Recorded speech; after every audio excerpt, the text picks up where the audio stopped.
But it's, again, it just tells the story of it's the evil and the ugliness of people's hearts these days is everywhere.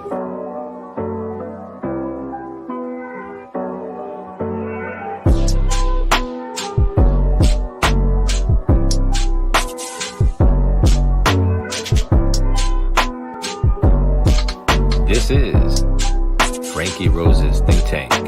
Here's your host, Franky Rose. Hey guys, so we are going to be looking at day 8. Because they found Dylan Rounds yesterday, we ended up stopping our stream. So we are going to jump to day 8, let them do their closing arguments, verdict watch, and then we're going to go back and take a look at yesterday, what we didn't see. So hola guys, buckle up, I tell you what. And we are off. The jury was summoned in at 8:30, so they are probably assembling as we speak, but this gives us some extra time to wrap up some of our work. I do have a few things I want to address before we get back into the jury instructions. I meant to make a record yesterday about the sidebar. During Mr. Miu's direct examination, Mr. Nelson asked questions about nightmares. There was a state objection. We had a sidebar. It was my judgment that since Mr. Miu's credibility was being attacked, Mr. Miu's life experiences dealing with the traumatic events on July 30 were relevant. So I limited the scope of the inquiry to the fact that Mr. Miu was having nightmares, that they were about July 30, 2022, and that he sought out treatment or counseling for them. I did not allow the defense to get into what the medical treatment was, including prescription medication that he may have been given.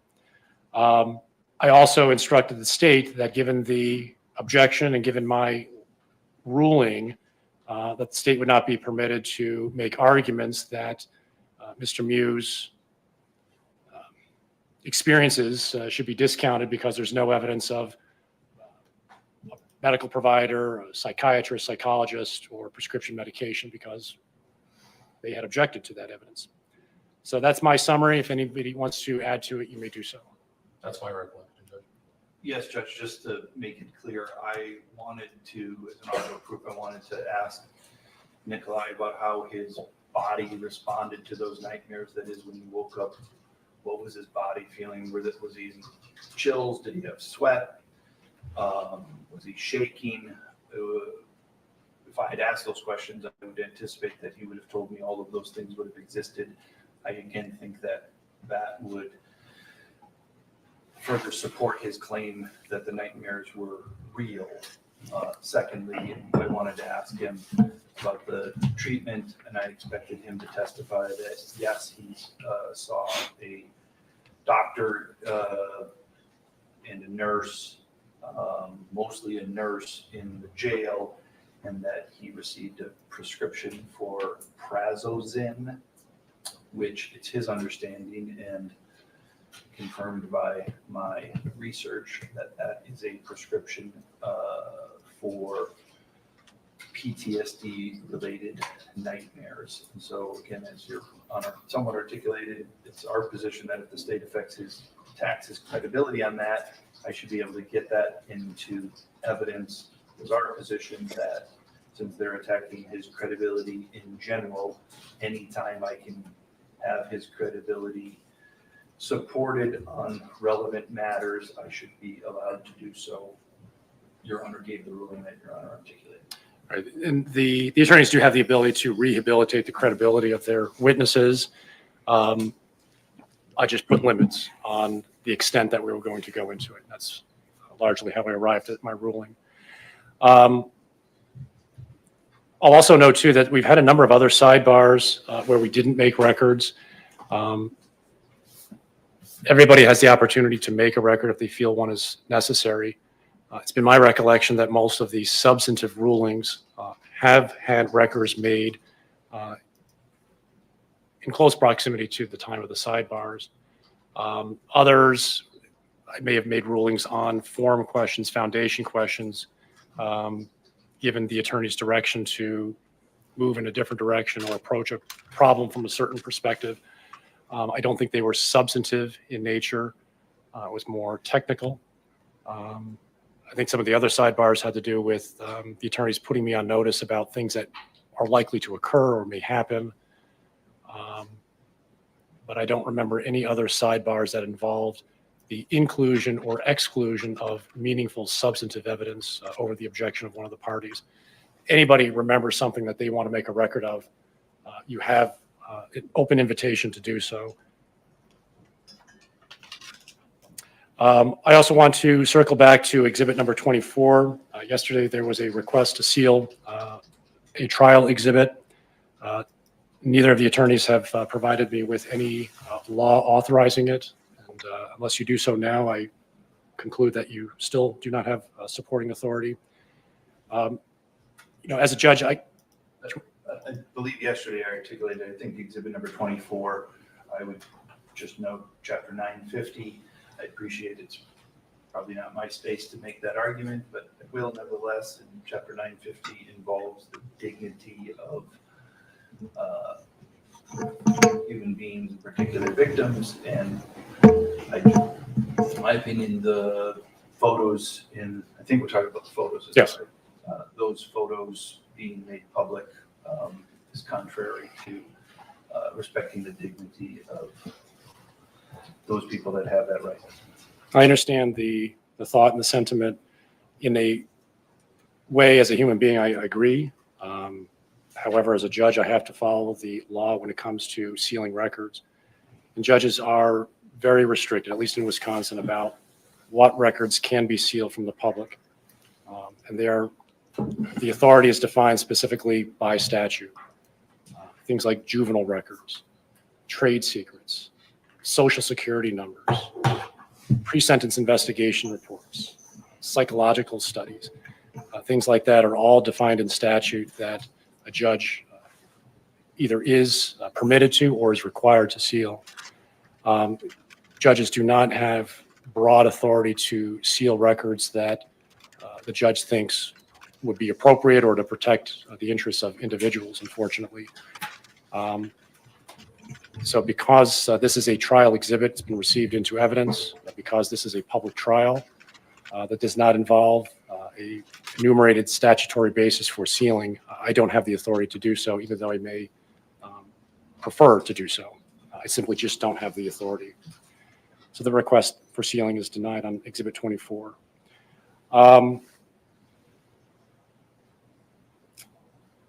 provided the attorneys with a printed version of all of the proposed verdict forms. Did anybody have any objections? No, I don't. Okay. So those will stand and be submitted to the jury. Is there anything else you want to address before we get back to the jury instructions? Okay, hearing none. Actually, can we approach quick, Judge? Yes.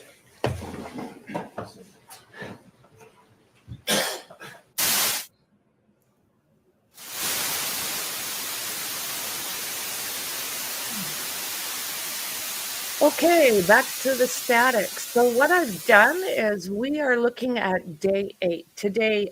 This is live, and then when this is done, we're sitting here waiting for a verdict. We will go over the rest of day 7. The Dylan rounds being found threw me off last night, guys. I'll be honest. I'm so happy for his family. But I am also very sad that this is the way his story had to end. So, yeah, we are going to look at Today Live. And while we're waiting, we will go back and finish up day 7 that I had planned on doing last night.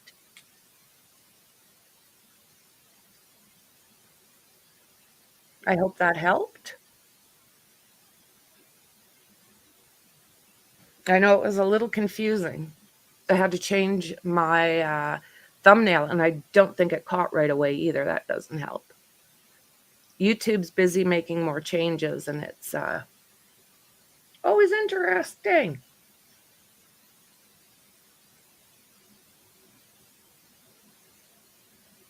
So how are you guys doing out there? All right, I hope let's, everybody's well. table the sidebar for a moment. I want to get these jury instructions done so I can have them printed. We left off at 1072, the attempted crimes for counts 2 through 5. Mr. Nelson, you had a lot of objections yesterday that applied to 1017. Those same objections would apply to 1072 because same issues exist in both instructions. So I've noted all of them for purposes of preserving the record. Are there other matters that you want to address in 1072? Yes, Judge.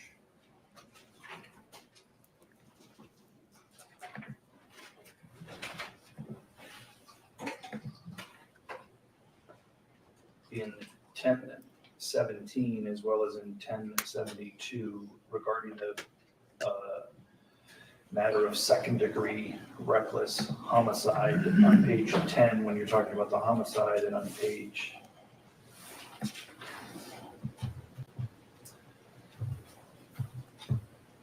20 when you're talking about the recklessly endangering safety, both in the second-degree matter. Both of them merely say the difference between first and second is the additional element. There is no mention in that discussion of second-degree reckless homicide, nor mention in the second-degree reckless endangering safety that it is the state's burden to prove beyond a reasonable doubt. I appreciate that it is in first-degree reckless homicide and it is in first-degree recklessly endangering safety. However, I think not including it in second to make sure and clear that the burden is on the state is in direct contradiction to the State v. Austin 349 Wisconsin Second 744 case that we've been discussing. This mistake, error in the instructions that were included is, I think, exactly what Austin says on paragraph 7, mentioning the jury instructions in Austin. Said, however, there was no mention of the burden of proof relative to self-defense. And it talks about that in the context of recklessly endangering safety. And then later on page 17, it talks about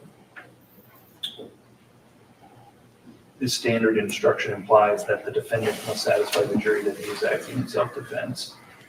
In doing so, the instruction removes the burden of proof from the state to show that the defendant was engaging in criminally reckless conduct. So I'd ask that on page 10 and on page 20, we're discussing the second-degree reckless homicide and the second-degree recklessly endangering, that Your Honor add the words that I believe were added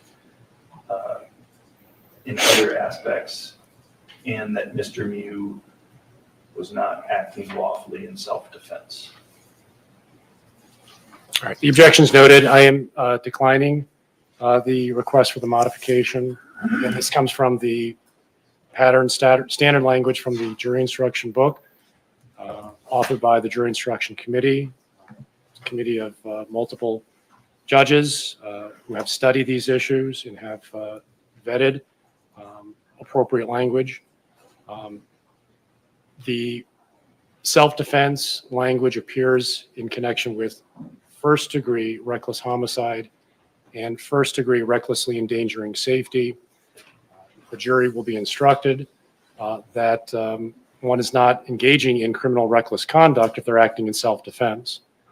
When we get to the second-degree versions of those offenses, the instruction makes explicit reference back to the wording from the first-degree offense, but simply tells the jury that the absence of utter disregard for human life, but the instruction for the second-degree offenses instructs the jury that they do not have to find the utter disregard for human life. So it's incorporating by reference the first-degree language. I think it is adequate. I think it is accurate. The attorneys will have ample opportunity to argue their respective points, including the importance of the self-defense being disproved by the state beyond a reasonable doubt. What's next? That was the only additional request after reviewing the instructions, Judge. Okay, and then last night we went through all of the other instructions. I'll give again another open call to additional instructions that you think, additional removal of instructions. Is there any changes, objections, concerns that you have to the jury instructions as presented? Judge, regarding the excuse portion, I agree you can take that out. I'm not going to argue that in any way of provocation. So it was one of the bracketed instructions. It's on page 3. Yes. It's a single sentence paragraph.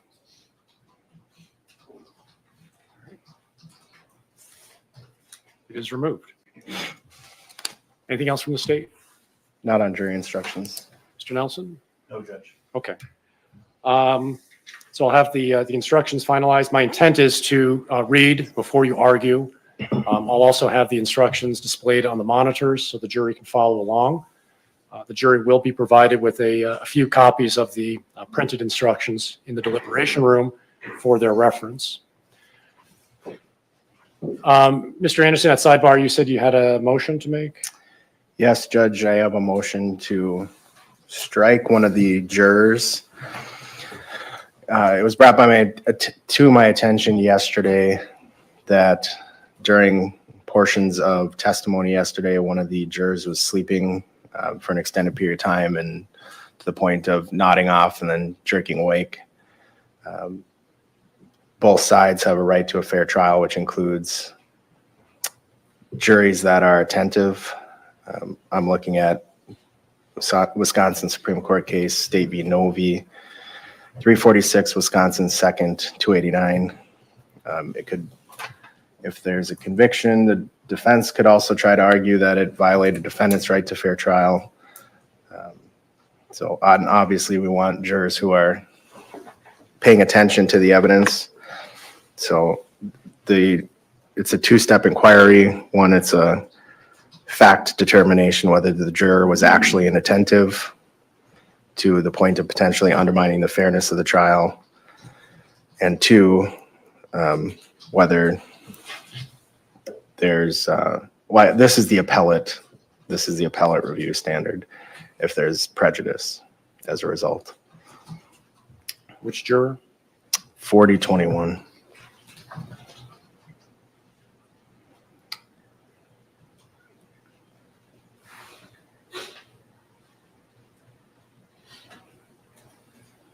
Judge, we don't agree. I'm not looking at them, so I don't agree with the factual basis. Mr. Anderson, if you want to pursue the matter further, you'll have to provide a witness. State calls Investigator Schultz. Investigator, please stand, raise your right hand and be sworn. Do you swear that the testimony you're about to give in this matter shall be the truth, the whole truth, and nothing but the truth, so help you God? I do. Please have a seat in the witness chair.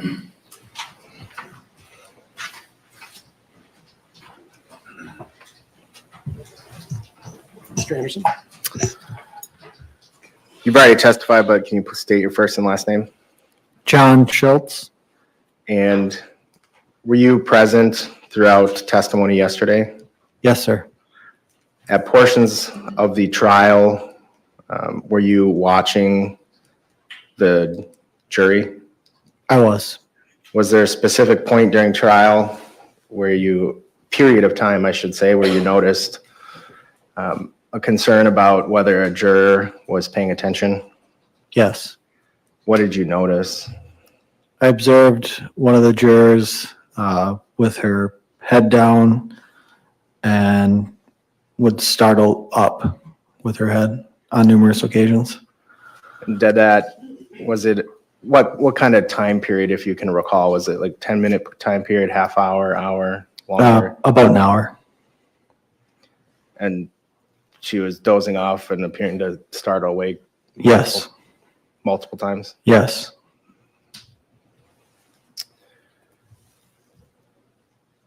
Lordy, lordy. Really? And Here from we the reviewing our jury list in our office, we believe that to be juror 4021. Correct. Nothing else, Judge. Mr. Nelson? What time did this occur? I can tell you during what portion of the trial, sir, but I don't recall the time. I apologize. Just yesterday this happened and you don't know what time it was when it happened? Correct. I can tell you the portion of the trial. Let's start from there. During which witness? Why are they being a dank? Lieutenant Oh, Hart. lordy. And during Lieutenant Hart's direct exam or cross exam? It would have been during her direct exam. And that was the before the video or after the video? During the video. So was it during the exam or during the playing of the video? I apologize. I think I'm getting confused. It was during the playing of the video, Was it at any time other than during the playing of the video? not that I observed. When you made these observations, you were sitting next to attorneys representing the state? Yes. Did you make note to them, pass a note, give an elbow, whisper in an ear? No, I told them after or during a break. So you made this observation while it was happening and you just, for Why lack of a does better this term, matter? sat there and let it happen? Oh my God, man. Yes, Didn't bring it to the attorney's attention? I did during the break. When you say the break after the playing of the video, I believe so, yes. was there a discussion about whether the state thought the juror was on the state side or the defense side? No, sir. What was that discussion? Who did you tell? During the break, I just told the attorneys that I observed a juror who I believed was sleeping. But I noted that I believe she was sleeping and not just closing her eyes because of her head quickly coming up like you would when you startle from waking. And did you, at the time you didn't, your estimate of the time is fair to say rough. Yes, sir. You, during the actual live testimony from Brandy Hart, you didn't make an observation of any of this, correct? Yes, sir. It was Correct. It was only during the playing of the video. Correct. And it was only during a portion of the playing of the video. Correct.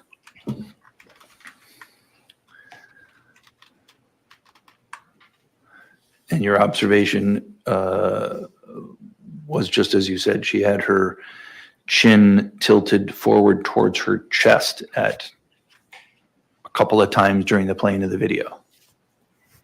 Yes, sir. Her chin tilted, eyes closed, and then head would come up quickly. And when her chin was down and her eyes would close, would that last for a moment or would that last for 10 minutes or you don't know?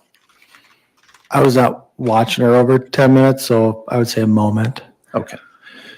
So her chin would go down for a brief moment and then she would bring her head right back up. That's what you observed. Yes, sir. You didn't look over and see her chin down with her eyes closed and then look over and see her chin down with her eyes closed and then look over and see her chin down with her eyes closed. Agreed? Sorry, I think I'm getting confused again. Yes, that is what I would see. I'm trying to figure out this, whether or not you observed her chin down, eyes closed, and she stayed in that position for some continued period of time, or whether you observed her chin go down, there was a startled moment, her chin would come up, or whether you saw something else. I understand what you're saying now. So I was intermittently looking over, and during that period of time, there was times where I would just see her chin down, eyes closed. I would look back and it would be that way, and then I would see her startle with her head up. So you're not in a position to tell the court the length of time that you observed her to have her chin down with her eyes closed. Meaning, Continuous? No, sir. all right, you don't know whether that was for 5 seconds, 10 seconds, 10 minutes. You can't say. Correct. You just essentially noticed it a couple of times. Correct. And by a couple, 2 to 3, is that fair? I'd say 4 to 5.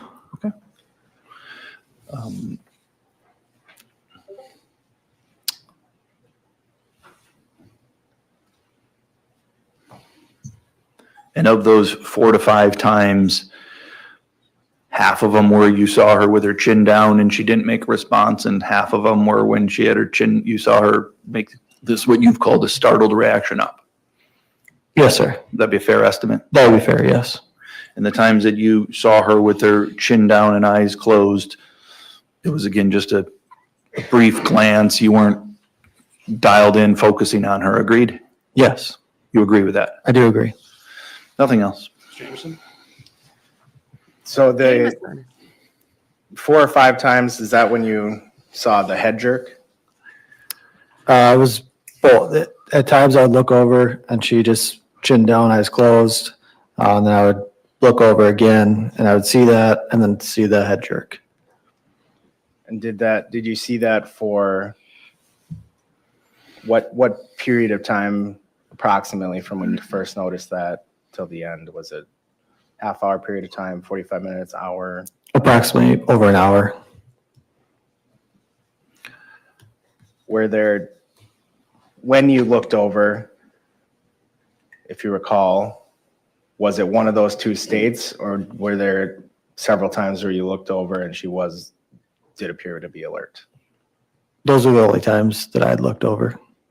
So when you looked over during that period, it was either chin down or startling awake? Yes, Nothing else? You said it was only during the playing of the video. Agreed? yes, You understand that the video was less than an hour, correct? approximately an hour. Yes, sir. It's about 50 minutes. Yes, sir. So based upon that, you couldn't have been observing this for over an hour. Agreed? I object that we played it for 56 minutes. The record's, 56 minutes. it wasn't over an hour. Agreed? Yes, sir. And you can't tell the judge during those 56 minutes when you made the first observation. Agreed? Agreed. So you don't know if it was 15 minutes into the video, 30 minutes into the video. You can't say. I cannot give an exact time. No, sir. And all you do is, you said you saw it about this 4 or 5 times, correct? Correct. Yes, sir. And you're not in a position to say whether her head was down for any continuous period of time. Agreed? Agree. That's all, Judge. Thank you, Detective. Thanks, Judge. Down. Why would anyone want Anything else you someone want who to is say in support of sleeping? your motion? Judge, the video is obviously very important for the state's case. It was only played once. Clearly, we don't have enough time to play it again in closing, given the length of it. That would be our entire closing argument. Both sides are entitled to a fair trial with an attentive jury. So I think I ask that the court strike juror 4021 as one of the alternates. Mr. Nelson? I don't think they've established a factual basis that she was sleeping. I think that there's reason to believe, but I don't think that they've established a factual basis of that. I tend to agree. That there are some clues to suggest that the juror may have been nodding off, but there's certainly nothing conclusive, certainly nothing that would allow me to make such a significant finding. I'll say, for my part, I was scanning the juror from time to time during the playing of the video as well. And my eyes were not fixed on them the entire time, obviously, because I'm trying to pay attention to the video, but I also was watching the jurors. I did not notice anything that would suggest somebody was sleeping. I have a different perspective than others. I'm not saying mine's better, it's just different. I did notice a number of occasions where people were looking down because they were writing on their notes, or they were averting their eyes, but they weren't sleeping. So I just say that to point out that there can be other alternative explanations for certain observations. The other point too is that even if we did have a sleeping juror, and even if that juror slept the entire presentation of the jail interview, it is a recorded interview. And if that juror ends up being one of the 12, that juror has the ability to request to watch the video. So it's not like live testimony that is lost forever. This juror, if they make it to the deliberation room, has the ability to view the video again and take that into consideration as part of her deliberations. So for those reasons, the request is denied. Is there anything else? No. All right. Anything else from the defense? Just like a break before we get into openings. We will, yes. All right, let's take a short break. We will resume at 8:45.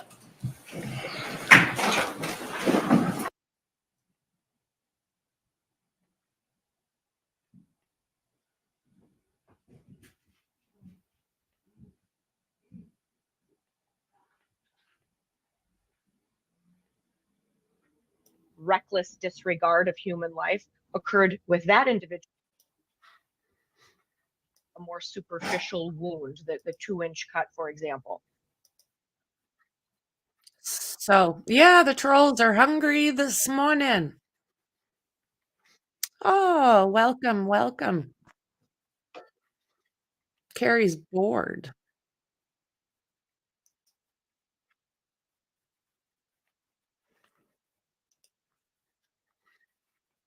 I'll check the back.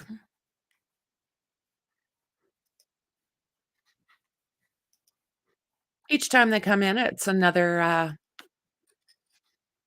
view.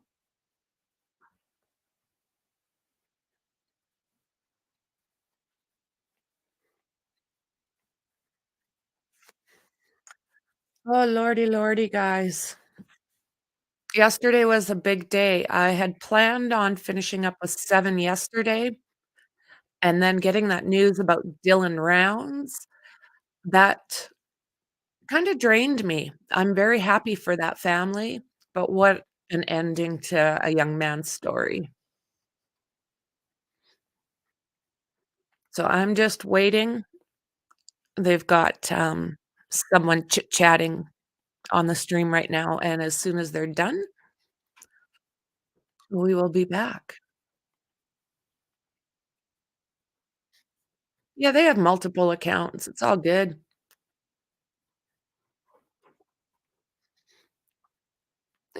Some people just, have no life.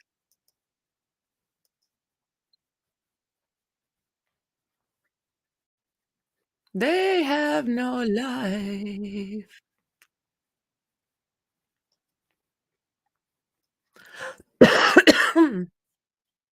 Good lord.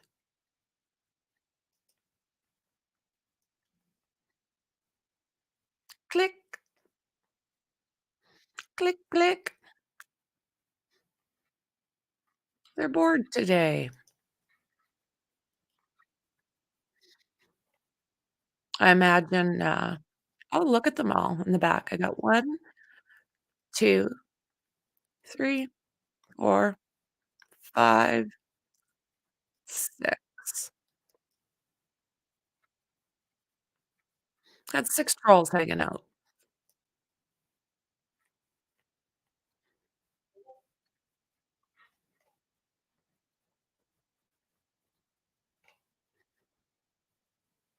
Where'd Chopper go?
I can see you, Chopper.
No, should I be?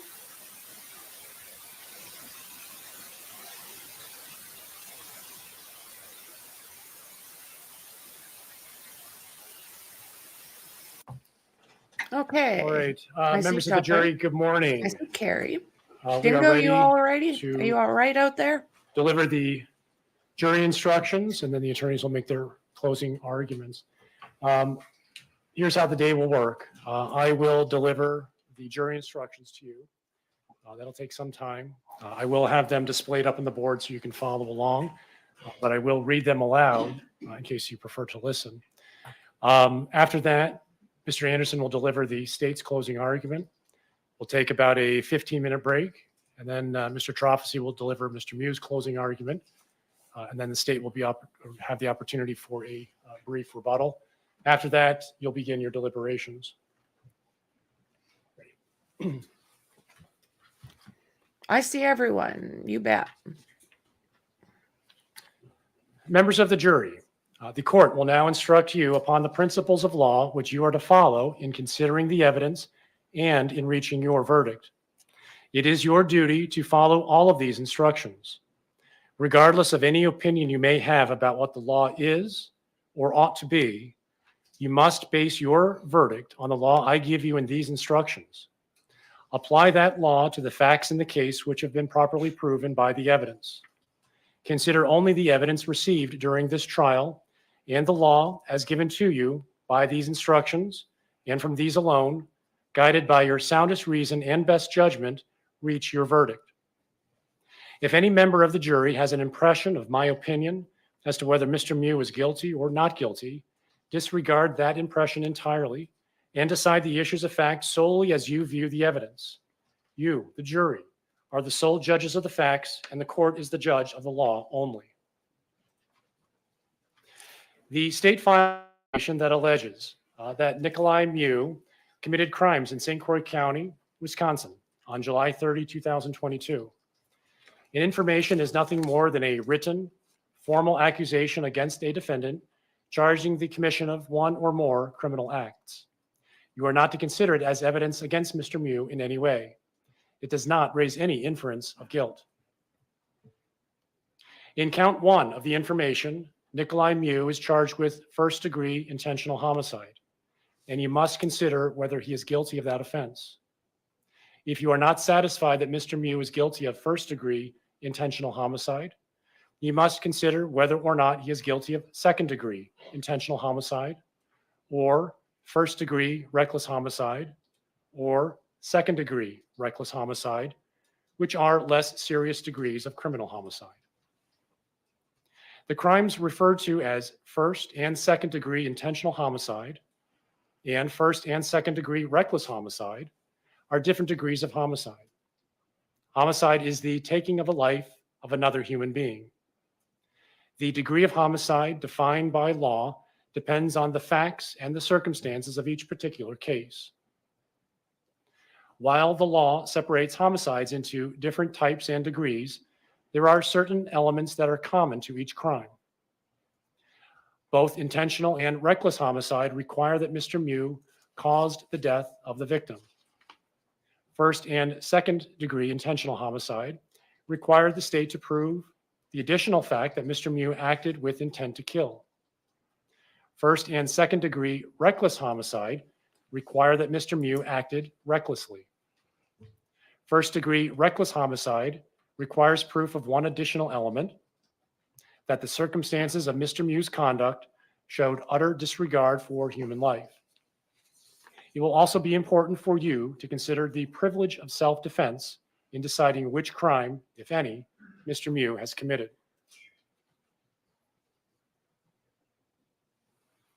The Criminal Code of Wisconsin provides that a person is privileged to intentionally use force against another for the purpose of preventing or terminating what he reasonably believes to be an unlawful interference with his person by the other person. However, he may intentionally use only such force as he reasonably believes is necessary to prevent or terminate the interference. He may not intentionally use force that is intended or likely to cause death unless he reasonably believes that such force is necessary to prevent imminent death or great bodily harm to himself.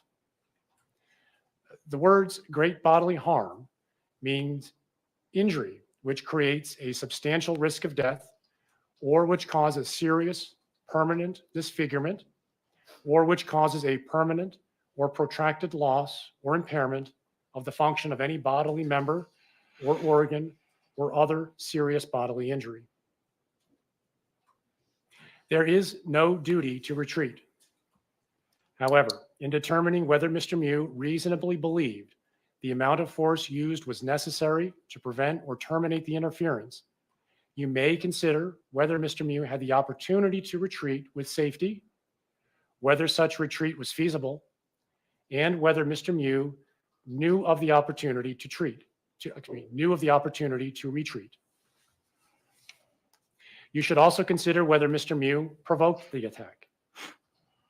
A person who engages in unlawful conduct of a type likely to provoke others to attack and who does provoke an attack is not allowed to use or threaten force in self-defense against that attack. However, if the attack that follows causes the person reasonably to believe that he is in imminent danger of death or great bodily harm, he may lawfully act in self-defense.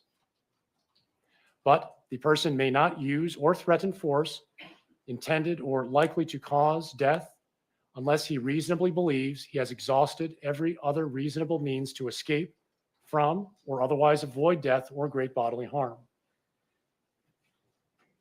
As applied to this case, the effect of the law of self-defense is Mr. Miu is not guilty of any homicide offense if he reasonably believed that he was preventing or terminating an unlawful interference with his person and reasonably believed the force used was necessary to prevent imminent death or great bodily harm to himself. Mr. Miu is guilty of second-degree intentional homicide if he caused the death of Isaac Schumann with the intent to kill and actually believed the force used was necessary to prevent imminent death or great bodily harm to himself, but the belief or the amount of force used was unreasonable. Mr. Miu is guilty of first-degree intentional homicide if he caused the death of Isaac Schumann with the intent to kill and did not actually believe the force used was necessary to prevent imminent death or great bodily harm to himself. Mr. Miu is guilty of first-degree reckless homicide if he caused the death of Isaac Schumann by criminally reckless conduct and the circumstances of the conduct showed utter disregard for human life. Mr. Miu is guilty of second-degree reckless homicide if he caused the death of Isaac Schumann by criminally reckless conduct. You will be asked to consider the privilege of self-defense in deciding whether the elements of first and second-degree reckless homicide are present. Because the law provides that it is the state's burden to prove all facts necessary to constitute a crime beyond a reasonable doubt, you will not be asked to make a separate finding of whether Mr. Miu acted in self-defense. Instead, you will be asked to determine whether the state has established the necessary facts to justify a finding of guilty for first or second-degree intentional homicide, or for first or second-degree reckless homicide. If the state does not satisfy you that those facts are established by the evidence, you will be instructed to find Mr. Miu not guilty. The facts necessary to constitute each crime will now be defined to you in greater detail. First-degree intentional homicide, as defined in Section 940.01 of the Criminal Code of Wisconsin, is committed by one who causes the death of another human being with the intent to kill that person or another. In this case, first-degree intentional homicide also requires that Mr. Miu did not actually believe the force used was necessary to prevent imminent death or great bodily harm to himself. Before you may find Mr. Miu guilty of first-degree intentional homicide, the state must prove by evidence that satisfies you beyond a reasonable doubt that the following elements were present. First, Mr. Miu caused the death of Isaac Schumann. The word cause means that Mr. Miu's act was a substantial factor in producing the death. Second, Mr. Miu acted with the intent to kill Isaac Schumann. Third, Mr. Miu did not actually believe that the force used was necessary to prevent imminent death or great bodily harm to himself. The words intent to kill means that Mr. Miu had the mental purpose to take the life of another human being, or was aware that his conduct was practically certain to cause the death of another human being. While the law requires that Mr. Miu acted with intent to kill, it does not require that the intent exist for any particular length of time before the act is committed. The act need not be brooded over, considered, or reflected upon for a week, a day, an hour, or even a minute. There need not be any appreciable time between the formation of the intent and the act. The intent to kill may be formed at any time before the act, including the instant before the act. It must continue to exist at the time of the act. You cannot look into a person's mind to find intent. Intent to kill must be found, if found at all, from Mr. Miu's acts, words, and statements, if any, and from all of the facts and circumstances in this case bearing upon intent. Intent should not be confused with motive. While proof of intent is necessary to a conviction, proof of motive is not. Motive refers to a person's reason for doing something. While motive may be shown as a circumstance to aid in establishing the guilt of a defendant, the state is not required to prove Mr. Miu's motive in order to convict. Evidence of motive does not by itself establish guilt. You should give it the weight you believe it deserves under all of the circumstances. The third element of first-degree intentional homicide requires that Mr. Miu did not actually believe the force used was necessary to prevent imminent death or great bodily harm to himself. This requires the state to prove either, one, that Mr. Miu did not actually believe he was in imminent danger of death or great bodily harm, or two, that Mr. Miu did not actually believe the force used was necessary to prevent imminent danger of death or great bodily harm to himself. When first-degree intentional homicide is considered, the reasonableness of Mr. Miu's belief is not an issue. You are not to be concerned. I'll start over. You are to be concerned only with what Mr. Miu actually believed. Whether these beliefs are reasonable is important only if you later consider whether Mr. Miu is guilty of second-degree intentional homicide. If you are satisfied beyond a reasonable doubt that Mr. Miu caused Isaac Schumann's death with the intent to kill, and that Mr. Miu did not actually believe that the force used was necessary to prevent imminent death or great bodily harm to himself, you should find Mr. Miu guilty of first-degree intentional homicide. If you are not so satisfied, you must not find him guilty of first-degree intentional homicide, and you must consider whether he is guilty of second-degree intentional homicide, as defined in Section 940.05 of the Criminal Code of Wisconsin, which is a lesser included offense of first-degree intentional homicide. You should make every reasonable effort to agree unanimously on the charge of first-degree intentional homicide before considering the offense of second-degree intentional homicide. However, if after full and complete consideration of the evidence, you conclude that further deliberation would not result in unanimous agreement on the charge of first-degree intentional homicide, you should consider whether Mr. Miu is guilty of second-degree intentional homicide.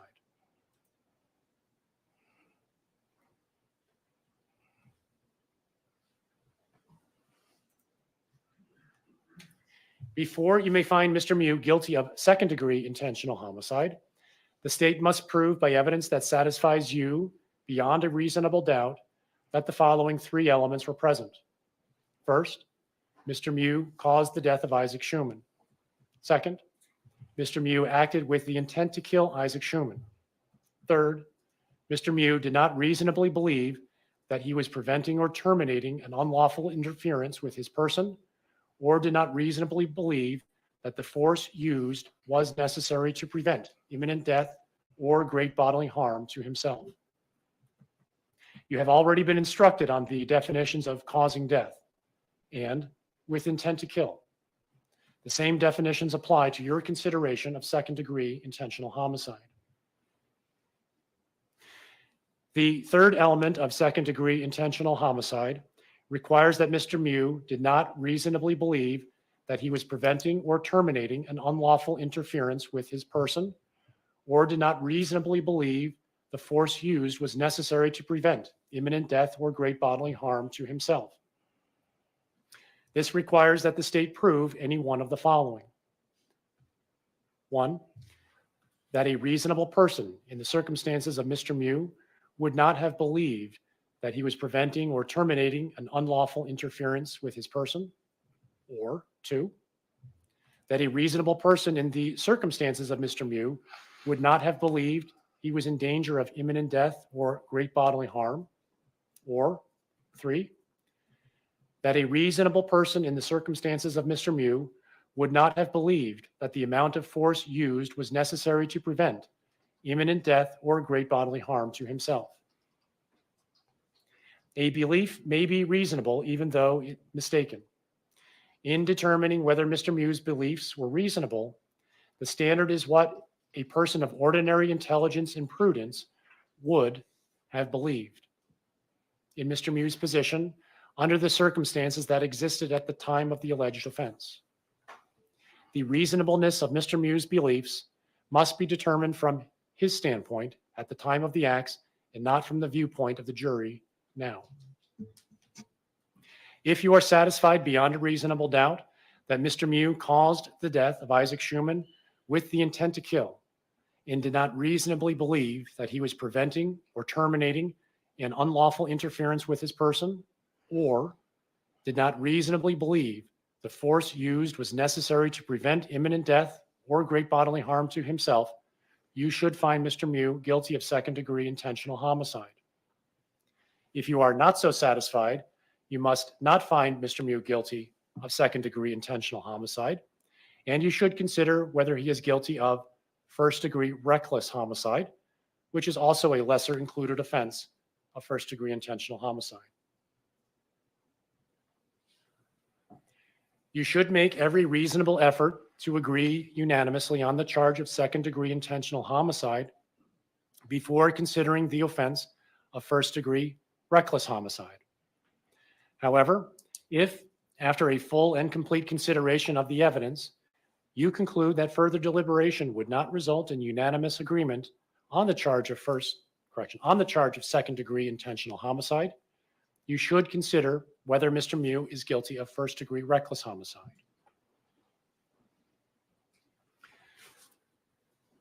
First-degree reckless homicide, as defined in Section 940.02, Parent 1 of the Criminal Code of Wisconsin, is committed by one who recklessly causes the death of another human being under circumstances that show utter disregard for human life.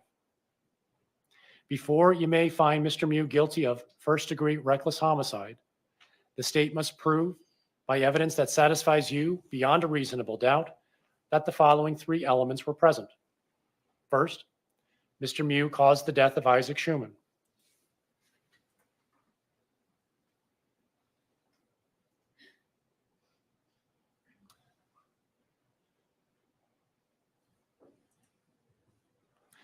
The word cause means that Mr. Miu's act was a substantial factor in producing the death. Second, Mr. Miu caused the death by criminally reckless conduct. Criminally reckless conduct means the conduct created a risk of death or great bodily harm to another person, and the risk of death or great bodily harm was unreasonable and substantial, and Mr. Miu was aware that his conduct created the unreasonable and substantial risk of death or great bodily harm. You should consider the evidence relating to self-defense in deciding whether Mr. Miu's conduct created an unreasonable risk to another. If Mr. Miu was acting lawfully in self-defense, his conduct did not create an unreasonable risk to another. The burden is on the state to prove beyond a reasonable doubt that Mr. Miu did not act lawfully in self-defense. And you must be satisfied beyond a reasonable doubt from all the evidence in this case that the risk was unreasonable.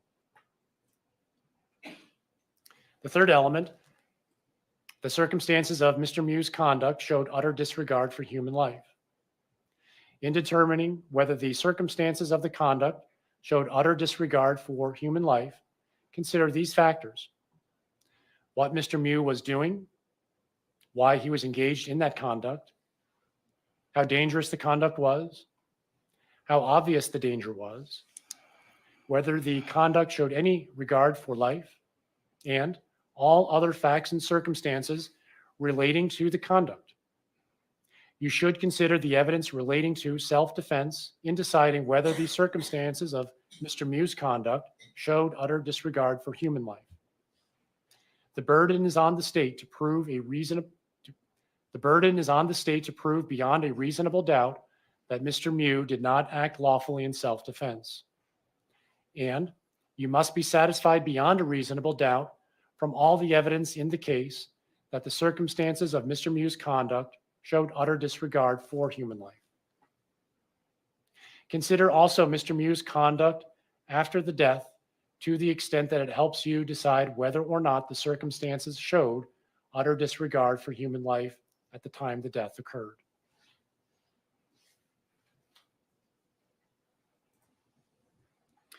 If you are satisfied beyond a reasonable doubt that Mr. Miu caused the death of Isaac Schumann by criminally reckless conduct, and that the circumstances of the conduct showed utter disregard for human life, you should find him guilty of first-degree reckless homicide.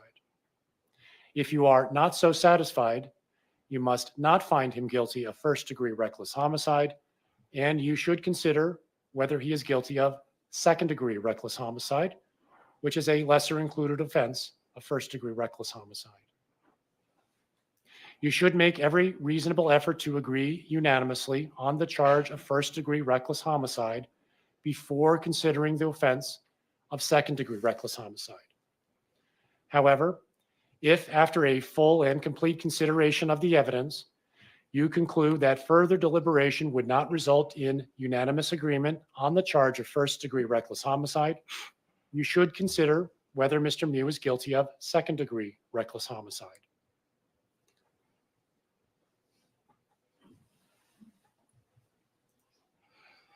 Second-degree reckless homicide, as defined in Section 940.06 of the Criminal Code of Wisconsin, is committed by one who recklessly causes the death of another human being. The difference between first and second-degree reckless homicide is that first-degree offense requires proof of one additional element, that the circumstances of Mr. Miu's conduct showed utter disregard for human life. If you are satisfied beyond a reasonable doubt that all of the elements of first-degree reckless homicide were present, except the element requiring that the circumstances of the conduct showed utter disregard for human life, you should find Mr. Miu guilty of second-degree reckless homicide. In other words, if you are satisfied beyond a reasonable doubt that Mr. Miu caused the death of Isaac Schumann by criminally reckless conduct, you should find him guilty of second-degree reckless homicide. If you are not so satisfied, you must find him not guilty. You are not, in any event, to find Mr. Miu guilty of more than one of those foregoing offenses.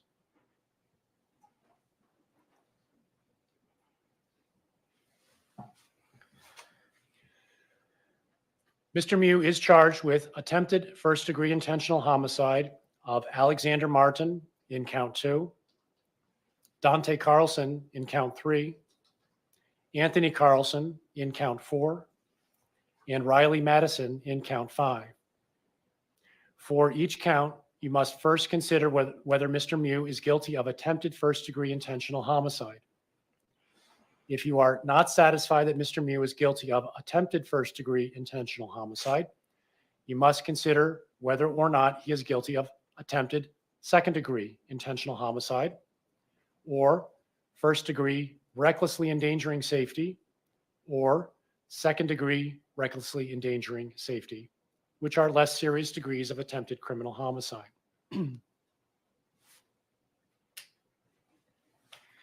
The crimes referred to as attempted first and second degree intentional homicide and first and second degree recklessly endangering safety are different degrees of attempted homicide. The degree of attempted homicide defined by the law depends on the facts and the circumstances of each particular case.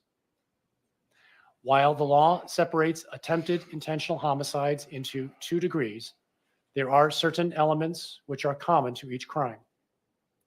Both attempted first and second degree intentional homicide require that Mr. Miu intended to kill another person and Mr. Miu did acts toward the commission of that crime which indicate unequivocally, under all of the circumstances, that he had formed that intent and would have caused the death of the intended victim except for the intervention of another person or some extraneous factor. First and second degree recklessly endangering safety requires proof that Mr. Miu recklessly endangered the safety of another human. First degree recklessly endangering safety requires proof of one additional element, that the circumstances of Mr. Miu's conduct showed utter disregard for human life. It will also be important for you to consider the privilege of self-defense in deciding which crime, if any, Mr. Miu has committed. For count 1, you were instructed on the law of self-defense. The same self-defense standards apply to your consideration of the charges of attempted intentional homicide that are alleged in counts 2 through 5. If you find that the elements of the crime have been proved in this case, the effect of the law of self-defense is as follows.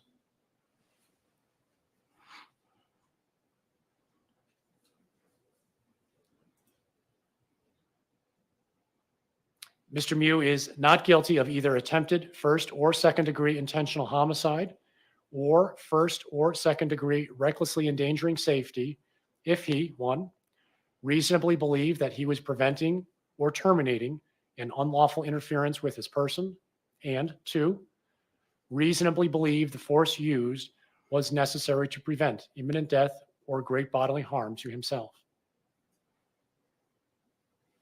Mr. Miu is guilty of attempted second-degree intentional homicide if he actually believed the force used was necessary to prevent imminent death or great bodily harm to himself, but the belief or the amount of force used was unreasonable. Mr. Miu is guilty of attempted first-degree intentional homicide if he did not actually believe the force used was necessary to prevent imminent death or great bodily harm to himself. Mr. Miu is guilty of first-degree recklessly endangering safety if he recklessly endangered the safety of another human under circumstances that showed utter disregard for human life. Mr. Miu is guilty of second-degree recklessly endangering safety if he recklessly endangered the safety of another human. Because the law provides that it is the state's burden to prove all the facts necessary to constitute a crime beyond a reasonable doubt, you will not be asked to make a separate finding on whether Mr. Miu acted in self-defense. Instead, you will be asked to determine whether the state has established the necessary facts to justify a finding of guilt for attempted first or second degree intentional homicide or first or second degree recklessly endangering safety. If the state does not satisfy you that those facts are established by evidence, you will be instructed to find Mr. Miu not guilty. The elements of each crime will now be defined to you in greater detail. Before you may find Mr. Miu guilty of attempted first-degree intentional homicide, the state must prove by evidence that satisfies you beyond a reasonable doubt that the following three elements were present. First, Mr. Miu intended to kill the named person. For count 2, the state must prove Mr. Miu intended to kill Alexander Martin. For count 3, the state must prove that Mr. Miu intended to kill Dante Carlson. For count 4, the state must prove that Mr. Miu intended to kill Anthony Carlson. For count 5, the state must prove that Mr. Miu intended to kill Riley Madison. Intent to kill means that Mr. Miu had the mental purpose to take the life of another human being or was aware that his conduct was practically certain to cause the death of another human being. The second element, Mr. Miu did acts which demonstrate unequivocally, under all of the circumstances, that he had formed the intent and would have caused the death of the named person except for the intervention of another person or some other extraneous factor. Unequivocally means that no other interference or, Unequivocally means that no other inference or conclusion can reasonably and fairly be drawn from Mr. Miu's acts under the circumstances. Another person means anyone but Mr. Miu and may include the intended victim. An extraneous factor is something outside Mr. Miu's knowledge or control. The third element, Mr. Miu did not actually believe that the force used was necessary to prevent imminent death or great bodily harm to himself.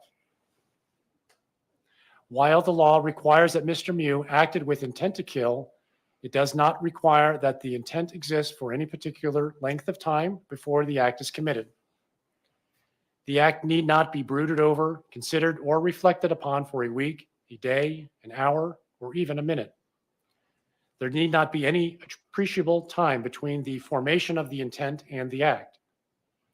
The intent to kill may be formed at any time before the act, including the instant before the act, and must continue to exist at the time of the act.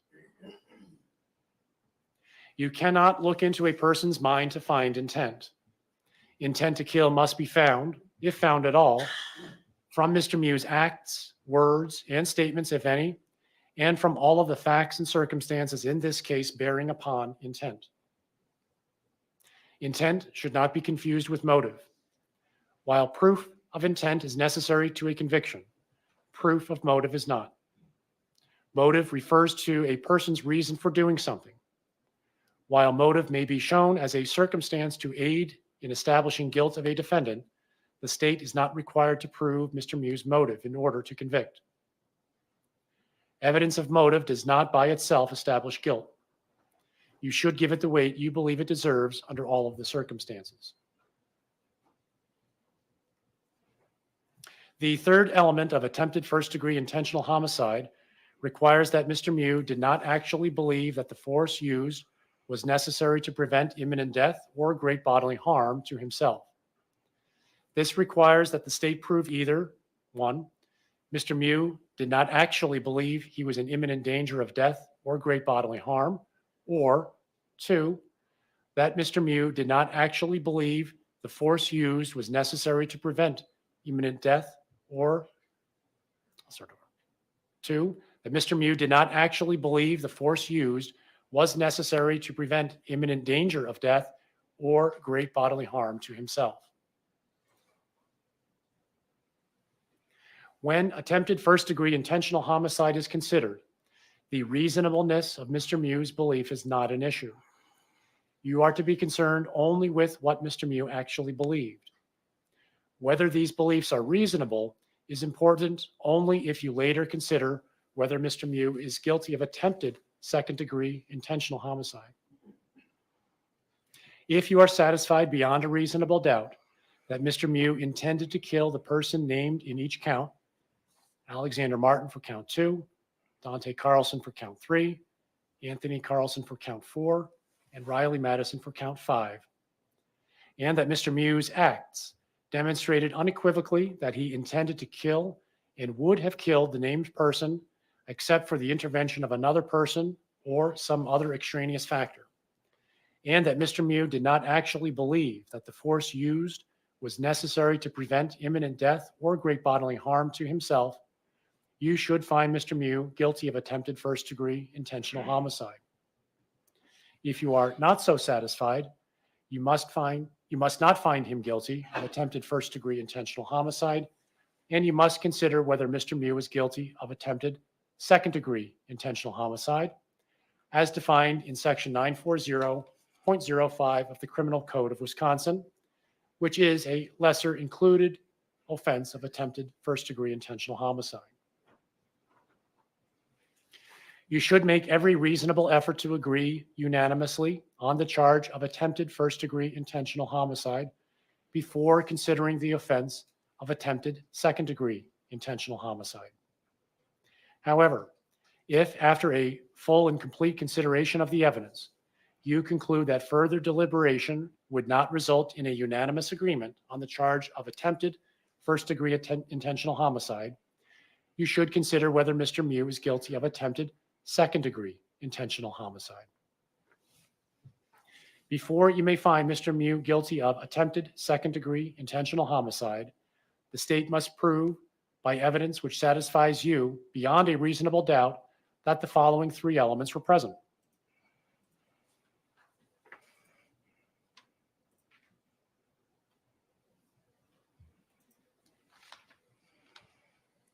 First, Mr. Miu intended to kill the named person.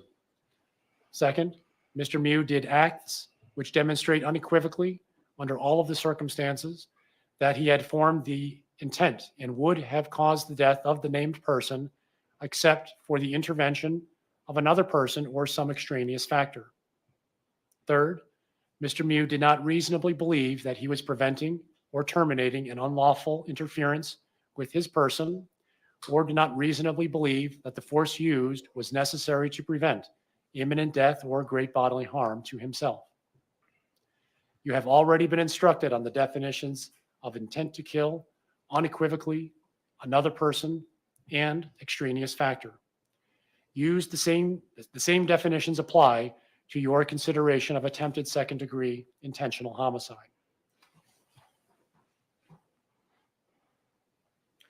The third element of attempted second-degree intentional homicide requires that Mr. Miu not reasonably believe that he was preventing or terminating an unlawful interference with his person, or did not reasonably believe that the force used was necessary to prevent imminent death or great bodily harm to himself.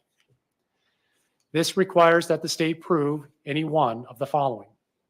1, that a reasonable person in Mr. Miu's circumstances would not have believed that he was preventing or terminating an unlawful interference with his person, or 2, that a reasonable person in Mr. Miu's circumstances would not have believed he was in danger of imminent death or great bodily harm. Or 3, that a reasonable person in Mr. Miu's circumstances would not have believed that the amount of force used was necessary to prevent imminent death or great bodily harm to himself. A belief may be reasonable even though mistaken. In determining whether Mr. Miu's beliefs were reasonable, the standard is what a person of ordinary intelligence and prudence would have believed in Mr. Miu's position under the circumstances that existed at the time of the alleged offense. The reasonableness of Mr. Miu's beliefs must be determined from the standpoint of Mr. Miu at the time of his acts and not from the viewpoint of the jury now.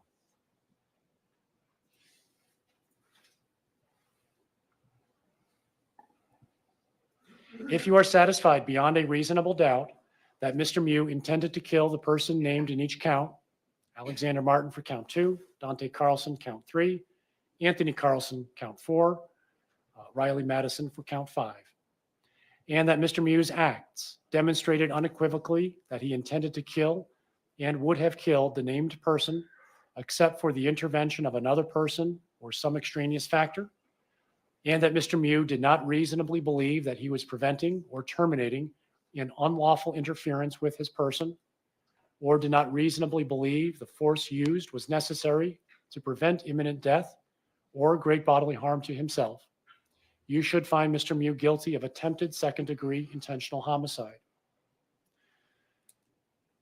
If you are not so satisfied, you must not find him guilty of attempted second-degree intentional homicide, and you must consider whether Mr. Miu is guilty of first-degree recklessly endangering safety, as defined in Section 941.30 of the Criminal Code of Wisconsin, which is a lesser included offense of attempted first-degree intentional homicide.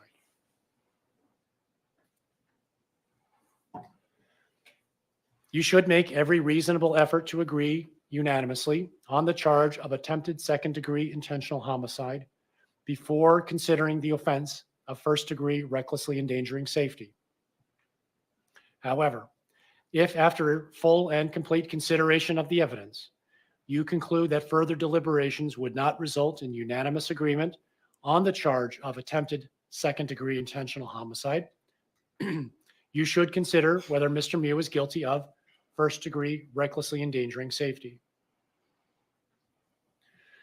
First-degree recklessly endangering safety, as defined in Section 941.30, Parent 1 of the Criminal Code of Wisconsin, is committed by one who recklessly endangers the safety of another human being under circumstances that show utter disregard for human life. Before you may find Mr. Miu guilty of first-degree recklessly endangering safety, the state must prove by evidence that satisfies you beyond a reasonable doubt that the following three elements were present.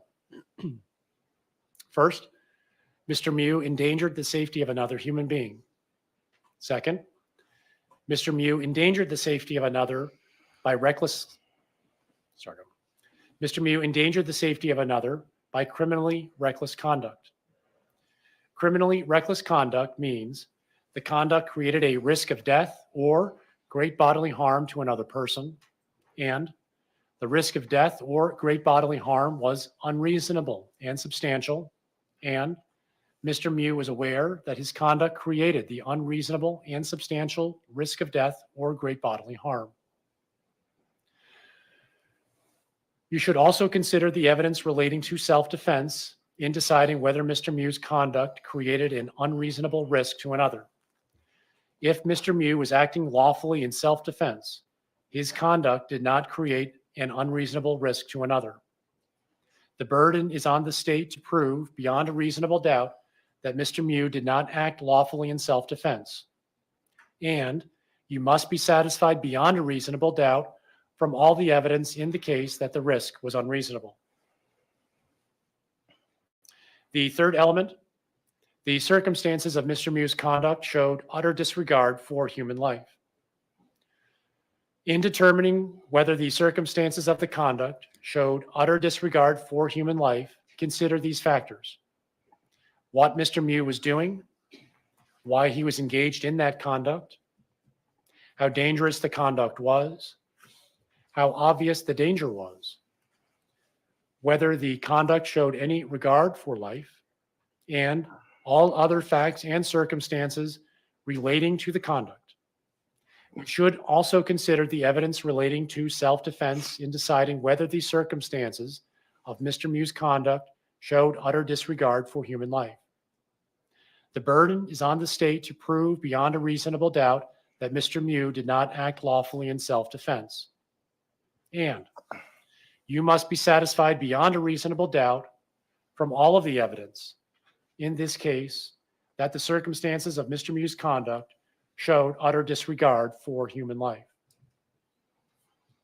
Consider also Mr. Miu's conduct after the act alleged to have endangered safety to the extent that it helps you to decide whether or not the circumstances showed utter disregard for human life at the time the act allegedly to have endangered safety occurred. If you are satisfied beyond a reasonable doubt that Mr. Miu recklessly endangered the safety of another, those named in each count, Alexander Martin for count 2, Dante Carlson count 3, Anthony Carlson count 4, and Riley Madison count 5. And the circumstances of the conduct showed utter disregard for human life, you should find him guilty of first-degree recklessly endangering safety. If you are not so satisfied, you must not find him guilty of first-degree recklessly endangering safety, and you should consider whether he is guilty of second-degree recklessly endangering safety, which is a lesser included offense of first-degree recklessly endangering safety. You should make every reasonable effort to agree unanimously on the charge of first-degree recklessly endangering safety before considering the offense of second-degree recklessly endangering safety. However, if, after full and complete consideration of the evidence, you conclude that further deliberation would not result in unanimous agreement on the charge of first-degree recklessly endangering safety, you should consider whether Mr. Miu is guilty of second-degree recklessly endangering safety. Second-degree recklessly endangering safety, as defined in Section 941.30, Parent 2 of the Criminal Code of Wisconsin, is committed by one who recklessly causes the death of another human being.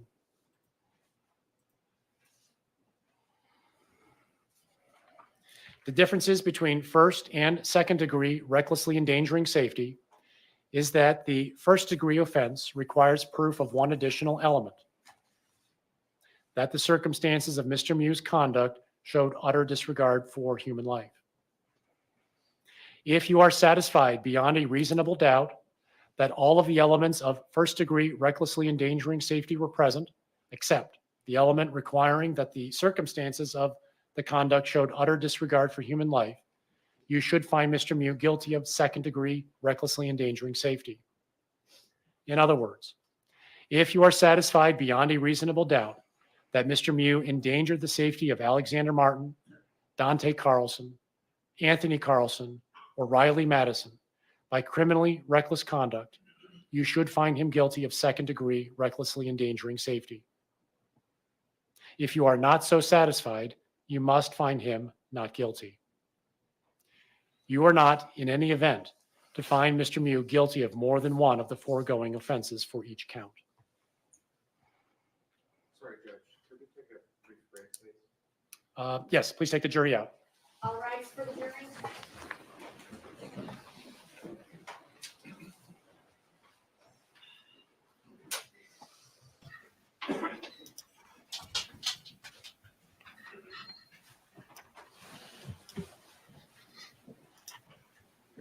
So, guys, I'm a little confused. We didn't get closing arguments. What?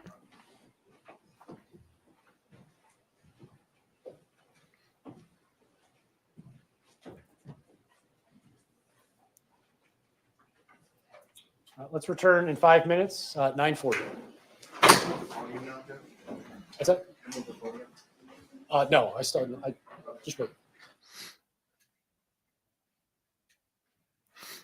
Welcome, Real T. Welcome, friend. So, again, where were the closing arguments? There's no way we missed it.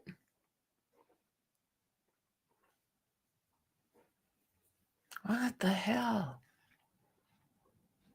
Okay, there's that. All the chit chat. And then straight to this.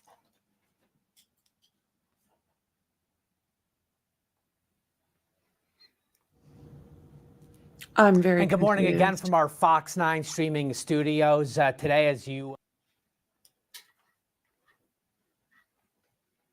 I'll just turn that down while he's chatting. What the hell? So, just make sure.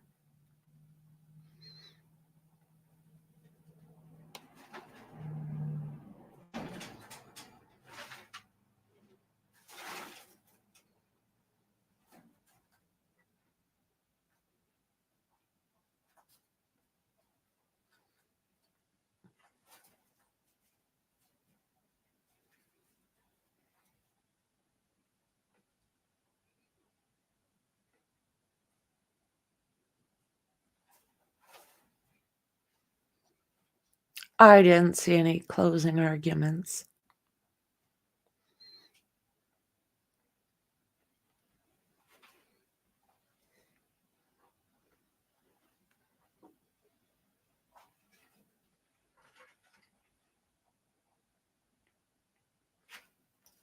Oh, it's okay. We're way up here still.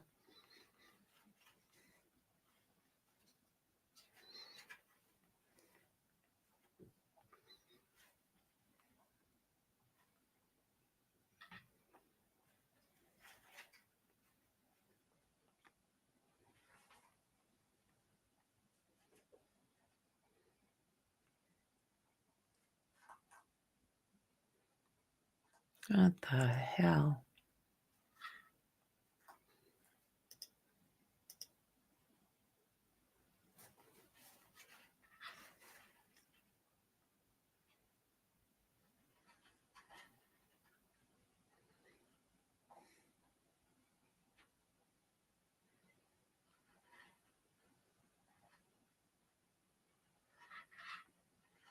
Tubing group, remember?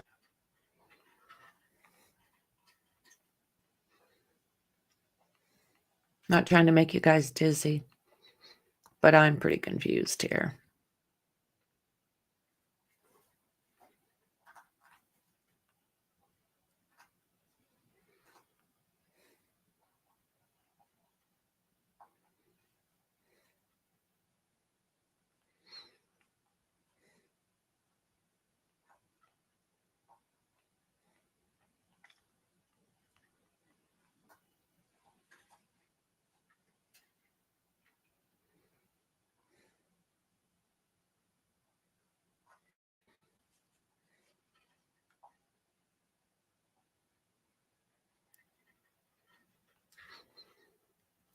Homicide for... Lordy, lordy. Guys?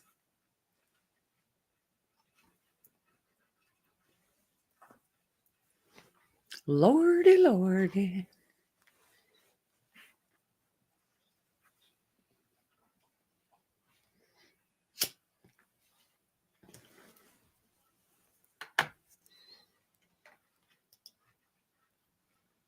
Yeah, we have been live since they came on.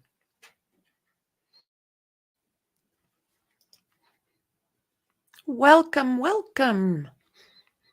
I like it. Reality. Love it.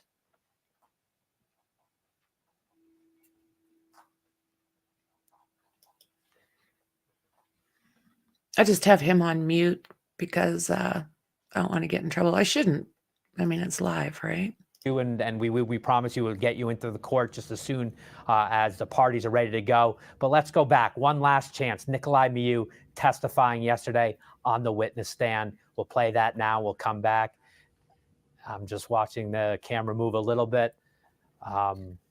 Ryan, maybe we should take the double box here just to, as there is some courtroom movement before we go back and play Miu. I don't want you to miss any of this, but yeah, let's play the Miu testimony one last time. Yeah, Again, I can, Doug. This is who the Doug jury West? last heard from. Soon the attorneys will wrap it all up with closings, but for now, let's go back to some testimony from yesterday. We'll get you right back into the courtroom once the parties are ready to go. Okay, that makes sense. You've never said that before today, Shwoo. ever, to anybody, any law enforcement or anybody else. Right? But I have seen the videos now. Well, we're going to take a look at the video.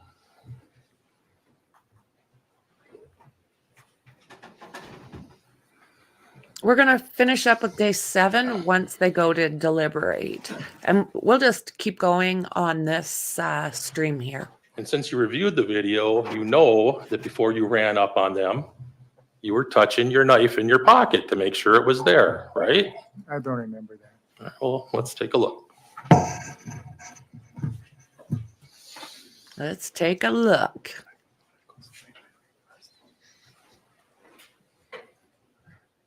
Oh, I bet, Tracy. I mean, look at how well he lied during that interrogation. He does look bad. Wonder if he's stressed.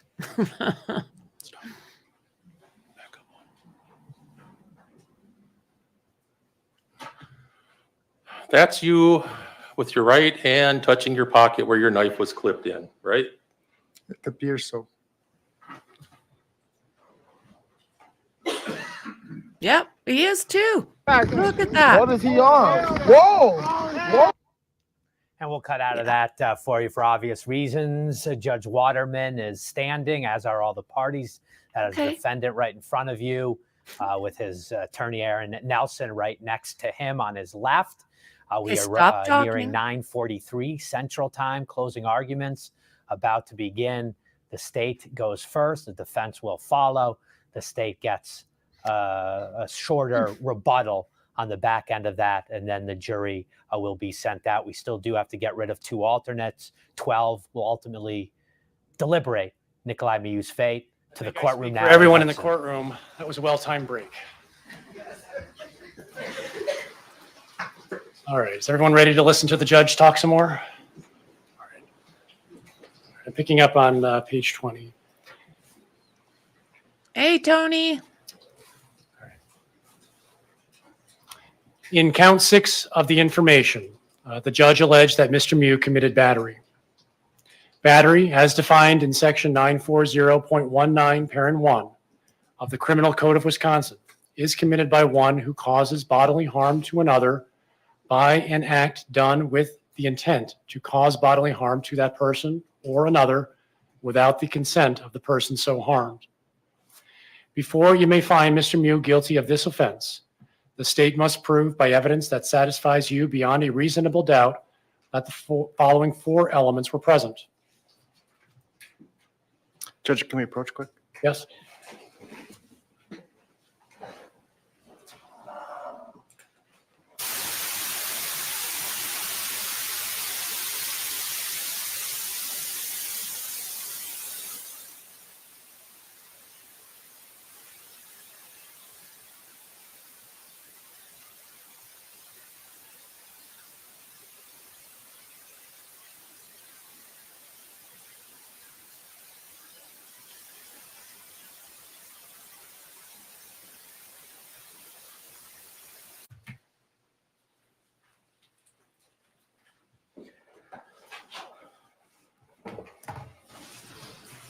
Every lawyer loves to tell the judge he made a mistake. I made a mistake. In count 6 of the information, the state alleged that Mr. Miu committed battery. So let me get to the elements.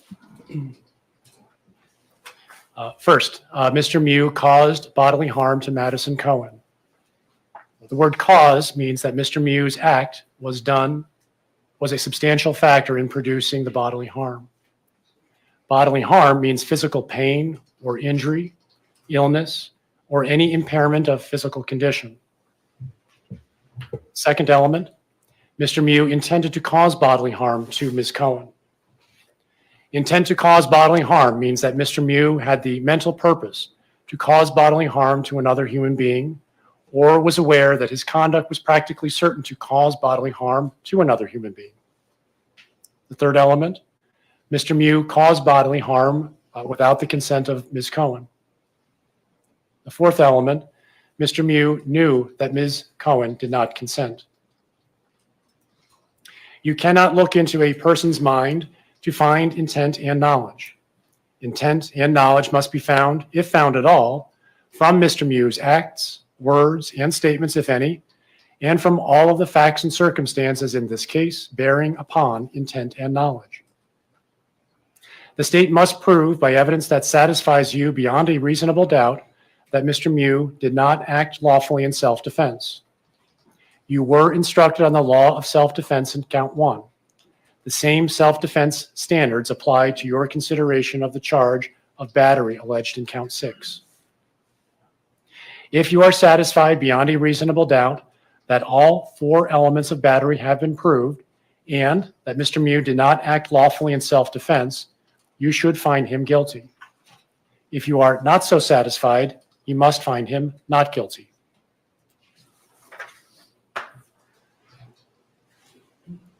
The information alleges not only that Mr. Miu committed the crimes charged in counts 1 through 6, but also that he did so while using a dangerous weapon. If you find Mr. Miu guilty on any of these counts, you must answer the following question. Did Mr. Miu commit the crime while using a dangerous weapon? Dangerous weapon means any device or instrumentality which, in the manner it is used or intended to be used, is likely to produce death or great bodily harm. Again, great bodily harm means injury which creates a substantial risk of death or which causes serious permanent disfigurement or which causes a permanent or protracted loss or impairment of the function of any bodily member or organ or other serious bodily injury. Before you may answer this question, yes, you must be satisfied beyond a reasonable doubt that Mr. Miu committed the crime while using a dangerous weapon. If you are not so satisfied, you must answer the question, no. In reaching your verdict, examine the evidence with care and caution. Act with judgment, reason, and prudence. Defendants are not required to prove their innocence. The law presumes every person charged with the commission of an offense to be innocent. This presumption requires a finding of not guilty unless in your deliberations you find it is overcome by evidence that satisfies you beyond a reasonable doubt that Mr. Miu is guilty. The burden of establishing every fact necessary to constitute guilt is upon the state. Before you can return a verdict of guilty, the evidence must satisfy you beyond a reasonable doubt that Mr. Miu is guilty. If you can reconcile the evidence upon any reasonable hypothesis consistent with Mr. Miu's innocence, you must do so and return a verdict of not guilty. The term reasonable doubt means a doubt based upon reason and common sense. It is a doubt for which a reason can be given, arising from a fair and rational consideration of the evidence or lack of evidence. It means such a doubt as would cause a person of ordinary prudence to pause or hesitate when called upon to act in the most important affairs of life. A reasonable doubt is not a doubt which is based on mere guesswork or speculation. A doubt which arises merely from sympathy or from fear to return a verdict of guilt is not a reasonable doubt. A reasonable doubt is not a doubt such as may be used to escape the responsibility of a decision. While it is your duty to give Mr. Miu the benefit of every reasonable doubt, you are not to search for doubt. You are to search for the truth and give Mr. Miu the benefit of any reasonable doubt that remains after carefully considering all the evidence in this case. You are to decide the case solely on the evidence offered and received at trial. Evidence is, first, the sworn testimony of witnesses, both on direct and cross-examination, regardless of who called the witness.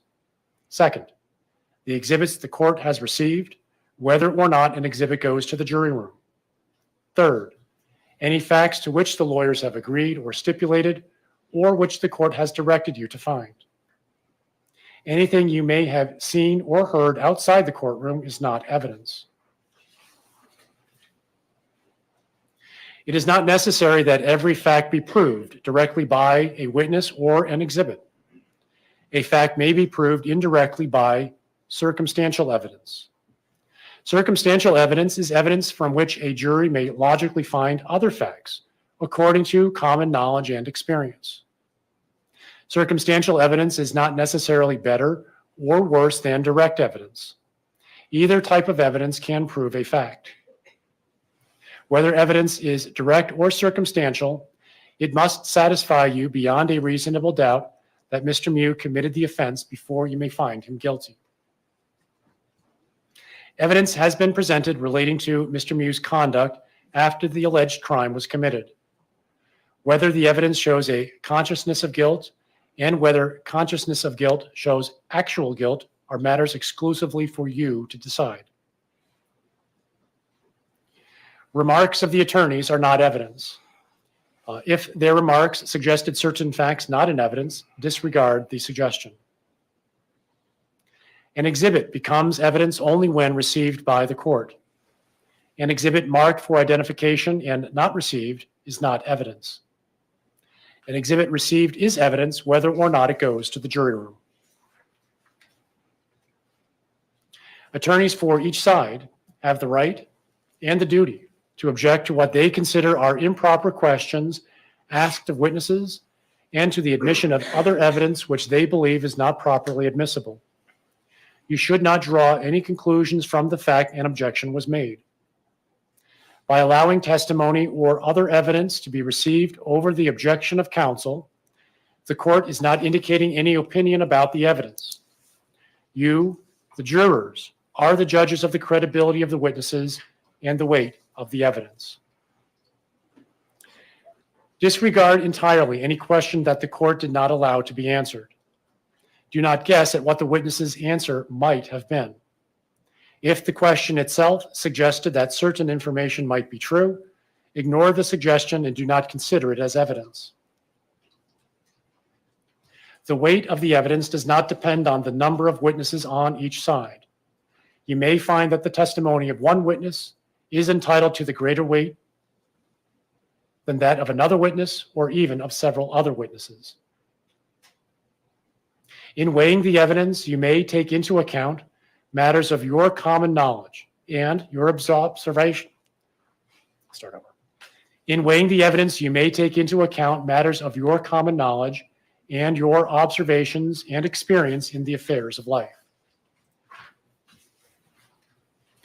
It is the duty of the jury to scrutinize and to weigh the testimony of witnesses and to determine the effect of the evidence as a whole. You are the sole judges of the credibility, that is, the believability, of the witnesses and of the weight to be given to their testimony. In your determination of credibility, you must avoid bias, conscious or unconscious, based on the witness's age, race, national origin, religion, ability, gender identity, sexual orientation, education, income level, or any other personal characteristic. In determining the credibility of each witness and the weight you give to the testimony of each witness, consider these factors. Whether the witness has an interest or lack of interest in the result of this trial, the witness's conduct, appearance, and demeanor on the witness stand, the clearness or lack of clearness of the witness's recollections, the opportunity the witness had for observing and for knowing the matters the witness testified about, the reasonableness of the witness's testimony, the apparent intelligence of the witness, bias or prejudice, if any, has been shown, possible motives for falsifying testimony, and all other facts and circumstances during the trial which tend either to support or to discredit the testimony. Then give to the testimony of each witness the weight you believe it should receive. There is no magic way for you to evaluate the testimony. Instead, you should use your common sense and experience. In everyday life, you determine for yourselves the reliability of things people say to you you should do the same thing here.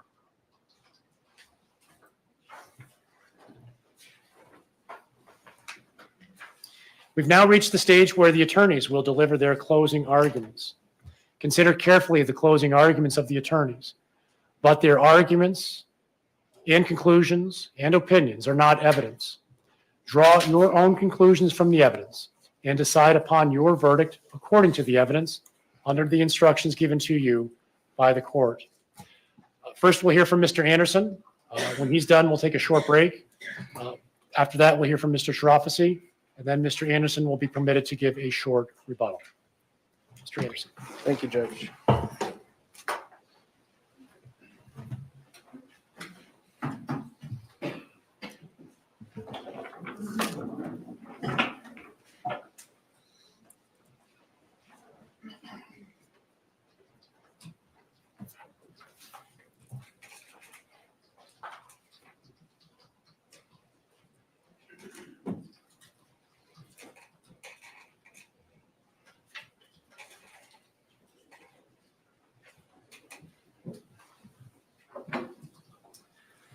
Absolutely senseless and horrific acts of violence.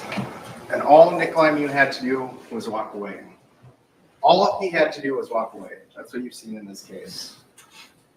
You saw he told Lieutenant Hart, "They told me I can't run away." Obviously not true. Think about the result of his actions. Everything you've seen in this trial, the horrific injuries, the death of Isaac. Why didn't he just walk away? His only explanation when testifying was, "I stood my ground. I stood my ground."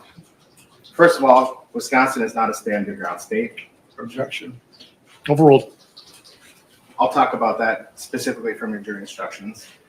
Second, that's not true, as I'll show you. He didn't just stand his ground. I'm not going to defend the actions of the boys who testified. It was cruel what they were calling Nicolae. They shouldn't have been mocking him, calling him predator, raper. But their conduct did not justify what Nicolae did. You heard from Alina, Isaac's mother, about her son Isaac. He was 17 years old when he was killed. He enjoyed golfing, spending time with friends. He recently started a new business, detailing cars. He was an honor student looking forward to going to college. His death was senseless. One of the things defense said in the beginning of trial in their opening was they're glad there's a video. So are we. Without the video, Nicolae would have slipped away. The only reason he was apprehended was because law enforcement had that screenshot of him. The video doesn't fade with time. It's not biased, not influenced by alcohol. As I told you in the beginning of this case, the violent episode from the video is about 25 seconds, from the point he punches Madison until you see him walking off after stabbing 5 people. He's not seen, Nicolae is not seen in that video for 8 to 9 seconds until the point you see him walking away. You don't see him stab Dante. Some of you may have wondered why we called Marion Davis. Certainly it wasn't for his eyewitness testimony, but he took a video. He took a video that captured a different angle than Juwan's video. It's grainy, it's difficult to see, but you can see enough. And it shows Nicolae seeking Dante out and stabbing him when his group is in the opposite direction. Nicolae walks into a crowd of people, stabs Dante. Before I show you that video again, I need to provide some context from Juwan's video.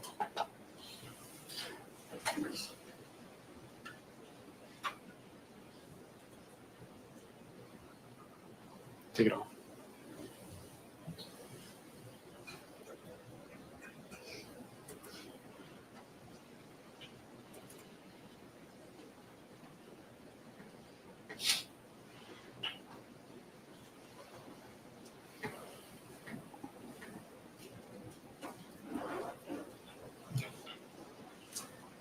Clear the screen, please.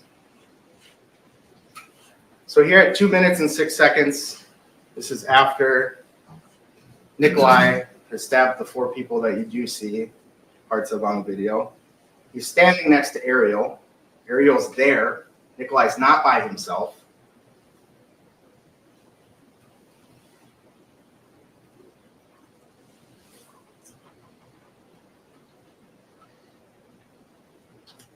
Two minutes, 8 seconds. That's the last you'll see of Nicolae until you see him walking off in this video.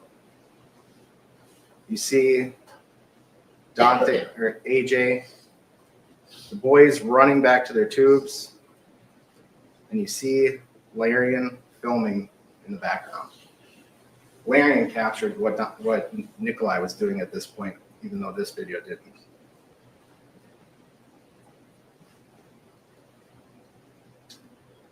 And here, in a moment,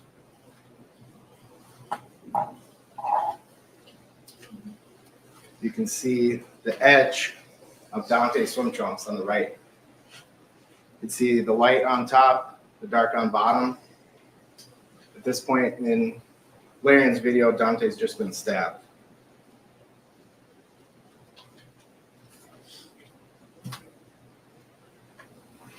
The next you see of Nicolae, he's walking off. You can see Dante in the background, holding his stomach, looking down at his wound. Take it down. Well, actually, you can keep it up for a second, sorry.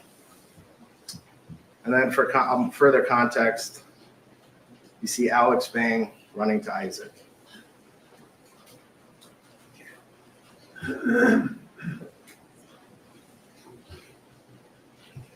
Let's see Larian's video.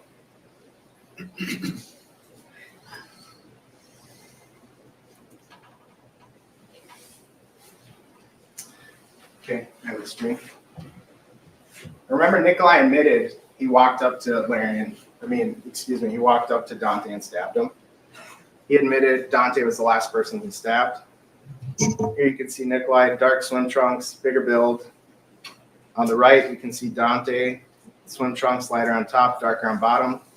You'll see Nicolae walk up to Dante and stab him in the chest.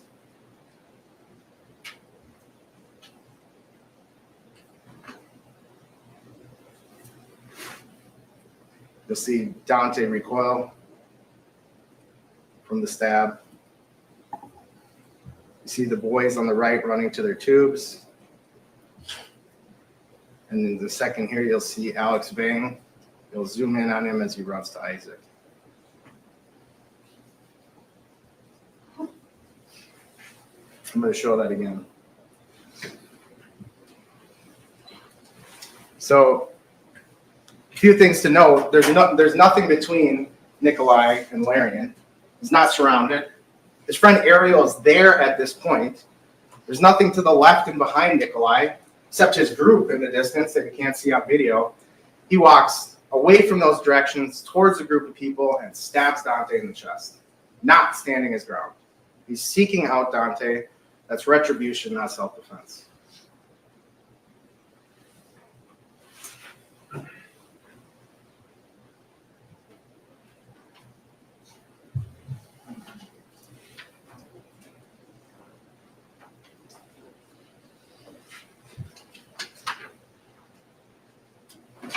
And recall too the DNA results. Isaac's DNA and Dante's DNA was the only DNA on the knife. They're also the last two that are stabbed. It makes sense from how the analyst described DNA and how it can wash off. You probably noticed throughout this trial, not a lot of witnesses come off looking great after they testify. There's some exceptions. Obviously, the Good Samaritans who went to aid Isaac and AJ. Eric Von Williams included in that from Nicolae's group. He's the only one who went to their aid. Sheena Lowell, you heard her testify from the Carlson group. You saw her just standing in the background watching what was going on the whole time. She was completely sober. You heard her testify, Nicolae punched Madison. She has zero connection with the group anymore, zero contact. Her and Quentin broke up. Tony is another one. He only comes in to break up what he thinks is a fist fight. He's directing Nicolae towards Nicolae's group Nicolae turns and stabs him twice. Another one I submit to is an exception that acted admirably is Isaac. His death was tragic and horrific.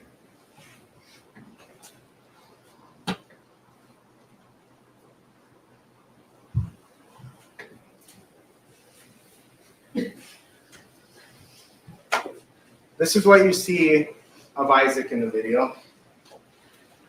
On the left, he's standing next to his tube, not moving away from his tube. He's pointing at Nicolae to leave. In the middle, when Nicolae turns back to Isaac, Isaac puts his hands up, fingers splayed. The only other thing you see of Isaac is him standing in the background. When the other boys are mocking, calling names to Nicolae, Isaac is just standing in the background. He's not saying anything. He's not doing anything. He's not jeering. He's just standing there holding their tubes.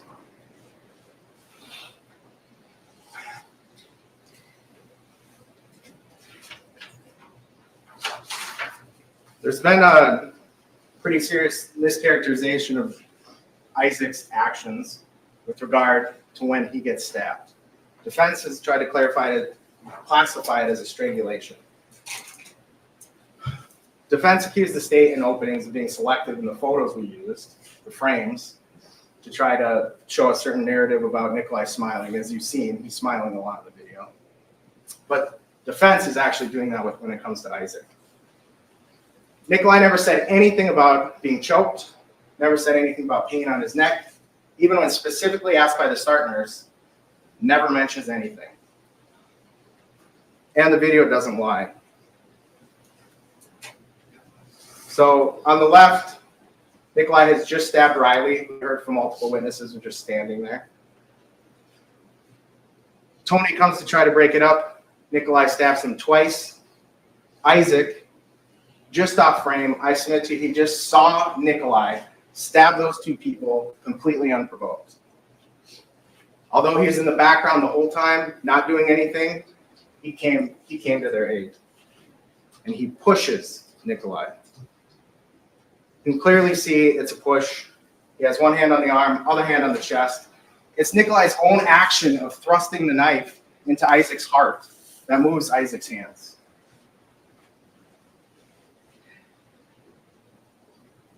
You can even see from the release, it's a push.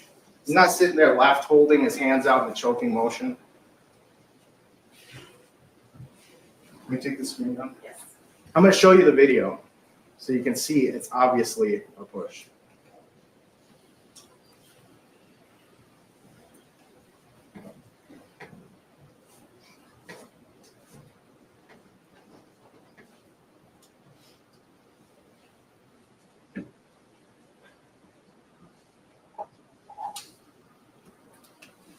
While my computer is loading here, even if it was a strangulation, which it clearly isn't, Isaac was justified in using any level of force. He just saw Nicolae stab two people who posed no threat to Nicolae.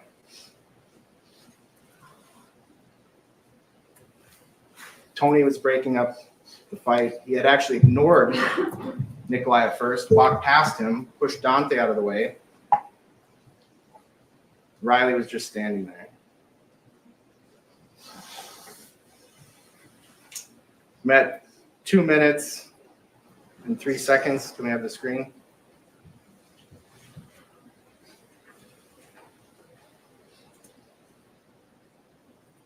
Clearly a push.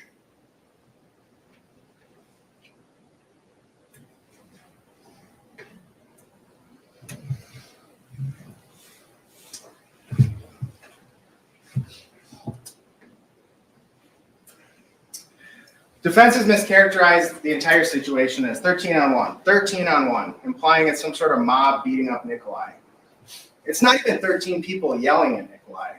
As you saw in the video, Gabby, Janelle, they're just standing in the background. Isaac, he's just standing in the background, not yelling anything. It's 13 people in the proximity, only 2 close to him, 2 tiny females.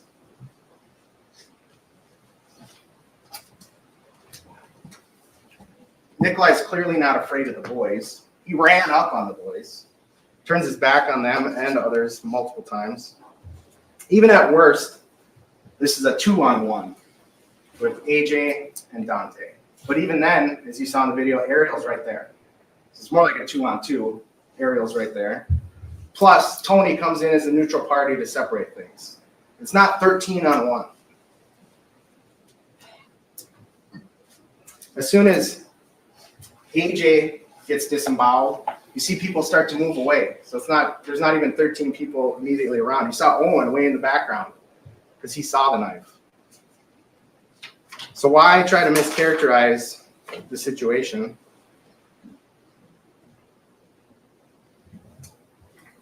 Because there's some things that are hard to explain otherwise for defense. Turn on the screen, please.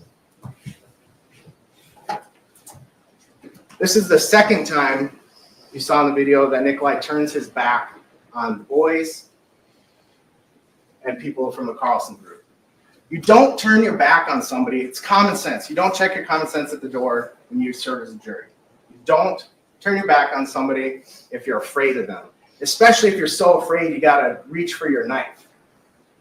You can't be that afraid that he's got to reach for his knife and so unafraid that he turns his back on them.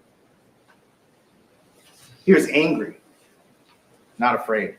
That image on the right is only less than 30 seconds after he turns his back on them, touching his knife.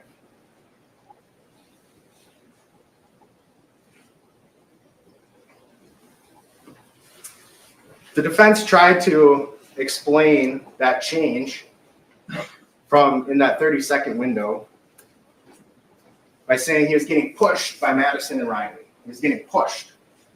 They're lightly touching his arms, and they're tiny. They're not in his face. You can see in the images, they're standing close. They're not in his face. They're not shaking their fists at him. They're not even sticking their fingers in his face. They're standing close to him, touching his shoulders, pointing, yelling at him to leave.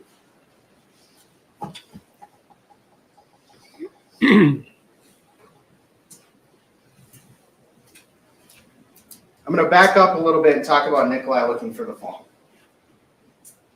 So Eric Von Williams from Nicolae's group, you heard testify, before any of this happened, he was concerned about Nicolae's behavior. He was concerned that people were going to think he was a predator. Ernesto told Nicolae not to go look for the phone. Others in the group told him not to. You heard they didn't care about the phone. Ariel didn't care about the phone. Nicolae went. Sandy said he went twice, was back for 5 to 10 minutes, then went again over by the boys. Defense argued in opening that the boys' goal, their goal was to humiliate Nicolae. Clearly, he wasn't looking for little girls. But the boys are not completely unreasonable in their belief. Eric Von Williams thought the same thing. They reacted wrong, but they just didn't invent this whole thing in order to humiliate Nicolae.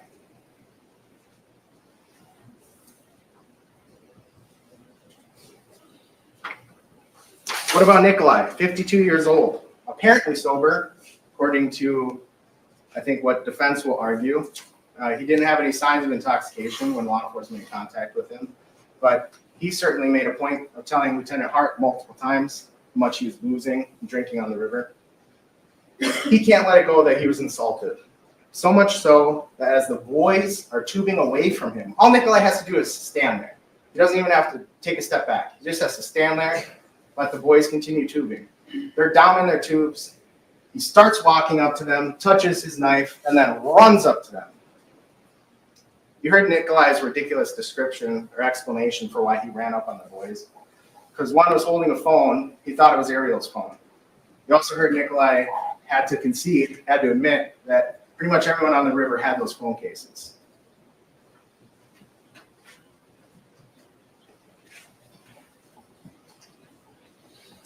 Another double standard from defense is physical attributes of those involved. They wanted to elicit evidence that Nicolae is feeble. Sandy, he wasn't feeble according to Sandy. He had a surgery a couple years ago, recovered in a few weeks. Maybe things took him a little longer than they did before.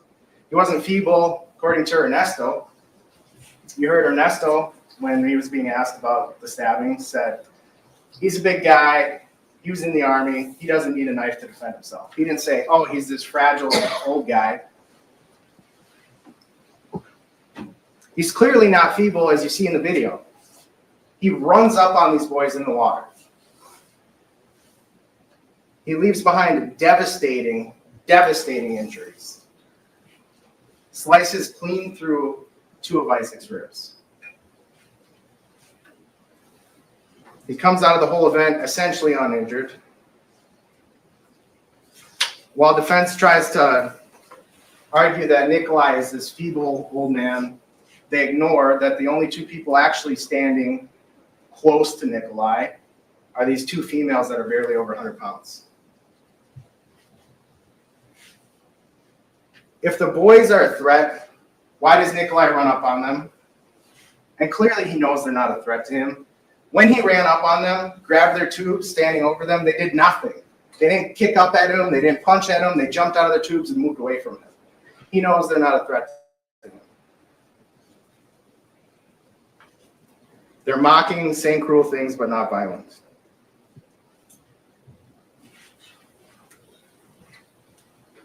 You saw how awkward it was for Nicolae to try to explain this transition. From 0 fear to 10 out of 10 fear, he's got to take out his knife. Tried to explain it with what I submit to you is obviously rehearsed testimony about his scales of fear. You heard from witnesses recounting what they recall of Nicolae, the demonic look in his face, staring through people, smirking.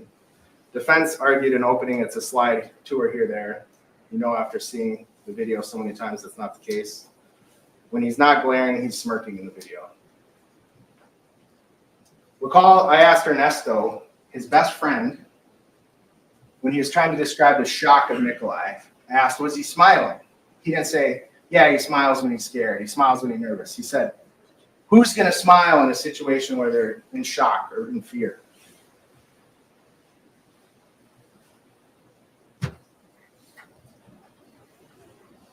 Nicolae was angry. He wasn't afraid. He's smirking even as he's holding the knife. Why didn't he just walk away? Defense tried to argue there's rocks in the stable, his sandals were bad, didn't stop him from running up to the boys as they're tubing away from him. Why didn't he just hold the knife up? Say, hey, I got a knife, back up. You saw, Owen is the only person who saw the knife and you saw his reaction. So everyone else is moving forward and respond to Nicolae punching Madison. Owen's trying to pull people back. Next you see him, he's off in the distance. This whole thing would have ended if Nicolae just held up the knife. Instead of opening it down by his waist without looking down, because it's human nature, if he would have looked down, people would have looked down. He holds it down by his waist, opens it up, never displays it, or says he has a knife. Nicolae did not act as any reasonable person would in that situation if they were truly in fear of their life or great bodily harm. So let's talk. Here's Owen reacting, as you see. Again, Isaac just standing in the background in the middle. You see when other people are moving forward, Owen's trying to pull them back. You heard him yell, bro, he's got a knife. So let's talk about the punch to Madison. I submit to you the evidence shows clearly, beyond a reasonable doubt, Nicolae punched her. She fell backwards, but caught herself. Multiple witnesses testified to seeing her falling backwards. Defense is saying, arguing on cross, well, she's not wet. She didn't actually fall down. If witnesses are all standing in that kind of semicircle around Nicolae, she gets punched and falls backwards, and then their attention's back to Nicolae because Dante's hitting him. They're not going to see that she caught herself. They're going to think she fell down. Look at her position next to Riley. They're shoulder to shoulder in front of Nicolae before the camera pans away. When the camera pans back, now Dante's shoulder to shoulder with Riley, and Maddie is back. She clearly got knocked backwards. Their sunglasses aren't on her head anymore.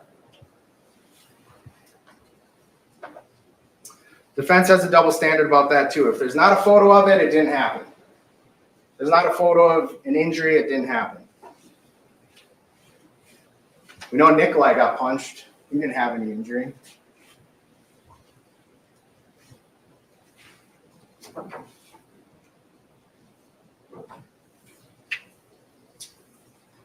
Defense can't have it both ways. So I'll turn and talk a little bit about memory, credibility. Obviously, a witness's memory is better closer to the event. That's obvious. Alcohol is going to affect memory. Traumatic events going to affect memory. How fast it happens is going to affect memory.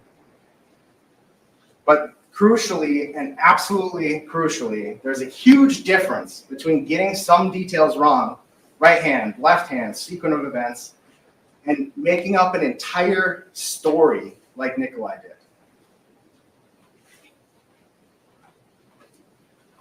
Defense has tried to highlight throughout the trial, Nicolae was in this traumatic experience, give him a break. It's understandable, he made up all these lies, told this whole story. Even though he looks calm and collected in the videos, he's convincing in the videos, talking to the sheriff, talking to Lieutenant Hart. But don't give any sort of credence to the theory that trauma affects memory for anyone in the Carlson's group, any of the boys, any who were stabbed, any who had to drag Isaac as he's bleeding to death to the shore. AJ, who's disemboweled, don't give any credence that trauma might affect their memory and how accurately they can remember all the details.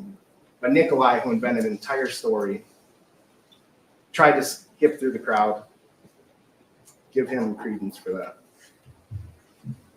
You saw what happened to all these witnesses, how fast it happened. It's not surprising some of the details are wrong. But the major point is accurate, is consistent.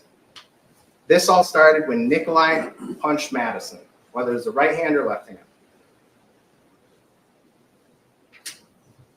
You heard the turmoil of the boys when they realized Isaac is stabbed. Clearly a traumatic experience.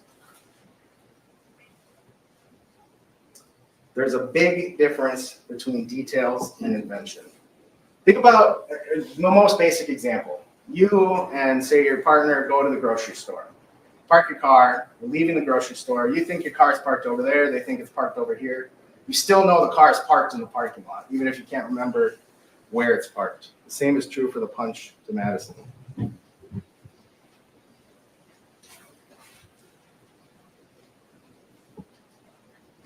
You heard from 10 people, both from the Carlson group and the boys group, that Nicolae struck Madison.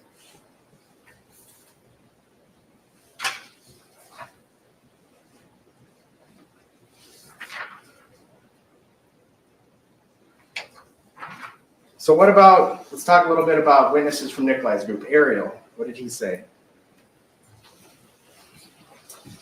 At trial, he says Nick defended himself. Can't really say how. Never said that when interviewed with law enforcement. He denied even being close to Nicolae. Remember, Ariel was there when he stabbed Dante. He was right there when Nicolae stabbed Riley, Tony, and Isaac. Law enforcement went there with the frame of Ariel standing next to Nicolae when Nicolae has the bloody knife. Ariel denies seeing anything to law enforcement of what Nicolae did. Ernesto, at trial, testified he didn't see Nicolae get hit, just saw him down in the water. Said he couldn't remember Nicolae saying, "They took my knife."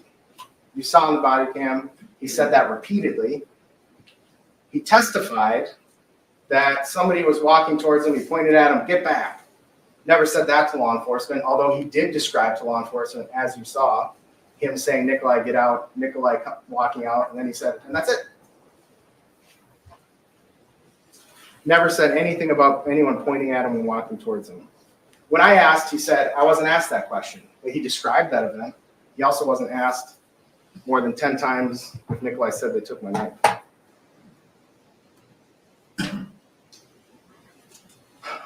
So about the punch to Madison again. Sergio, he's in Nicolae's group. He had walked out a little ways. You can see him in the photo on the left in the top right. He had the white shirt, white bucket hat.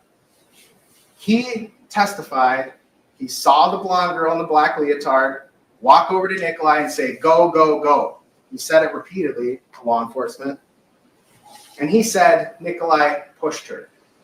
So this is what it would have looked like from his perspective, although a lot farther back in that photo on the right. How could he have seen Nicolae do anything to Madison unless she got pushed back, punched back, something violent, not some light push? He's not going to see that from where he was.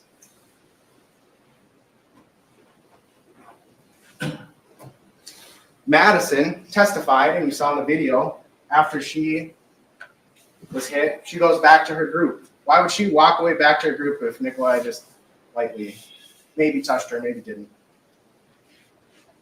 She told Quentin she was punched. She told police at the scene she was punched. She told police in the interview she was punched. She testified about feeling the throbbing pain in her cheek, her heartbeat in her cheek. Maddie testified she was told by law enforcement, sheriff's office, they didn't need the photo. You heard about that misunderstanding. She had anxiety about deleting the photo. In an effort to console her, she was told, "Don't worry about it."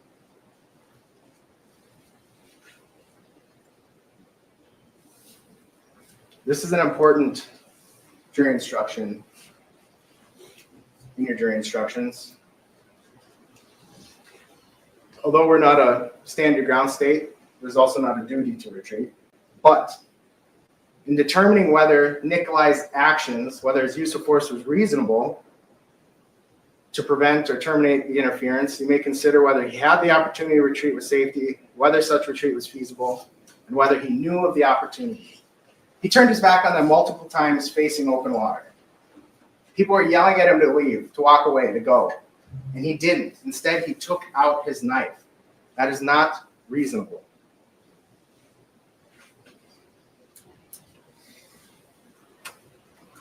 You heard from Sheena Lowell, Janelle Duxbury, Ghazi Khazri and Nazimpour, Dante Carlson, and AJ about the strike to Madison. You heard from the boys, Ryan Nelson, Juwan Cockfield, Landon Weiner, and Alex Bang. Alex Bang originally described it as a slap. You heard from Owen that he heard an impact and saw Madison fall back and catch herself. Defense has to argue that they're all either lying or mistaken. All these witnesses, including Sergio. If they're lying, why would Quentin say, "I saw some swelling and some slight redness, but didn't see the punch"? Why wouldn't he just say, "Yeah, I saw the punch too"? Why wouldn't Tony say he saw the punch? Why wouldn't Tony say he saw Riley get stabbed and she's just standing there? They tried to explain what happened as best they could remember. The punch isn't on video, but you see the reaction. You hear Dante yell, "You can't hit a woman before Riley is stabbed." They obviously didn't plan this lie in the chaos of the moment. So the only thing defense can argue is they're mistaken. That all of these people standing around Nicolae in that half circle proximate shape, they're all looking in that direction, including Sergio, including Sheena, who was by the group, the tubes for the Carlson group. They all were wrong in what they saw.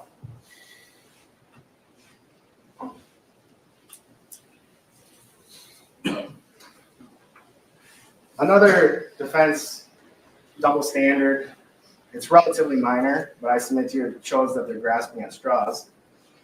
There's this trying to put Nicolae's group in a different category. There's the drunks on the Apple River, then there's Nicolae's group. About half of you raised your hand that you've been on the Apple River. That's what people do on the Apple River. They go, they tube, and they drink. Nicolae was in the exact same boat they were in. He wasn't bird watching and this group of drunk teenagers ran up on him. He knew what it's about. He'd been on the river before.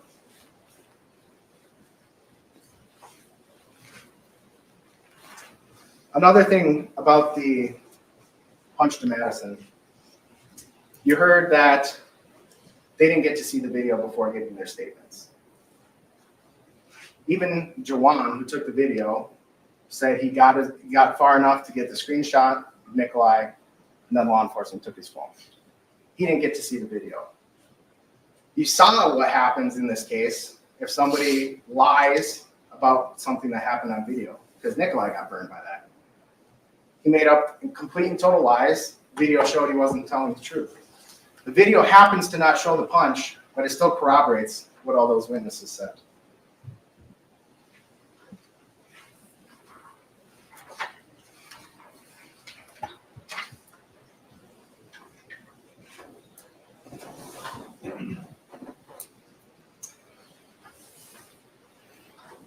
So count 6 is battery to Madison Coleman. It has 4 elements. Nicolae caused the battery to Maddie, or caused the injury, the harm, the pain. She testified to that. He intended to cause the harm despite his denial. I submit to you that's clear. You don't punch somebody without intending to cause harm. She didn't consent. She testified to that. He knew she didn't consent. She's a stranger. Obviously, she didn't consent. He knew that. Punching Madison was not self-defense. Again, there's no duty to retreat, but you have to consider the opportunity to retreat, knowledge of the opportunity to retreat, and whether the use of force was necessary in preventing the unlawful or the interference in Nicolae's person. So what is the interference at the time he punches Madison? The boys are saying cruel things to him. Maddie and Riley are standing in front of him, lightly touching his shoulders. People are pointing and laughing, the boys. Maddie and Riley aren't in his face. They're standing close, but they're not in his face. What amount of force was necessary to prevent that interference? People yelling at him, Maddie and Riley standing close. What amount of force was necessary? Absolutely zero. Just walk away. That's what people are yelling at him to do. Just walk away. Instead, he takes out his knife and punches Madison. Regardless of whether you were convinced beyond a reasonable doubt it was a punch, Nicolae essentially admitted to pushing her. Sergio said it was a push, although when asked, he couldn't remember if it was a push or a punch. There's still provocation. Your jury instructions talk about provocation and how that affects self-defense. A person may not use or threaten force intended or likely to cause death unless he or she reasonably believes he or she has exhausted every other reasonable means to escape or otherwise avoid death or great bodily harm. Remember, Nicolae ran up on these boys who were tubing away. They didn't run up on him. He ran up on them as they're tubing away from him because they insulted him. He was angry. He didn't walk away from the boys to leave the situation. He went over to Maddie, who was yelling at him to leave, and he lies to her and says, "They took my snorkel." I'm going to play that for you so you can hear it.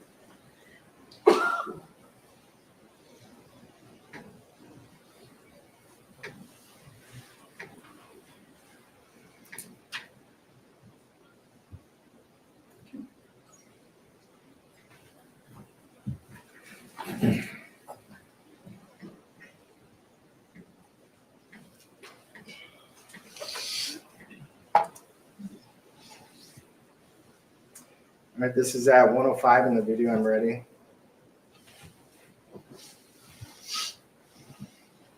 Go, kids, go! Go! Go, kids, go! Go! Go, kids, go! Go! It doesn't matter. You didn't done.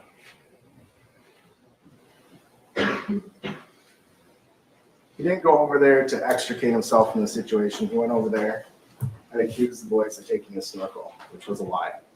And he had just ran up on the boys.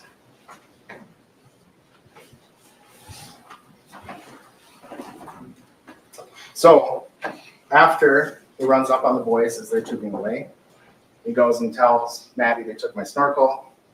He's standing there smirking at people, takes out his knife, either punches or pushes Maddie.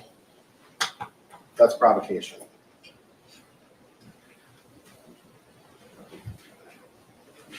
defense has zero reasonable argument, especially when it comes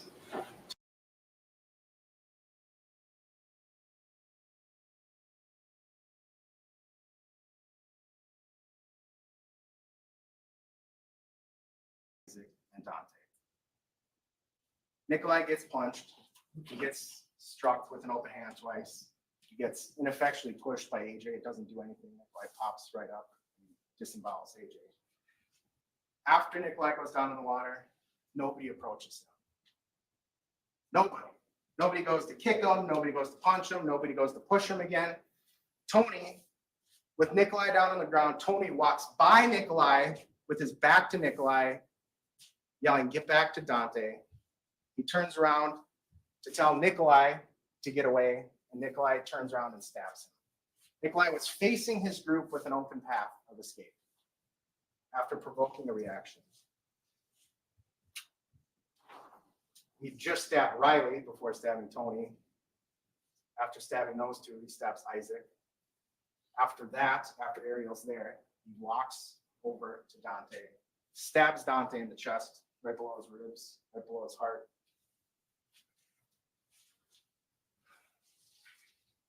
So self-defense. I submit to you, the state has proven beyond a reasonable doubt this was not justified self-defense, and Nicolae knew it. He knew it from the moment he did it. First of all, imminent threat of death or great bodily harm. He's not in an alley with no way out, with people blocking his exit. He's on an open river, 150 feet wide, people yelling at him to get away. None of them are armed. Punch, 2 open hand strikes, ineffectual push. Look at the definition of great bodily harm, whether he reasonably believed death or great bodily harm is imminent.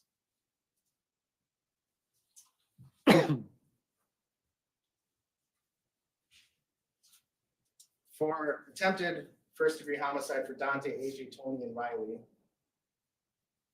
the state has to prove that he intended to kill each of them. And the acts demonstrate unequivocally, under all circumstances, that he had formed the intent and would have caused the death of each of them, except for the intervention of some other person and an extraneous factor. Third, the defendant not actually believe that the force used was necessary to prevent death, imminent death or great bodily harm. So for the intent to kill, but for outside circumstances. AJ is beyond clear. He would have died but for the blood in the helicopter. He would have died, but not for the surgery Dr. Miu performed. He is lucky, extremely lucky to be alive. What else was Nicolae's intent but to kill when he slices him up like that? He had the knife blade up. That wasn't an accident. He did not know. The first thing he does with it is slice up AJ's stomach. Riley, he slashes across the ribs. You saw the horrific nature of those wounds. He cut into her stomach, cut into her diaphragm. Luckily, he didn't hit any major arteries for her heart or lung.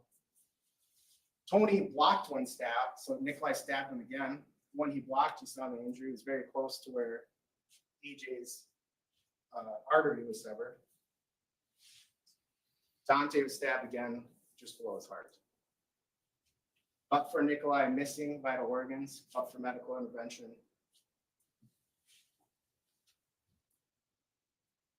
Miu claimed he had tunnel vision.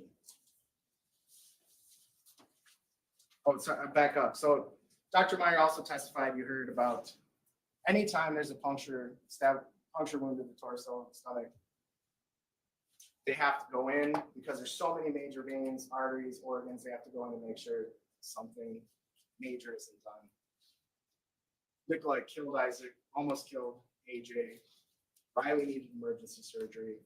Luckily, but for dumb luck, missed the vital organs of Dante. But for AJ blocking one strike, missing vital organs, he survived.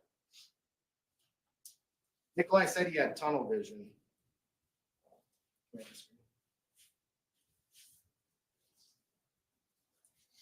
I thought everyone close to me was attacking me. I thought anyone touched me was attacking me. He didn't stab Ariel, and Ariel came up. makes the tunnel vision claim a little bit unconvincing. For first-degree intentional homicide of Isaac Schumann, Nicolae stabbed him so hard, he cut clean through 2 ribs. The wound was deeper than it was wide. He sliced Isaac's heart. There's no other intent when you stab somebody directly in the heart than to kill. An intent to kill doesn't need to be planned ahead of time. Your jury instructions talk about that. It doesn't have to be formed a week, a month, a day, even a minute in advance. As long as he had that intent when he does the act, that's intentional homicide. The first element is he caused Isaac's death. That's obvious. Acted with intent to kill. I've addressed that. Did not actually believe the force was necessary to prevent imminent death or great bodily harm. I'm going to get to that in a little bit for all the counts. Third element, he did not reasonably believe the force was necessary. That also goes to, I'm sorry, that's part of the third element. So how do we know, how can what Nicolae believe? What a reasonable person would believe. That there's only one person on the planet who experienced what Nicolae experienced, saw what he saw, was standing in his place. And what did Nicolae believe? He believed it was unjustified. The very first thing he does is walk away. Doesn't run. Doesn't tell Ariel or Nesto anything. Doesn't tell them to run. He walks away from his group to the other side of the river. At some point rinses the knife because it wasn't covered in blood. Throws the knife onto the bank before walking back to his group. Says nothing to his group other than they took my knife. Puts on his hat, sunglasses, and shirt, and sits down in his team. He's the one, as he said in his interview, says, let's go, let's get out of here. They can't right away because Eric isn't there. You saw, and as they're tubing down the river, you saw the video of him casually paddling along. You saw, so plan 1, get away. Slink away with the crowd. That didn't work. Plan 2, play down. Can you take the screen down, please?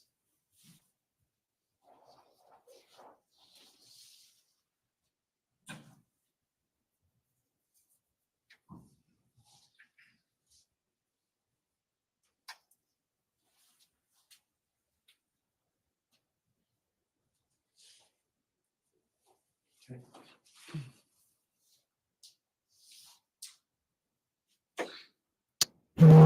Camera recording started.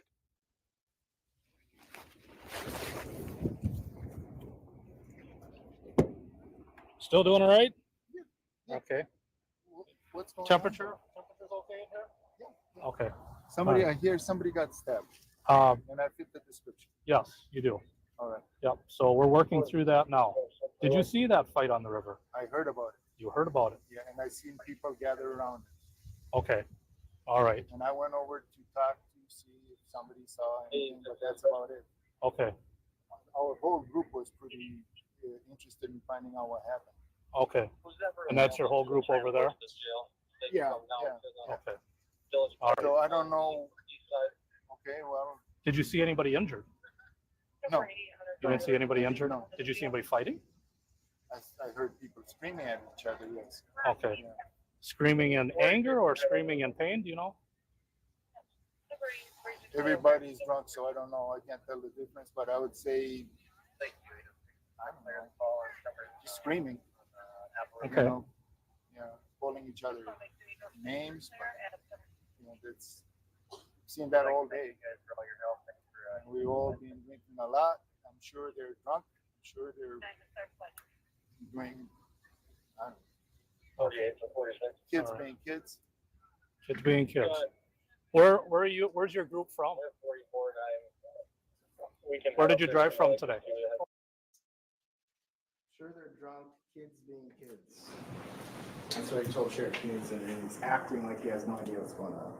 Clearly not in shock. You can take it down, sir. Clearly not in shock. Clearly Nicolae knows that was not justified, and he's looking out for Nicolae. Slinking away didn't work. Plain dumb didn't work. He's told he's under arrest for homicide. Plan 3. Completely lie about what happened as to justify him using lethal force. The boys pulled out the knives. They twisted their arm, poked him. That's what he used, poke, with their own knife. So first-degree intentional homicide and second-degree intentional homicide are very similar. For first-degree, did Nicolae actually believe? He actually believed that he was not justifying. For second-degree, it's the reasonable person standard. I submit to you, it doesn't make a difference in this case. It's crystal clear. He knew he wasn't justified.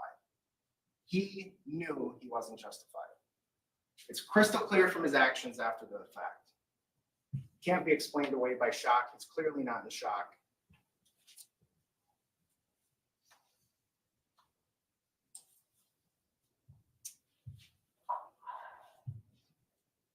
The use of force on AJ, stabbing Riley just standing there, stabbing Tony trying to break it up, stabbing Isaac directly in the heart. Mario's there, walking up to Dante and stabbing him. The injuries he left behind, that all shows his intent.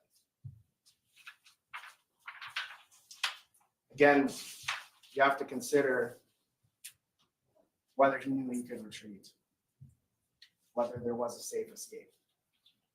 He could have just walked away. He could have just raised his knife.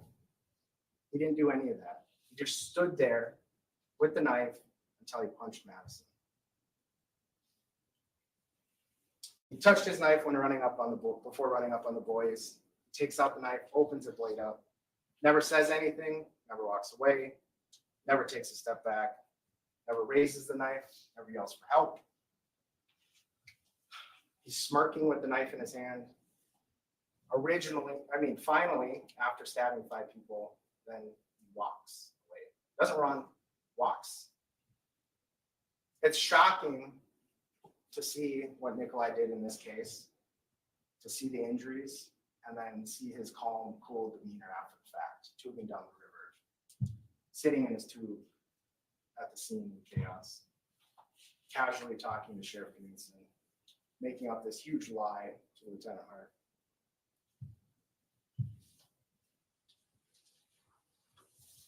He even lied to the start nurse at 9 p.m., so 5 hours after the incident, about boy pulling a knife, twisting his arm, poking him with his own knife.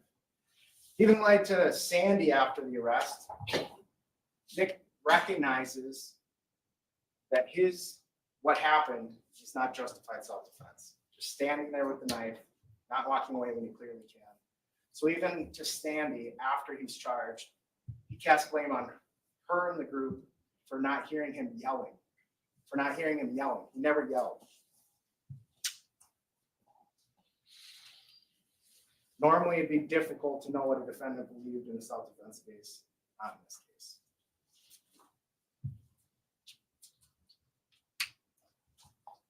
Nicolae was not in fear, he snapped. He was angry and he snapped, and he knew it.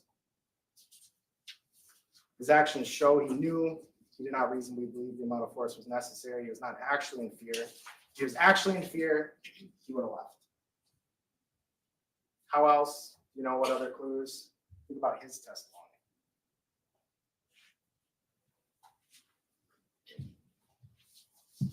We submit to you that this is first-degree intentional homicide and first-degree attempted homicide. His acts clearly show intent. But if you can't agree unanimously on that, as your jury instructions tell you, you have to consider second degree. Again, the difference in second degree is Nicolae's belief versus reasonable person. Here I submit to you his belief from his own conduct. Afterwards, he knew it was not justified. If you can't agree on second degree, you consider first degree reckless homicide, first degree reckless endanger of safety. Element 1, Nicolae endangered the safety of another human being. That's obvious. Endangered the safety of another by criminally reckless conduct. The jury instructions define criminally reckless conduct, creating a risk of death or great bodily harm. It's unreasonable and substantial. He was aware of the risk. Again, obvious. when he's stabbing people. When you talk about reckless conduct, let's say you believe his testimony that he just thought anyone touching him, anyone close to him was attacking him and stabbing him. That's reckless. That's criminally reckless conduct. That's utter disregard for human life. What other clues are there to utter disregard? He just walks away. He just walks away. He doesn't call 911. He just sits on his tube as other people are helping the victims. And he tubes down the river.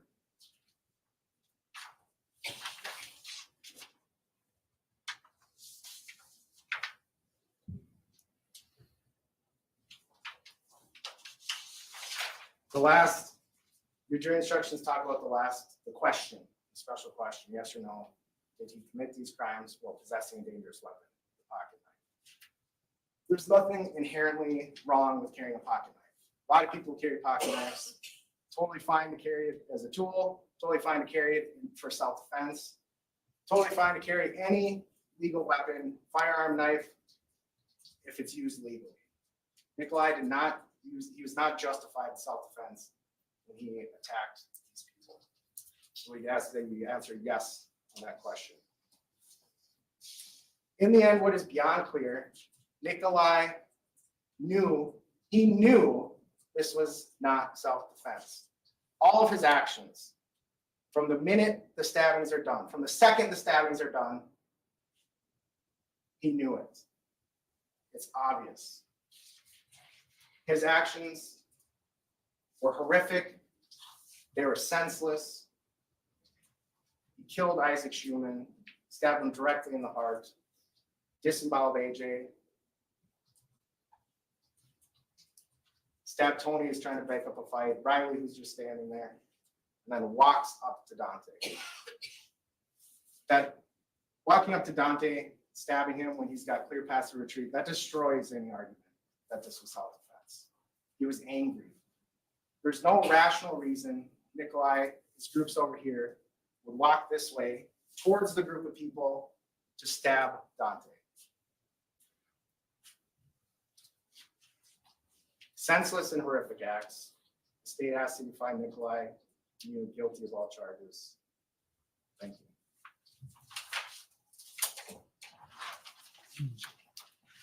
Thank you. We will take a 10-minute recess. We'll be reconvening at 11:05. Please take the jury out. All rise for the jury. Well, I think he's sunk. What a dickwad. Oh my God. Those poor families sitting in that gallery. I tell you what. I mean, me personally, I think first degree intentional. Personally. Because he made the first go. He charged at them. Madam Clerk, can we just, Yeah. Lordy, guys. It's enough to send you wild. These guys that go out there and, well, not just guys, these people that go out there and they attack people and then they don't want to deal with the consequences of their actions. I just want to backhand them into the next life. Unreal. Oh, nice. Nice, Mexi. Feel free to share that link.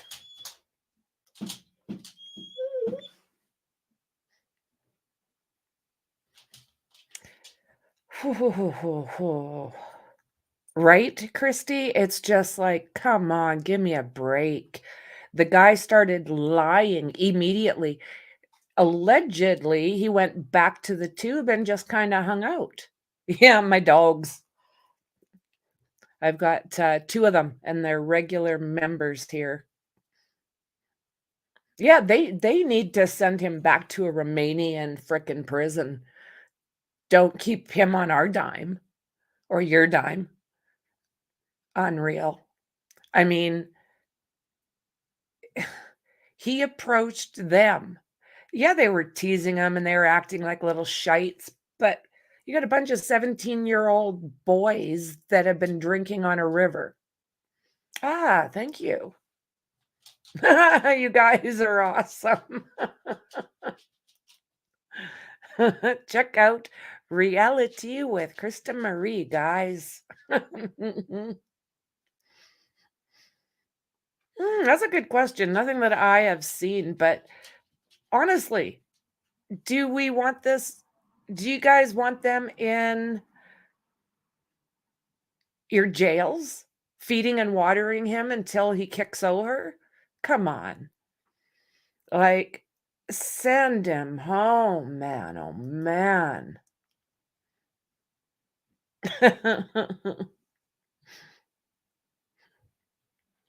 No, we never mind sharing people that are good creators. Never mind giving them shout outs on our channel here. It's some other questionable ones. It's never going to happen. But yeah, no, I think it's always great when we can support each other. I think it's important. Our opinions matter too. So yeah, he's been there since he was 16. At this point, is he here legally? If he committed the crime in the States, I want to see him in the States. Do you? Okay.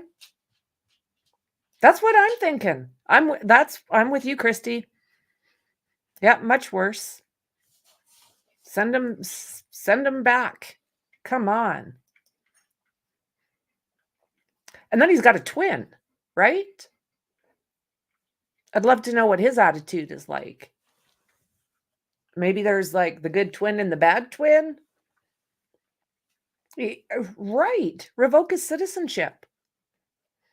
Get the F out. I have no patience today for these arseholes. Dylan Rounds, I tell you what. That one yesterday, while we were streaming day 7, we got the news that his remains had been found. Wow. James Brenner, I don't think he did. I mean, yeah, everybody wanted to know where Dylan is, and I'm very happy that he gets to be laid to rest and he's back home with his family. But I have no feelings towards that piece of shite. I mean, an argument with, even Dylan was 19, an argument with a teenager and you're going to blow him away? Give me a break. And I think there is the DP there. So good. Hang them high. American prisons and Romanian prisons, not sure which is better. Yep. He did. He made a plea deal and then took the cops directly to his body. Oh, yeah, he didn't give it away for nothing. I mean, it wasn't like he had a moment of being good. Yep, that was the stipulation. Yeah. So, yeah, that after watching that and, you feel so bad for these families. And that just should not have been how Dylan's story ended, because that Brenner is, woo, I mean, he's a lunatic. There's nothing good about him. Oh, right? Oh, my God. It's a killer. It's just, I mean, there we go. That probably wasn't appropriate. But, I mean, it's heart-wrenching, right? It's heart-wrenching.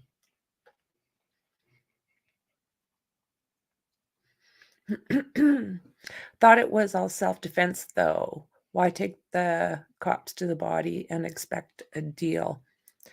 I don't think it was ever said that it was self-defense with Brenner. Yeah, I'd do anything to recover my child's body. Yeah. And you see, he didn't do anybody any favors. He didn't do this because he had a momentary good heart, or it had nothing to do with that. He's just trying to save his own arse. You know, I'm very glad Dylan is home. I'm very glad that they have him. I just wish that he could get the full extent to the law. Yeah. Yeah. Yeah. His parents, Dylan's parents, didn't give up ever. I mean, they knew who they thought did it. They were, if not 100% sure in their minds.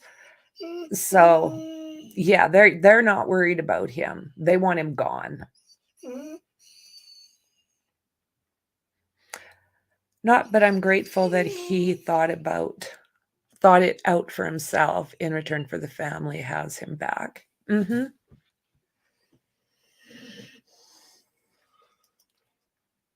With this case, yeah, the boys were teasing him. Absolutely. Yeah, absolutely.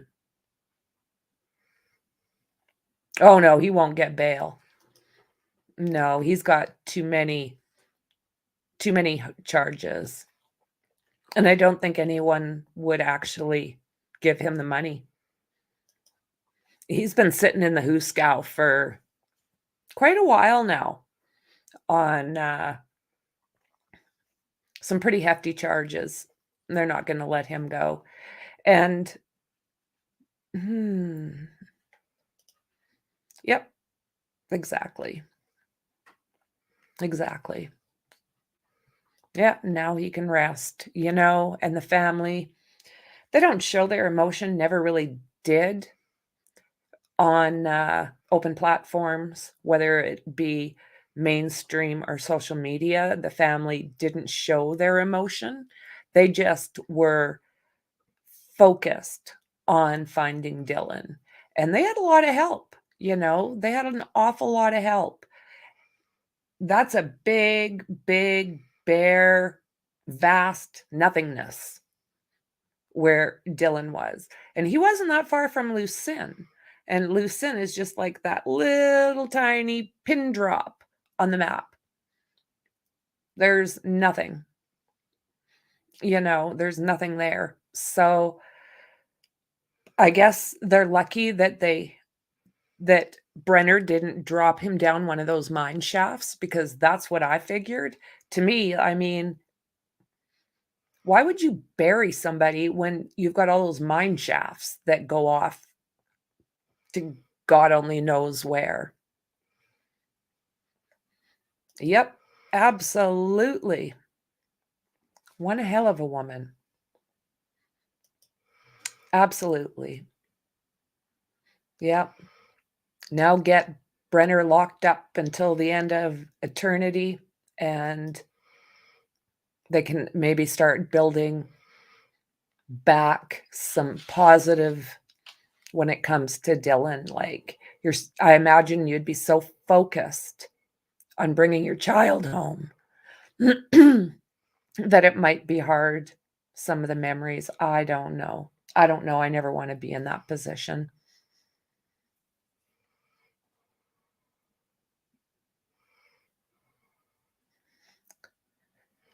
Hoola. Yeah, Brenner, cold? Absolutely. You know, I did quite a few videos when this originally happened with Dylan Rounds. I was just starting to stream, and I don't even know if I was streaming then. I don't think I was. I think I was making videos. And I did some really deep dives. The area and those people, I mean, literally, they're all like either totally cuckoo or they're extreme addicts to gross substances. And that's what he was surrounded by out there in that desert. Yes, it is. That's how we met. Absolutely. On a channel that shall not be named.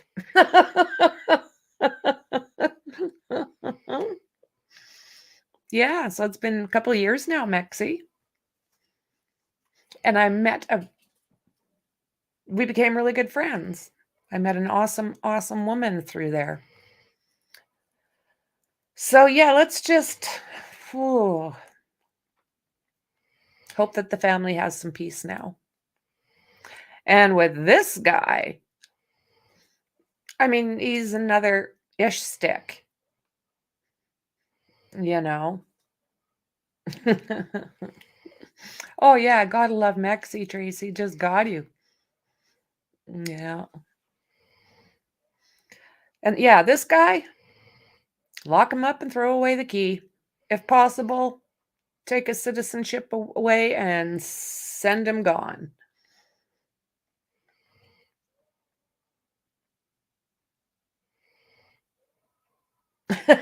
We a bunch of sad saps.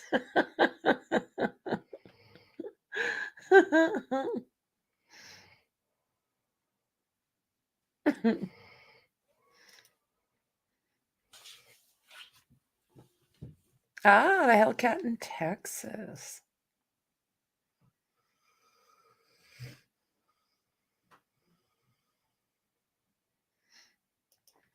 Yeah, this is a great community. Blessed to have met everybody and have you all in my that noise.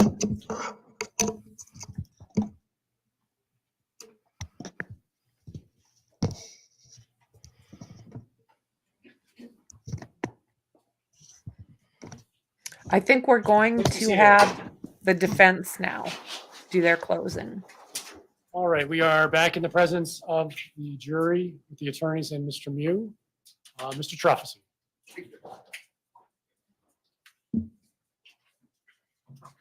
Yep, now the defense does their closing. So, ladies and gentlemen, in his opening statement, Attorney Nelson said to you, one of the things you're going to have to determine is what happened on July 30th, 2022. Well, what happened on July 30th, 2022 is a group of drunk teenagers led by the ringleader, Juwan Cockfield, saw an opportunity to torment a man who was by himself. They taunted him. They called him names like raper and pedophile and predator. They did this for no legitimate purpose. When they did this, they're yelling and carrying on. It attracted the attention of another group, right? Led by Madison Cohen and Dante Carlson. 6 drunk teenagers quickly turned into 13. 13 against 1. They got in his face. They screamed at him. They called him names. They swore at him. They put their hands on him. And the group of 6, they became brave. The group of 6 became brave to the point that they circle him and start taunting him. They do this to a man who has done nothing, absolutely nothing to them. Then, when that man, Mr. Miu, tries to create some space between him and Madison Cohen, they pounce. They punch him. They push him. They slap him. They hit him again. They choke him from all directions. And Nick Miu acts in self-defense. That's what happened on July 30th, 2022. I just want to give you guys a little bit of an indication as to kind of where I'm going to go, and more importantly, what I think you need to think about when you are back there thinking about the evidence, okay? First is the law. 1, there is no duty to retreat, period. That is the only requirement. In this state, bullies like Madison Cohen don't get to tell us where to go. Bullies like Madison Cohen don't get to get in our face and require that we leave. That's not a requirement here. Keep that in mind.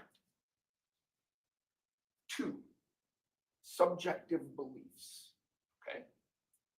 When you're listening to or contemplating the evidence and replaying it in your mind, you are to do that and consider the beliefs, not the actions, but the beliefs of Mr. Miu. And when you do that, you are to do that from his perspective at the time that the events were occurring. So while we have a video, that video is from the perspective of Joanne Cockfield. The video perspective that the jury is required to consider it is as Nick Miu is holding the camera.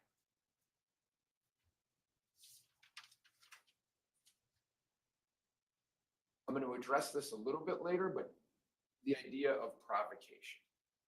Whether or not Nick intentionally caused harm to Madison Cohen. That is something that you should consider when you're considering provocation. And the other main one I want to talk about is what it means, because it's different here, beyond a reasonable doubt. So normally, beyond a reasonable doubt is this hurdle, and the state has to jump that hurdle in order to prove a case. It's a little bit different here, okay? Because in this case, self-defense has been alleged. Remember when you're back there, Nick Miu doesn't have to prove he acted in self-defense. They have to prove beyond a reasonable doubt that he didn't act in self-defense. They have to prove that his beliefs were unreasonable. Okay? So the way that I look at this video, the main video of Joanne Cockfield, we've all seen the 9-second video where he's screaming at Mr. Miu, calling him a raper. I'm not talking about that. I'm talking about the video that you've seen probably more than you want to. But I'm breaking that up into really 3 parts, okay?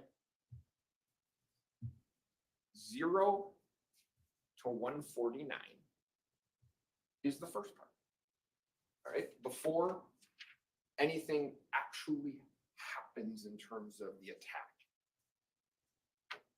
And what is in dispute in that first minute and 49 seconds? I think 2 things were raised in the case that were in dispute. And that is, first, whether or not these drunk teens were actually afraid of Mr. Miu, right? I think to a person, they testified, yeah, we were really concerned about Mr. Miu.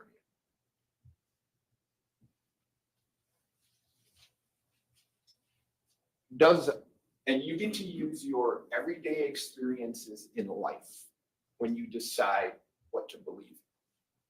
Does that look to you like teenagers who are afraid of that person? Is that what that looks like to you? Does this photo of drunk teenagers taunting him, does that make you believe in your experiences in life that they're afraid of him? Or is this what drunk teenagers who are terrified, is that what they look like? Does that make sense to you? Because you heard this. As the numbers rose, as the number of people grew, their fear it decreased. And you've heard Mr. Anderson say over and over again, all Nick Miu had to do was walk away. Well, you heard from each one of those tubers, those drunk teenagers, we could have passed. When he walked over by Madison Cohen, we could have passed. And you heard Owen Pelican. I didn't want to pass. I wanted to see how this was going to play out. Why? Because Joanne Packfield was recording this entire incident. They wanted to see what was going to happen. They're not afraid. They want to see how this is going to play out. And Joanne Packfield said it best of all. It's for the culture. He wanted to put it on the internet so other people could see it. And when you're using your everyday experiences in life, ask yourself this. Do people who are afraid of other people, do they walk up on them? Is that what people do when you're afraid of someone? Or do you try to get away from them? If you're afraid of someone, do you taunt them? Do you call them names? Do you circle around them? Those are questions that you all can answer.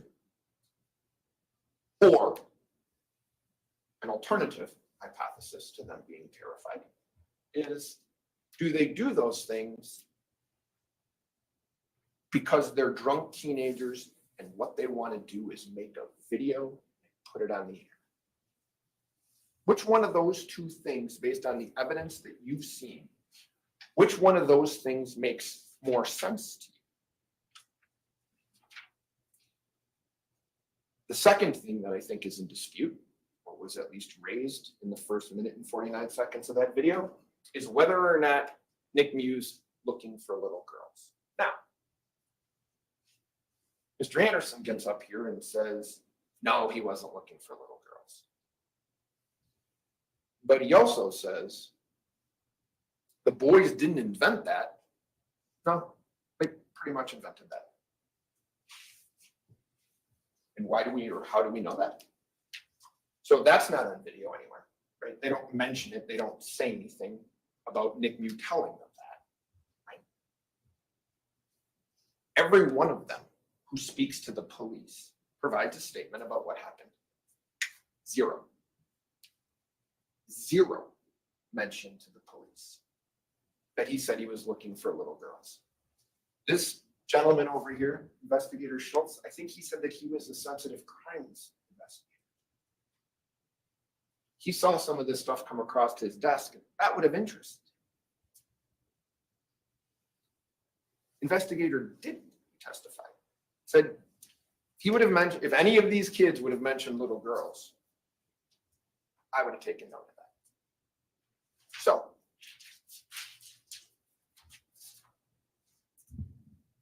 what's the alternative?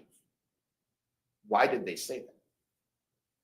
I would submit to you that what kind of person does what these kids did to him, and what would they look like as people if all they did was pick a guy out and start to torment him? What do we think of people who do that? What do we think of people who call grown men rapers and pedophiles and predators for kicks? What do we think of those people? They had to come in and say that. Because if they don't, we know what we think of them. That's the reason they came in, and they said this to you guys under oath. They got on that witness stand and swore to tell the truth, and they told you that he said he was looking for little girls. Well, the cops got up under oath and told you, no, they never mentioned that to me. What are the odds? What are the odds that that actually happened and nobody mentions it to the police? What are the odds? two other little points on that. In your everyday experiences in life, would you expect a man that you never met to walk up to you and say, if you ask him, how's your day? What are you doing? Oh, I'm looking for little girls. Would you expect someone to actually do that? Does that make any sense to you? He's with his wife. He has lunch with his wife and his friends. In order to believe what these drunk teenagers are saying, you have to believe that he has lunch with his wife, he's with his friends, they're having a fine time. Ariel loses his phone, and Nick goes, this is my chance. My wife's right over there, but this is my chance to go look for little girls. And I'm going to tell a bunch of drunk teenagers I've never met before, that's what I'm doing. Tell me that makes sense to you. Because you get to judge the credibility of what people have said to you. Okay? But I want to talk about what we know in that first minute and 49 seconds of the video. What do we know? We know, based on the evidence, that Nick's looking for a phone. We know that. Ariel said that. Nick said that. They find Ariel's phone in the river. So we know that. We know that Nick comes up to the teenager's tubes, and we know that Cotfield's looking for a phone, and Cotfield's holding a phone. Joanne Cotfield's holding a phone. We know that Nick Miu walks away from them as he passes them. We know that. We know, right, that the drunk teenagers move toward him and start confronting him. We know that. We also know that Nick sees what he believes to be a reasonable, rational adult. So he heads over there to talk.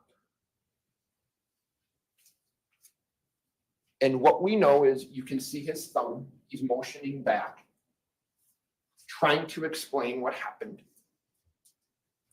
And we know that Madison Cohen, who knows nothing about what happened, zero, starts screaming at him to leave. We know that Madison Cohen feels comfortable enough to put her hands on him for the first time and move him because, well, she's queen of the river and she decides where people go. So she's moving him. We know that. We know that Nick is uncomfortable. So he waits for his group to come over because the state can say whatever they want. He's by himself. So we know Nick does that. We know that when Nick waves to his group, so does Madison Cohen. But there's one big difference here. Her group shows up. And they show up in numbers. We know that the group of teens are brave. And as this is going on, they start taunting this man who's done nothing to them. We know that. We know that Riley Madison comes over and now she thinks it's necessary because she's been anointed something in the river and she gets to tell him where to go. So we know that she puts her hands on him. We know that Nick's uncomfortable enough that he waves the group over a second time, trying to get someone to come to his aid. We know that. We know that Madison Cohen pushes him, puts her hands on him. Again, he tells her not to touch him, but she does it anyway. We know at that point it's 13 against 1. The other thing that we know, because we heard it, was someone in the group, the brave group of 6, tells Nick Miu, you got 10 seconds. In your everyday experiences in life, when someone tells you that you have 10 seconds, what normally comes after that? If we have children, I'm going to count to 3. You got 10 seconds to do this. Nothing's good is coming after that. It's reasonable in our experiences as adults to take that as a threat, right? And if you think about it, they all blamed. They didn't know it, but the guy holding the bag is Isaac. We know it's not Joanne Cockfield, and everybody else denied it. So who's left? Their buddy Isaac. They all blame, without saying his name. It's like, wasn't me, wasn't me, wasn't me. Well, you're saying it's the one person who isn't here, right? That's what we know. We know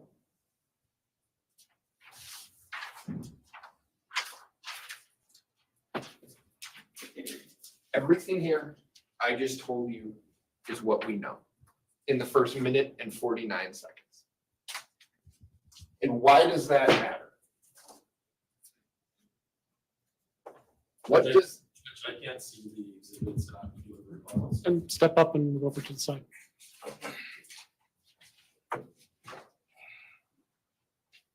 What does that matter? Why does this matter?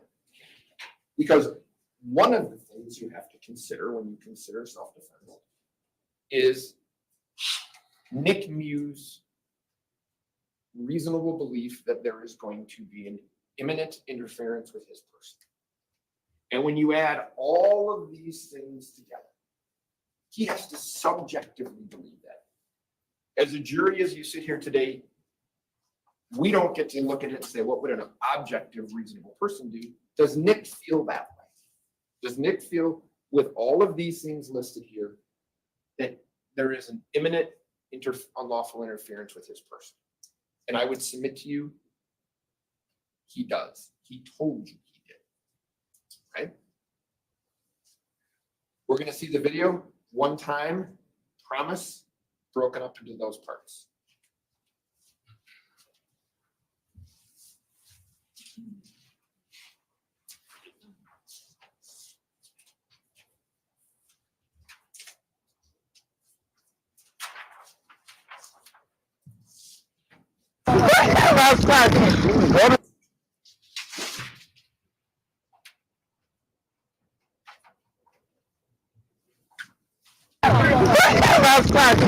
What is he on?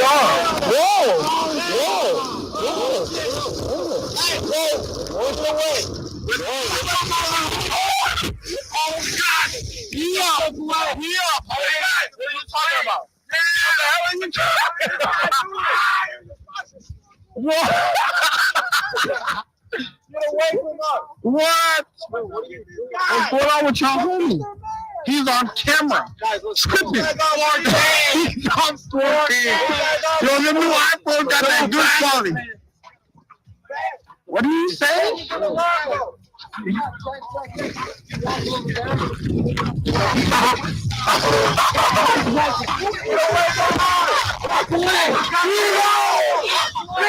what the hell? Who is this? Yes! Yes! Further culture! Further culture! Who is that? Further culture! Who is that? Who the hell is this? Doesn't matter. He said he was looking for little girl! He said he was looking for little girl! Yeah! That's exactly what he said. We're us out. I didn't have that part on camera. Did I? Some young ass kid. What the hell is this guy's problem, bro? We trying to have fun. He's gonna close you. He's gonna claim you. We don't want this one.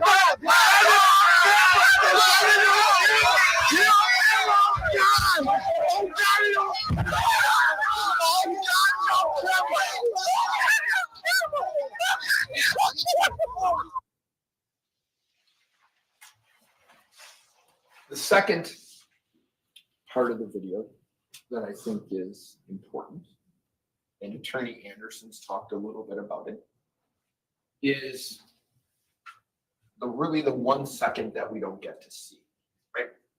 The 1 second where the state is insinuating and is claiming that Madison Cohen was punched, and where Nick Miu has testified that he raises his arm to get her out of his space.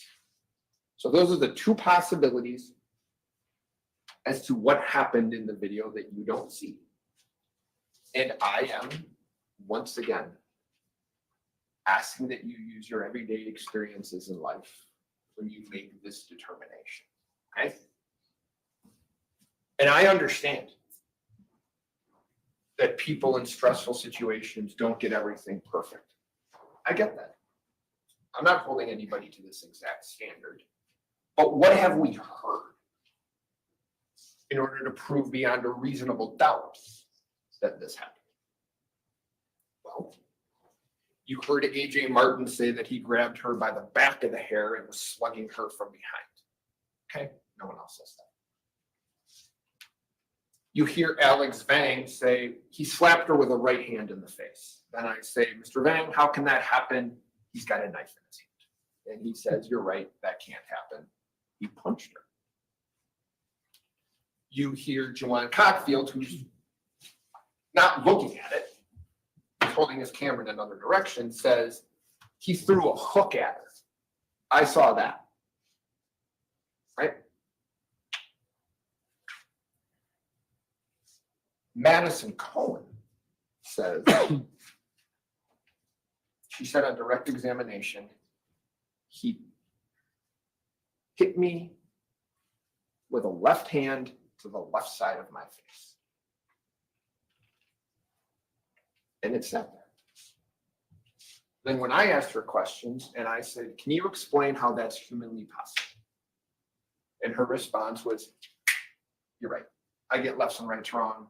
He hit me on the other side. Okay. But the state says she had a heartbeat in her cheek. She should remember what side of her cheek the heartbeat was in. She doesn't get that right. But how about the things when you use your everyday experiences in life that the state, they didn't talk about when he was up here talking about her injuries. He talks about her falling back and people seeing things. Okay, people can be wrong. How about things that make sense, though? We know that she's wearing sunglasses, right? We know that. Her sunglasses are not broken. She doesn't have a mark on her face from being cut by sunglasses. None of that. Is that what would happen if a 250-pound man squared up on a woman and threw a hook to her face? She doesn't have redness on her face. She doesn't have swelling on her face. She doesn't have puffiness, a bruise, or a mark. How do we know that? Investigator Schultz told us, I saw her shortly thereafter, and she didn't have a mark on her. He says, if I would have seen a mark, I would have taken a photograph of that mark. Makes sense, right? She doesn't drop her drink. She doesn't drop her vape. Her cell phone doesn't leave her bathing suit. Is that what happens when a 250-pound man squares up on a woman? She doesn't drop a thing, and she doesn't have a mark. Does that make sense to you all? Or does it make more sense that Nick Miu pushes her out of his space, Attorney Anderson said she's not in his face. Well, most of her friends said, no, she was. She was in his face. She was in his face. She was in his space. Right? If he makes this motion, she's not going to have broken sunglasses. She's not going to have a mark on her face. She's not going to have redness, puffiness, swelling, a bruise. She's not going to drop her drink because he doesn't hit her. Which one of those two things in your everyday experiences in life makes more sense? You get to decide that. And I want you to think about this. She knows the seriousness of the case. She tells the police she takes a photograph or photographs. Then she claims to have deleted them in a homicide case. Then the police say, that's okay. That happens. You give us your phone, we can get the pictures. Right? Wrong. They do a Cellbrite downloaded extraction of her phone. Investigator Schultz doesn't do it, but he reviews it and says, there's no deleted photos that I saw in there. He even goes so far as to reach out to Madison Cohen's mother, because maybe she either took the photos or were sent the photos. No, not there either. You get to judge the credibility of people and whether or not that makes any sense. That is not provocation. And just briefly on retreat and provocation. I told you when I started, there is no duty to retreat. And that is true. That's the first sentence in the retreat instruction. If you want to, it says you may consider whether or not when he was retreating, or if he had to retreat, whether the defendant reasonably believed the amount of force used was necessary to terminate the interference. You may consider whether he had the opportunity to retreat. Okay? Now, you don't have to, but when it starts, when it matters, is when he's using the force. And when he's doing that, he's surrounded. He told you he was surrounded. I asked Lieutenant Hart, do you have any information that would be contrary to Nick Miu's belief or statement that he was surrounded? She said, no, I don't. Where's he gonna go? So he doesn't have to go anywhere. We don't let people dictate what we do, and the loudest voice in the room doesn't have to win. Madison Cohen doesn't get to make these decisions for people. He doesn't have to leave. The drug teenagers don't have to leave either. They told you they could have left, but they wanted to see the show.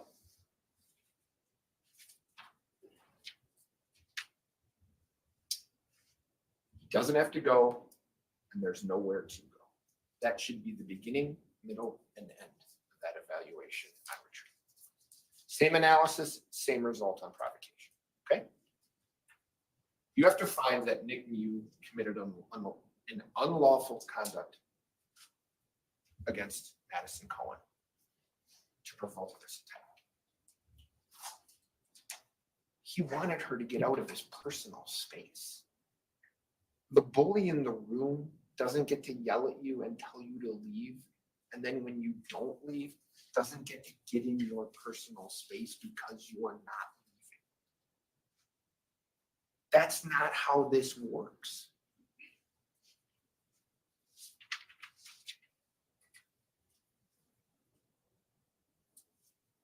The last part of the video is the 150 to 205 mark. Okay?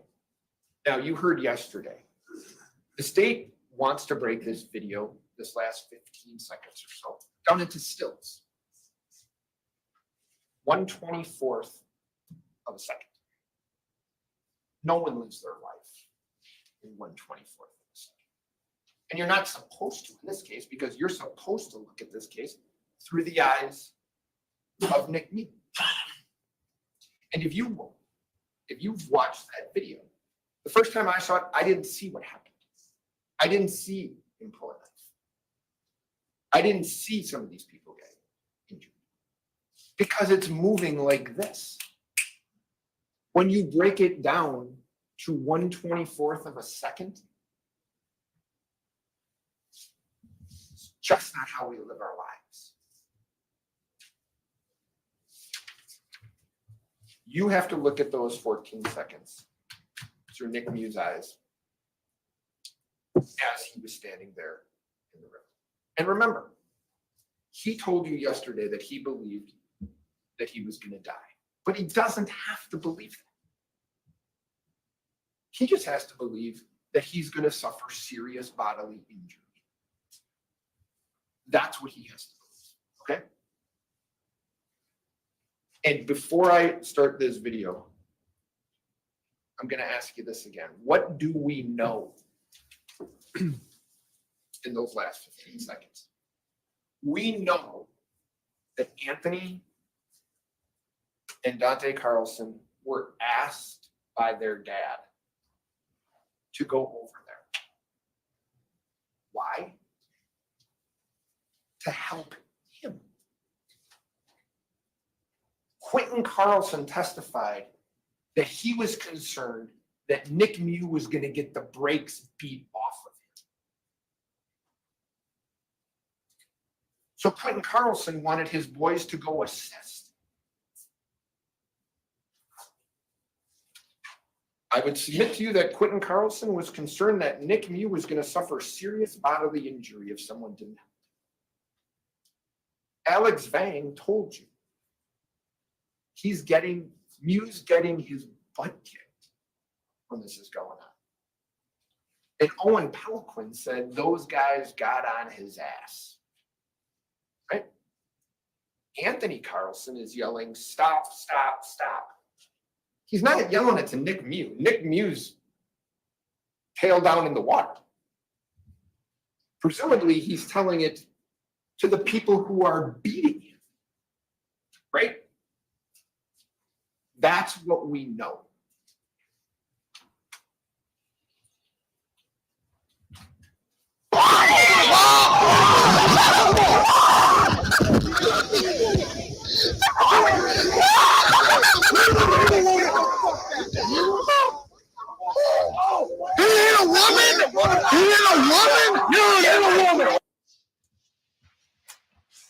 Now, Juwan Cockfield found that to be funny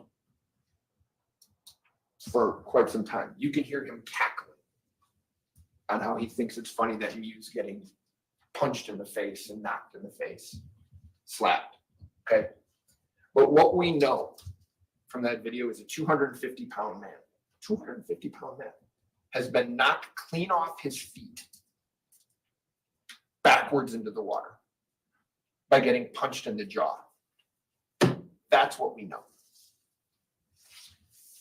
We know that in 1 second, Dante Carlson, who throws that punch, runs around to the other side of Nick Miu while he's still on his back, kind of on his lower, on his butt, kind of on his lower back, and he cracks him across the face. We know that. That's not in dispute. We know that AJ Martin, who says he's the peacekeeper, that's what he said. He runs up from behind and shoves Nick Miu while Dante Carlson comes in for thirds and smacks Nick Miu in the face again. I would submit to you at this point, it's coming from all sides and from multiple people. And this man who had heart surgery is terrified as to what's going on. We know, well, let me just remind you of this. At this point, after he's been punched, slapped, pushed, slapped, he hasn't stabbed anyone. Right? And if you listened closely to what AJ Martin said in his testimony, when he was shown the picture of him making contact with Mr. Miu before Mr. Miu stabbed him, he said, he got me before I got him, I guess. What does that tell you about what AJ Martin's intention is?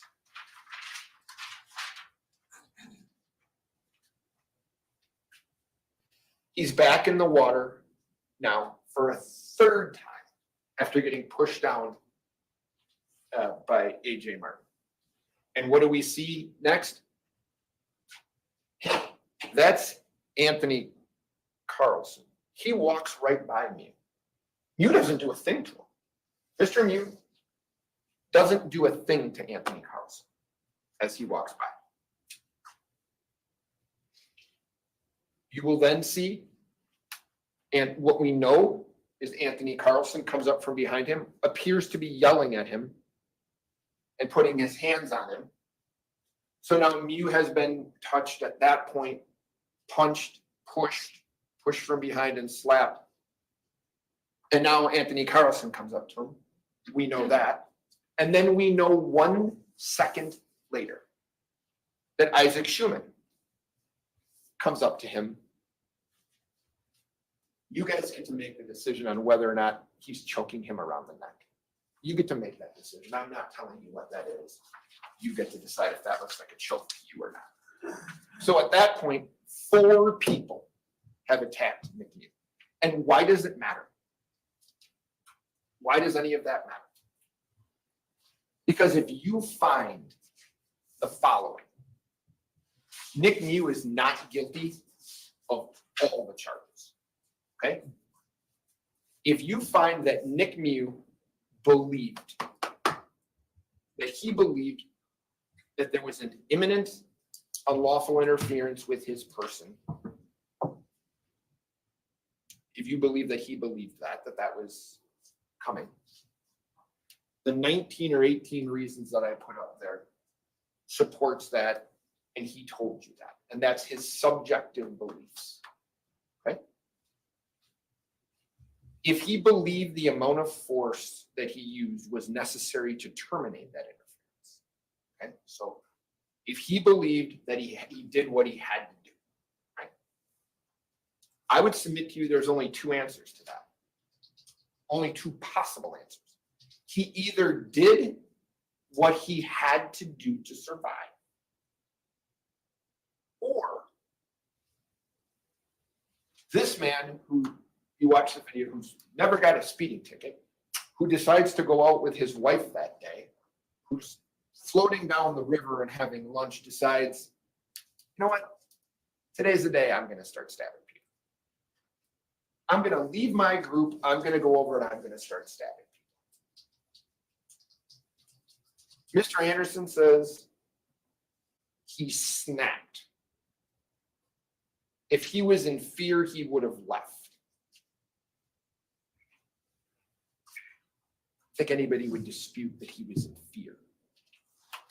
So when you're determining whether or not what he did, if he believed that he had to do that to terminate that interference, I would submit to you, why else would he do it? He either believed that or he just lost his mind. Right? This 52-year-old engineer who's married just lost his mind that day. Those are the 2 options I think that you have on that. And the final thing that you need to decide is whether or not his beliefs were reasonable. And the standard is, would a person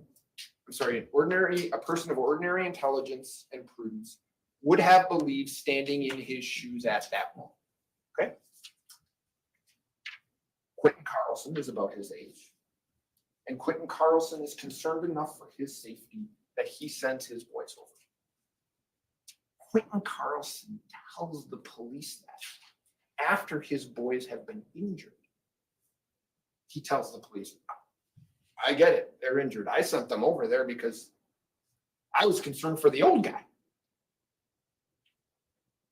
Brandy Hart. Did you watch that video yesterday? There's a point in that video where Nick Miu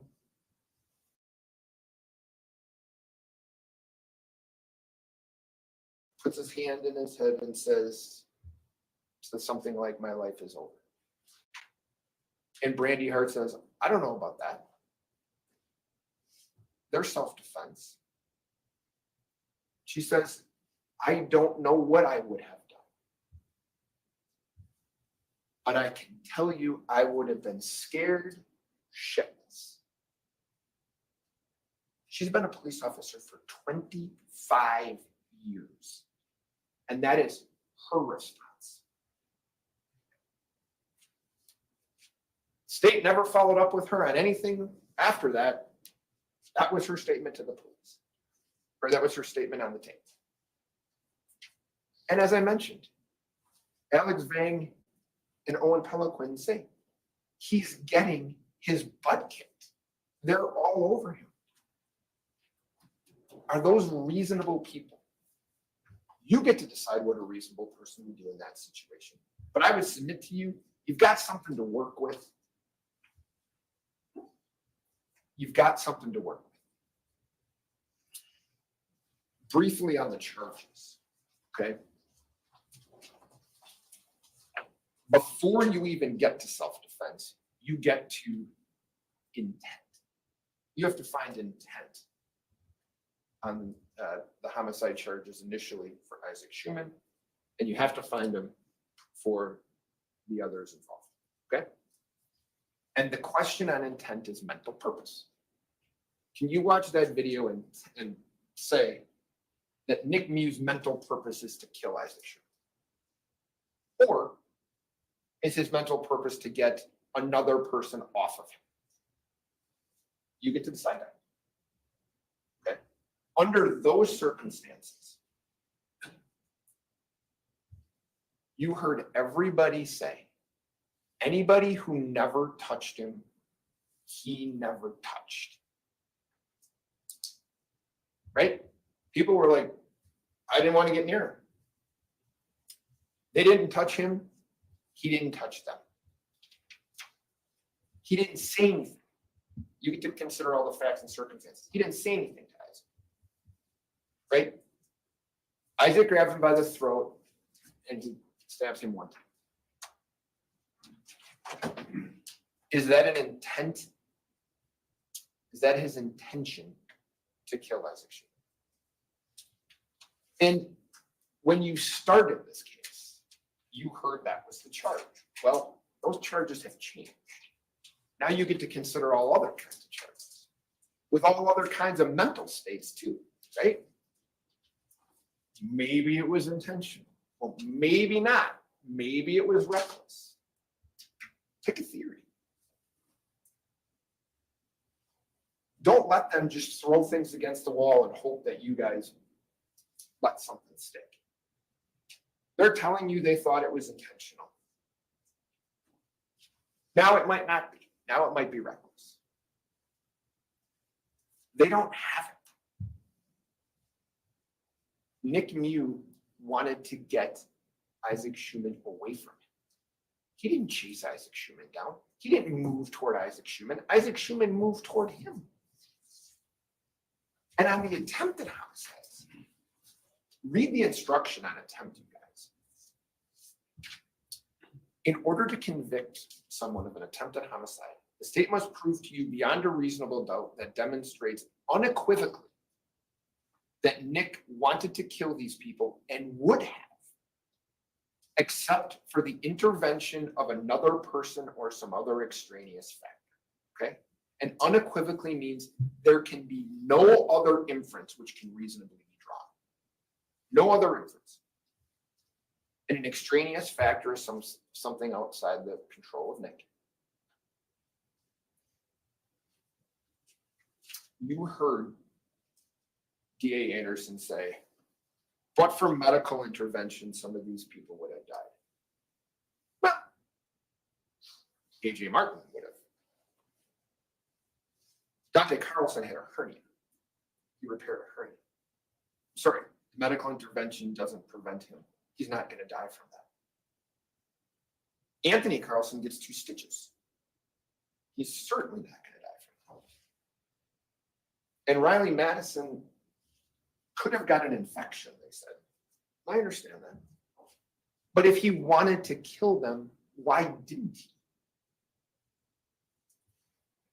He's, if you believe Attorney Anderson, he's alone with Dante Carlson.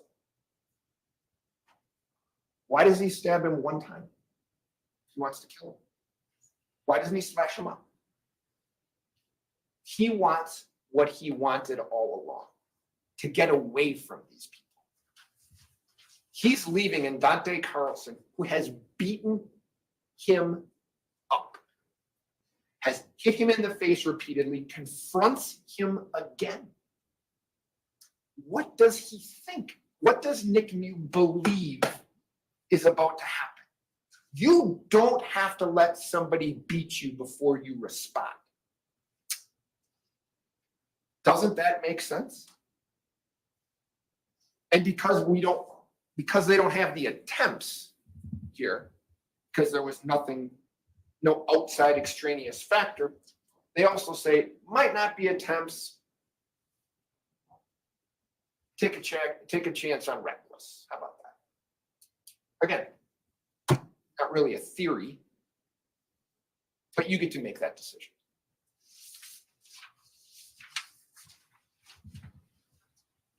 I'm going to comment on the video because I think it's appropriate that was played, the interview with Nick and Brandy Hart. He lies about the knife. He lies about the knife. What he and what Lieutenant Hart said is he's never wavered on is that this was self-defense, that he was fearful and that he was being attacked. Okay, that he's never wavered on it. He said it over 20 times in the interview, and it's the first words out of his mouth when he's interviewed by Lieutenant Hart. Some people get some facts wrong. Some people lie about stuff. He's not telling you the truth about the knife. But does it change one thing that you saw on that video? That's the reason we want there to be a video. Is so you're not taking the word of 13 people who don't get it right. That video is not subject to change. Attorney Anderson's right. It is what it is, right? What has persevered through this case is Nick Miu's fear, how he felt, the shock. You heard people testify about that, the whiteness, the wide eyes, the ghost-looking color of his skin. That has persevered through this case. He lied about the knife. Doesn't change one thing that's on that video.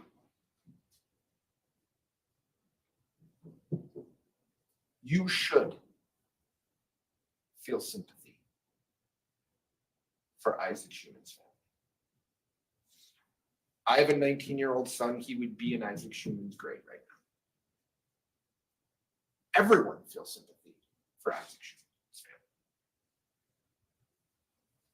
I'm sure he was a wonderful kid. And I know that his parents love him.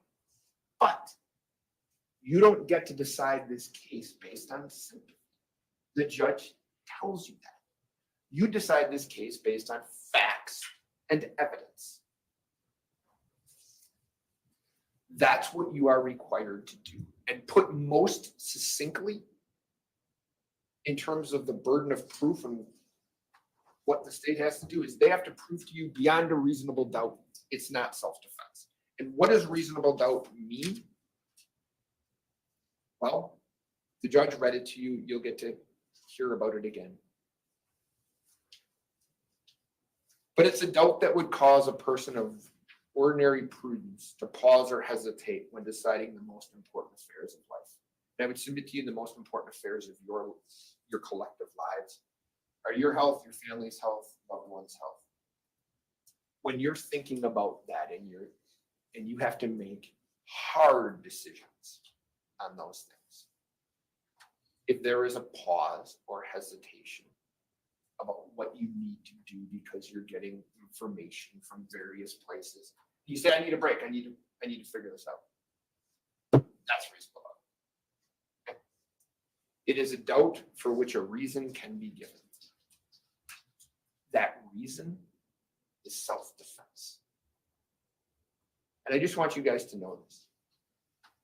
When you go back there and you have those verdict forms, if you believe it's self-defense, he's not guilty. If you believe it's probably self-defense, he's not guilty. If you believe it's possibly self-defense, he's not guilty. If you're like, it likely is, I don't know, not guilty. If you believe it might not be, not guilty. If you believe it's probably not self-defense, not guilty. All of those considerations that you would have require a verdict of not guilty. Because the state has to prove to you beyond a reasonable doubt that it wasn't self-defense. So, as I go to sit down, we, Attorney Nelson, Nick Miu, and I appreciate all of your time. The time that you've taken away from your families and friends to do this. The attentiveness that you've given us. And I think it's time for people to go home when you're done. And what we're asking that you do is that you send Nick Miu home. That you find him not guilty on all of the charges. Thank you. Oh, that's enough out of his mouth. Are you kidding me? While we swap people out, if you'd like to stand and stretch for a moment, you may do so. And then we'll hear a brief rebuttal from Mr. Smithson.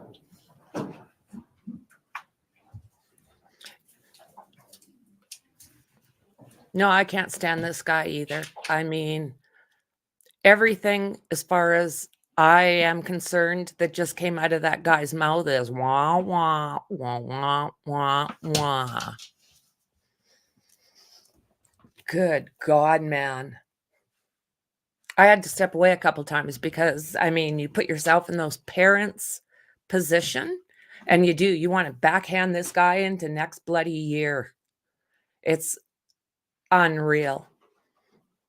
And I feel sorry for those parents. I just heard Mr. Robinson say his entire defense is based on what Nick Miu told you during his testimony was thoughts in his head, the beliefs in his head.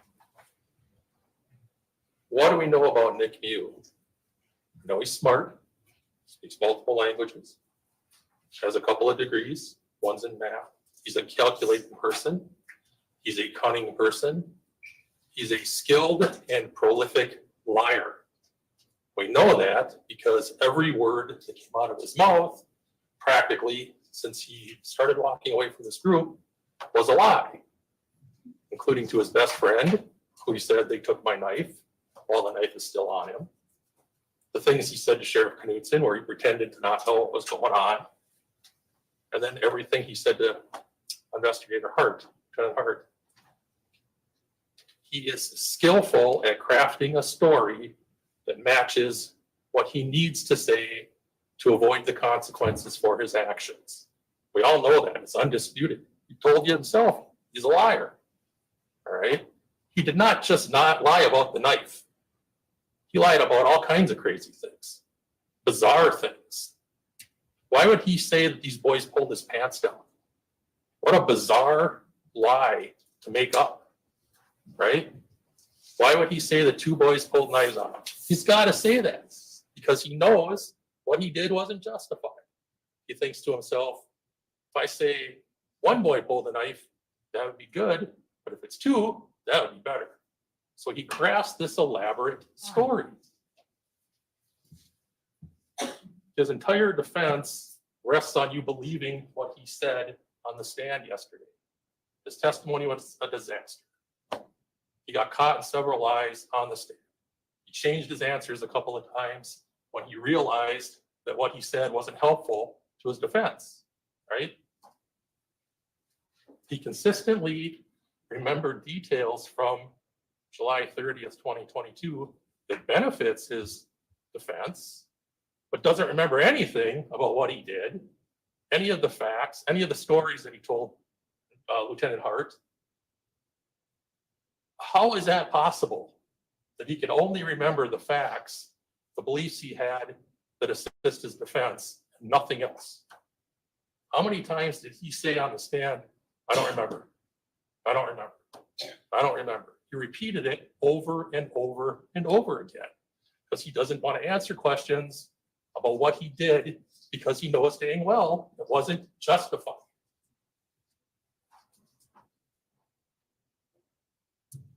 He's lying. He's lying. One of the many things I'm going to be grateful about when this is done is that I never have to hear again that the actions he took that day was the fault of these boys. That's ridiculous. It's despicable. There's never been any explanation from the defense as to why Nick Miu ran up on these boys, why he grabbed their tubes, why he was groping around where their legs were. They don't even respond to it. They didn't bring it up. There is no explanation. That behavior is inexplicable. He's a bizarre person. He made bizarre choices that day. It is not their fault. It is not their fault. I'll say it 100 times. It's not their fault. These boys have beat themselves up every day since this happened. You saw the raw emotion on the stand. Their best friend was murdered by this guy. And to say that it's their fault is despicable. Nobody's responsible for Nick Miu's choices but himself. He chose violence at every turn. There's been some question about whether he's fragile. Part of him is fragile. His ego is fragile. As his attorney had said early last week when he's questioning these boys, you were trying to humiliate him. You were trying to insult him. You were taunting him. He was humiliated. He was insulted. He didn't like these boys treating him like that. He certainly didn't like Madison Cohen getting in his face, so to speak. And eventually, he did just snap. He pulled his knife out, getting ready for violence, pulls it out, holds it down where nobody can see it, holds it at his side, and then hits her. That started the violence. He prepared for the violence before he started it. He felt humiliated, and he wasn't going to let it go. I asked him, did you ever take a step back at any time when she was yelling at you? No. With no explanation.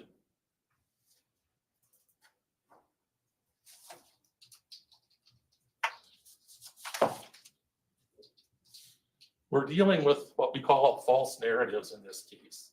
Things that the defense repeats over and over and over again, hoping that you think it's fact, okay? One of these is this 13-to-1 narrative, okay? We've heard it 100 times in this trial. This is not a 13-to-1 situation. We've got the 6 teenage boys standing on the side by their tubes. He's confronted by the 2 girls. Everybody else is in the background. He hits Madison Cohen when he's only got 2 girls standing in front of him. After the fight, it's one-on-one to start.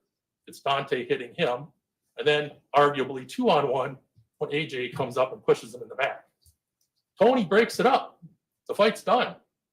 He gets off. And AJ, of course, is already tore open, so he's laying in the river. But that's the end of the fight. Mr. Miu continued violence. He chose more violence after that part of the fight was done. Tony, who did exactly what his dad told him to do, came up to try to break it up. You can hear him telling Dante, his brother, get away, get back. Mr. Miu turns around and stabs him, and Tony blocks it and stabs him again. He chose violence at every turn. There's another false narrative. They circled him. They surrounded him. Baloney. You've seen the video how many times there's open water everywhere. That he was attacked from all directions. False narrative.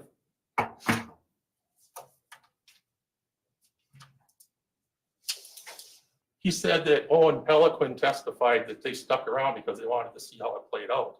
That's true, but what he didn't mention is that Owen also said he wanted to make sure he didn't do anything to this woman. And you know what? Those instincts were exactly right. Those instincts were right.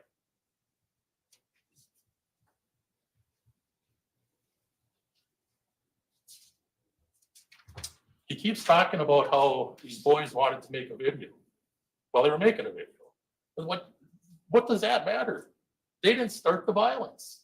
None of those boys laid a hand on him, despite the fact that he touched both Joanne Cockfield and Landon Wire when he ran up on him in the tubes. Nobody laid a hand on him until after he had already stabbed a number of people. Isaac Schumann tried to stop him. He got killed for his efforts. He seems to be arguing, the defense seems to be arguing that Isaac somehow deserved it. I don't understand that argument. He's trying to protect people.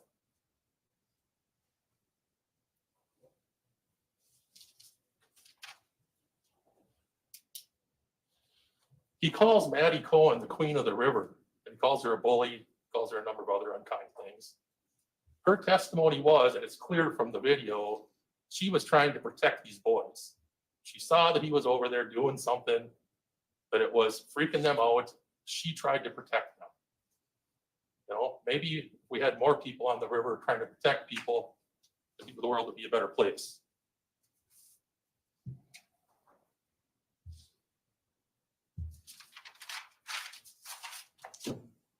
They've made over and over, they've argued that Maddie was never punched because she has no marks on her face.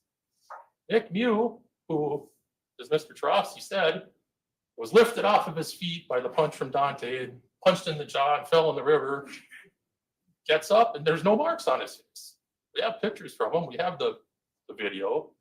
We have his interview with Lieutenant Hart later. We have the pictures that the jail nurse took 5 hours after. There's no bruising. There's no puffiness. There's no swelling.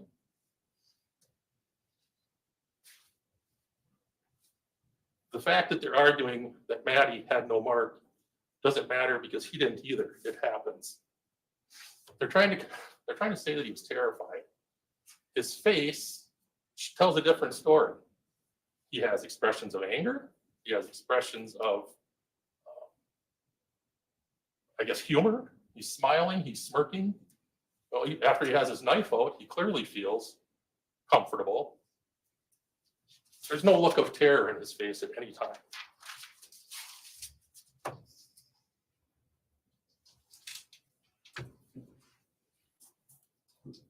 KJ Martin was not armed. He pushed Mr. Miu in the back. We know that. He didn't kick him. He didn't punch him. He didn't hold his head underwater. He pushed him in the back. And for that, he got a incision on his body from his belt line all the way up. You saw the pictures. It's horrible. He used no weapon against Mr. Miu.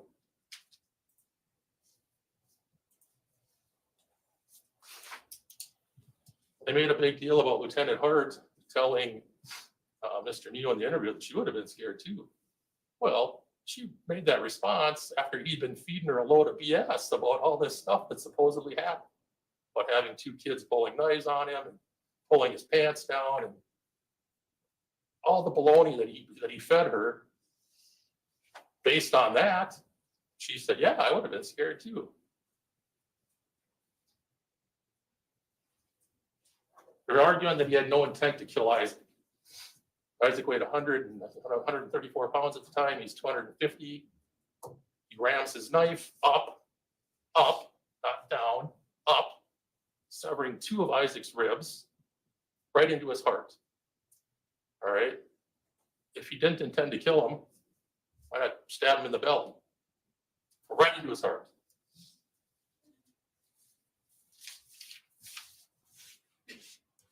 We've heard no explanation whatsoever as to why he stabbed Riley Addison. We know from the video she's standing off in the background after Tony's trying to break it up. He just walked over and stabbed her. She wasn't attacking him. They don't explain that because there is no explanation. None. He wasn't in fear for his life from Riley Madison. She said she was 110 pounds now, might have been 115 back then. There's no fear for his life. He just was mad because she touched him. They've talked a little bit about extraneous factors. It's not just medical attention that can be an extraneous factor. As we know, multiple people on the river stopped to help these folks, putting compressions on. One witness said they used a sandwich bag to try to make a chest compression. There was a lot of interventions for these folks. We know with Riley Madison specifically that Larry and Davis and his brother, we saw it on the video, got her to shore on a tube. People went out of their way to help these folks. These are extraneous factors. But another extraneous factor is he just got unlucky. You know, if he, as Mr. Anderson had said, we've got arteries, we've got organs. Dr. Meyer said, you know, whenever you have an abdomen wound, you have to check all those things. It's kind of a miracle that more people didn't get killed. It's not by anything he did. He just got lucky. Missed major organs and arteries.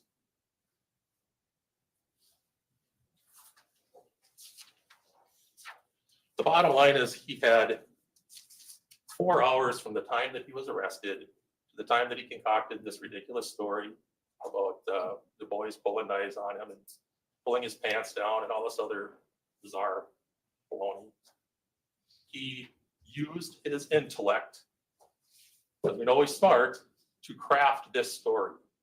And he was very deliberate and detailed because he wanted to come up with a story that he thought would be sufficient to convince people that he acted in self-defense. We know he lied about all of it. So now today, he's saying, well, sure, I lied about everything I said when I talked to Lieutenant Hart about what happened, but now I'm telling the truth. So now believe me. No. You have my full confidence. I know you're going to return a just verdict of guilty and deliver justice to Isaac Schumann and everybody else who got hurt by this man. Thank you.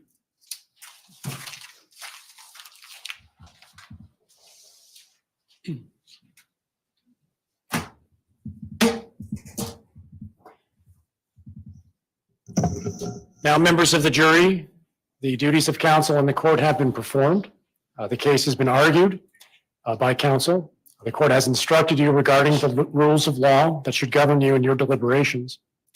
The time has now come when the great burden of reaching a just, fair, and conscientious decision of this case is to be thrown wholly upon you, the jurors, selected for this important duty. You will not be swayed by sympathy, prejudice, or passion. You will be very careful and deliberate in weighing the evidence. I charge you to keep your duty steadfastly in mind and, as upright citizens, to render a just and true verdict. You are to decide only whether Mr. Miu is guilty or not guilty of the offenses charged. Any consequences of your verdict are matters for the court alone to decide, and they must not affect your deliberations. Multiple forms of verdict will be submitted to you concerning the charges against the defendant, Nicolae Miu. For count 1, 5 forms of verdict will be submitted. They read, as to count 1 of the information, Isaac Schumann, the jury finds Nicolae Miu guilty of first-degree intentional homicide as charged. Another form, as to count 1 of the information, Isaac Schumann, the jury finds Nicolae Miu guilty of second-degree intentional homicide as submitted. Another form, as to count 1 of the information, Isaac Schumann, the jury finds Nicolae Miu guilty of first-degree reckless homicide as submitted. Another form, as to count 1 of the information, Isaac Schumann, the jury finds Nicolae Miu guilty of second-degree reckless homicide as submitted. Lastly, as to count 1 of the information, Isaac Schumann, the jury finds Nicolae Miu not guilty. Return only 1 for your verdict. If you return a guilty verdict, you must also answer this question. Did Mr. Miu commit the crime while using a dangerous weapon? As to count 2, 5 forms of verdict will be submitted. They read, as to count 1 of the information, Alexander Martin, The jury finds Nicolae Miu guilty of attempted first-degree intentional homicide as charged. Another form, as to count 2 of the information, Alexander Martin, the jury finds Nicolae Miu guilty of attempted second-degree intentional homicide as submitted. Another form, as to count 2 of the information, Alexander Martin, the jury finds Nicolae Miu guilty of first-degree recklessly endangering safety as submitted. Another form, as to count 2 of the information, Alexander Martin, the jury finds Nicolae Miu guilty of second-degree recklessly endangering safety as submitted. Finally, as to count 2 of the information, Alexander Martin, the jury finds Nicolae Miu not guilty. Again, return only 1 for your verdict. If you return a guilty verdict, you must also answer the dangerous weapon question. As to counts 3, Dante Carlson, count 4, Anthony Carlson, and count 5, Riley Madison, the court will give you 5 verdict forms for each count that are worded similar to the ones given to you for count 2. As to count 6, Madison Cohen, 2 forms of verdict will be submitted. One reading, as to count 6 of the information, Madison Cohen, the jury finds Nicolae Miu guilty of battery as charged. Next, as to count 6 of the information, Madison Cohen, the jury finds Nicolae Miu not guilty. Again, if you return the guilty verdict, you must answer the dangerous weapon question. It is for you to determine whether Mr. Miu is guilty or not guilty of each of the 6 counts submitted to you. You must make a finding as to each count of the information. Each count charges a separate crime, and you must consider each one separately. Your verdict for the crime charged in one count must not affect your verdict on any other count. This is a criminal, not a civil case. Therefore, before the jury may return a verdict which may legally be received, the verdict must be reached unanimously. In a criminal case, all 12 jurors must agree in order to arrive at a verdict. When you retire to the jury room, select one of your members to preside over your deliberations. The presiding juror's vote is entitled to no greater weight than the vote of any other juror. If you need to communicate with the court while you are deliberating, send a note through the bailiff signed by the presiding juror. To have a complete record of this trial, it is important that you communicate with the court only by a written note. If you have questions, the court will talk with the attorneys before answering, so it may take some time. You should continue your deliberations while you wait for an answer. The court will answer any questions in writing or orally here in open court. When you have agreed upon your verdict, have it signed and dated by the person you have selected to preside. After you have reached a verdict, the presiding juror will notify the bailiff that a verdict has been reached. Everyone will return to the courtroom. The verdict will be read into the record in open court. The court may ask each of you if you agree with the verdict. At this time, please administer the oath to the bailiff. You swear that you will, to your utmost ability, keep all jurors on this trial together in some private and convenient place, subject to the direction of the court, until they have agreed upon your verdict and they are discharged by the court, and that you will not, before they render their verdict, communicate to any person the state of their deliberations or the verdict they have agreed upon. So help you God. The bailiff has extra copies of the jury instructions. I imagine you'll probably want to consult with them during the course of your deliberations. I believe he has 4 or 5 sets. If you need more, let him know, and I will print more for you. He also has the verdict forms in each of the manila envelopes, 1 envelope per count. If you reach a verdict, please put that verdict signed by the foreperson back into the envelope. The other forms that you don't use can be discarded, but there only should be 1 verdict form returned back in each envelope. Now, members of the jury, as I mentioned to you at the beginning of the trial, only 12 jurors can deliberate. 2 alternates were seated in the event that we lost jurors due to health, emergency, or some form of misconduct. The alternates have been determined by lot by the clerk of court. The alternate jurors are not released from jury duty. Alternate jurors may be called upon to deliberate if we happen to lose one of the 12 jurors during the course of deliberations. So basically, the alternates are needed to be at the ready and stand by in the event that they are needed. The alternate jurors will be free to leave the building, but you may not talk about this case with anyone. You may not research or investigate the case on your own. You may not read social media posts. You may not read news reports about this case. If we need an alternate juror to participate in deliberations, the clerk of court will contact you. So we'll need a phone number before you leave. You will be expected to return relatively quickly. So please stay close to home or close to your place of work if it's nearby. We will keep your personal notes safe in a secure private location in the event that you're called upon to deliberate. At this time, I'll ask for the envelope.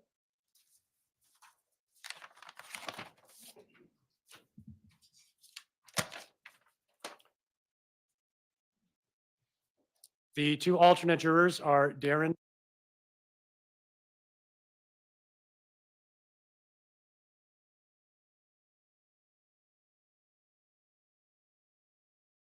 You may. If you'd like to have a private place where you can eat it here in the courthouse, we'll provide you with that facility. But the alternate jurors may not eat with the other 12 because the other 12 may begin their deliberations once they are back in the deliberation room. Please take the jury out. All rise for the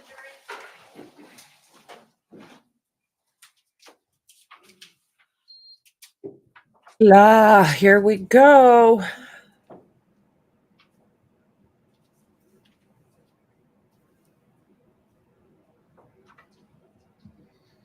So take that scumbag and put him back in a freaking cage until we know.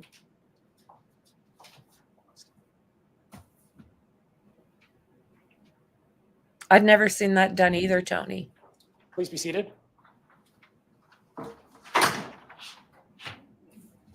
Mr. Anderson, do you have any objection to the manner in which I read the jury instructions? No.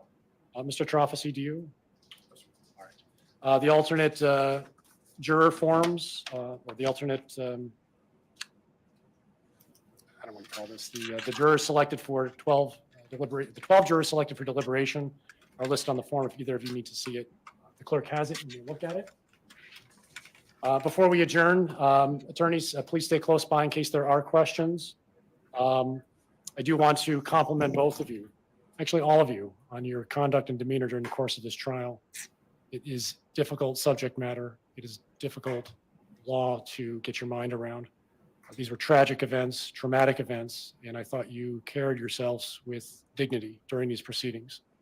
And I think your clients, the victims, and the community should be proud of the way that you have administered justice today.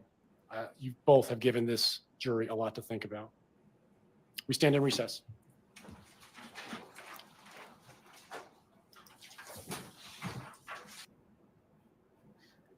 Okay, guys. So I'm going to keep that tab open. And we're going to watch the rest of day 7, which means we will see him on the stand lying his face off. Are you ready? Let's do this. Making a free, voluntary, and intelligent decision. You've been involved in situations that you would consider to be highly stressful events. Yes. Would you consider this to be a highly stressful event? Yes. And would you agree that in those highly stressful, have you interviewed victims of offenses and people who are accused of offenses involving highly stressful events? Yes. And in those highly stressful events, both the victim and the accused can be feeling kind of the same emotions sometimes. Is that right? Sure. Okay. And would you agree in your training and experience that highly stressful events can impact someone's ability to recall what had happened? Yes. Both for the complaining witness or victim, as well as the person who's accused. Would that be fair? Fair. And you'd agree that doesn't mean that the person is necessarily lying, sometimes these stressful events kind of cloud memories and make it difficult for them to recall events, correct? Yes. Speculation. Overruled. I think you said yes? Yes. And would you agree that based on your training and experience, how long someone suffers from a stressful event, meaning how they react to it, that can depend upon, I mean, it can differ in terms of timing, right? What I mean by that is you might suffer the same stressful event as I suffer. You might be over that stressful event in a much shorter time than I would be over it. Is that fair? Yes. And because it's a criminal investigation and you're working at a quick pace here, you're not given the opportunity to kind of let things calm down before you do your investigation, right? I don't know if I understand your question. Okay, so let me give you an example. So in an example, if this fact pattern involved an officer, that officer would have an opportunity before they had to give a statement, correct? Officers don't have to give statements immediately after stressful events. They're allowed to kind of calm down and think about it before they're required to provide a statement. True? Objection irrelevant. Sustained. Did you give, or was Mr. Miu given an opportunity in terms of timing to calm down from the situation, kind of make sure that he had all his faculties before he provided a statement? I don't know, other than the 4 hours between the time he was taken into custody and I spoke with him. And those, I'm not being critical of you here, I'm asking you, you don't know whether or not those 4 hours he was still under the stress of the event, right? I don't know. Okay. And I'm not going to ask you about what you saw in the video, but what I'm going to ask you about is you're aware there's a video in the case, right? Yes. Okay. And when someone gives you a statement about what had happened, it's helpful for you as an investigator to be able to go back to that video and kind of determine the accuracy of that person's statement, right? Sure. Okay. And while you're able to determine whether or not the person's statements are accurate, what the video really doesn't capture and what you need to try to figure out is what the person was feeling or what their beliefs were at the time, correct? I don't know if that's up for me to decide. No, but in terms of your investigation, you'll ask people things like, how did that make you feel when something was happening? That you'll ask them questions about their emotions because their emotions might not be borne out on a video. True? True.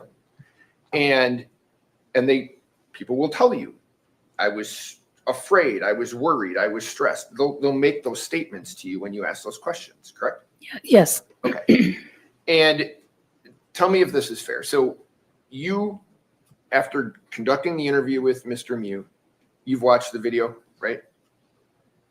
The video of the incident? Video of the incident? Yes. Okay. And you agree his statements regarding how he got the knife, those are inaccurate, correct? Yes. Okay. And you did ask Mr. Miu what his beliefs were or how he was feeling while all this was going on, correct? Do you remember that during the interview? I guess I don't recall if I asked him how he was feeling, but he articulated that to me. Okay, he had mentioned to you how he was feeling, true? Yes. Okay. And would you agree that once you kind of get into the meat of the interview, first thing out of Mr. Miu's mouth is that he was acting in self-defense, right? Yes. Okay. And he says that, if I have it right, 3 times in his first statement to you was it was self-defense. Yes. Okay. And he told you in that first portion of the interview that they were hitting him, right? Yes. And that's true, correct? That's borne out on the video. Yes? Objection, Your Honor. The video speaks for itself. Sustained. Is it sustained? Can I ask you this?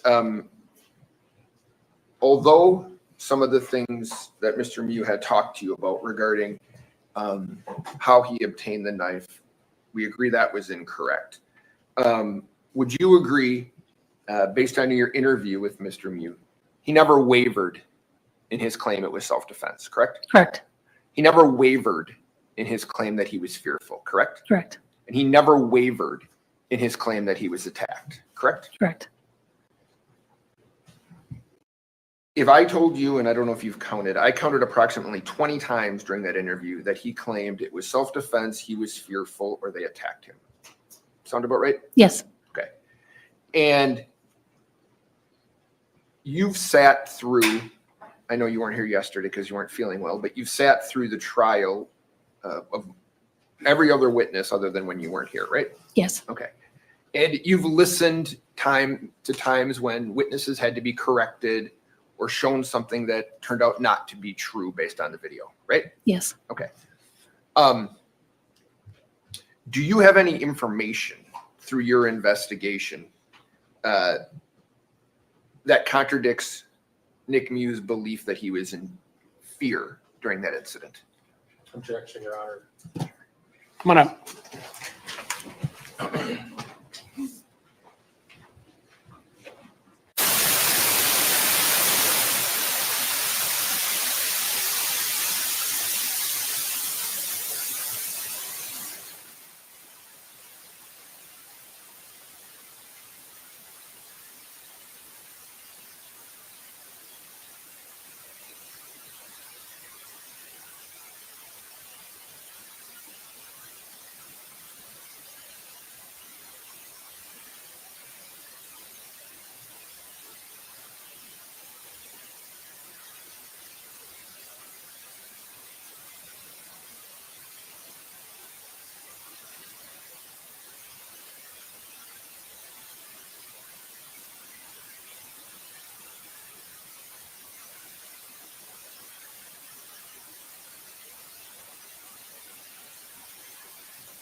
The objection is sustained.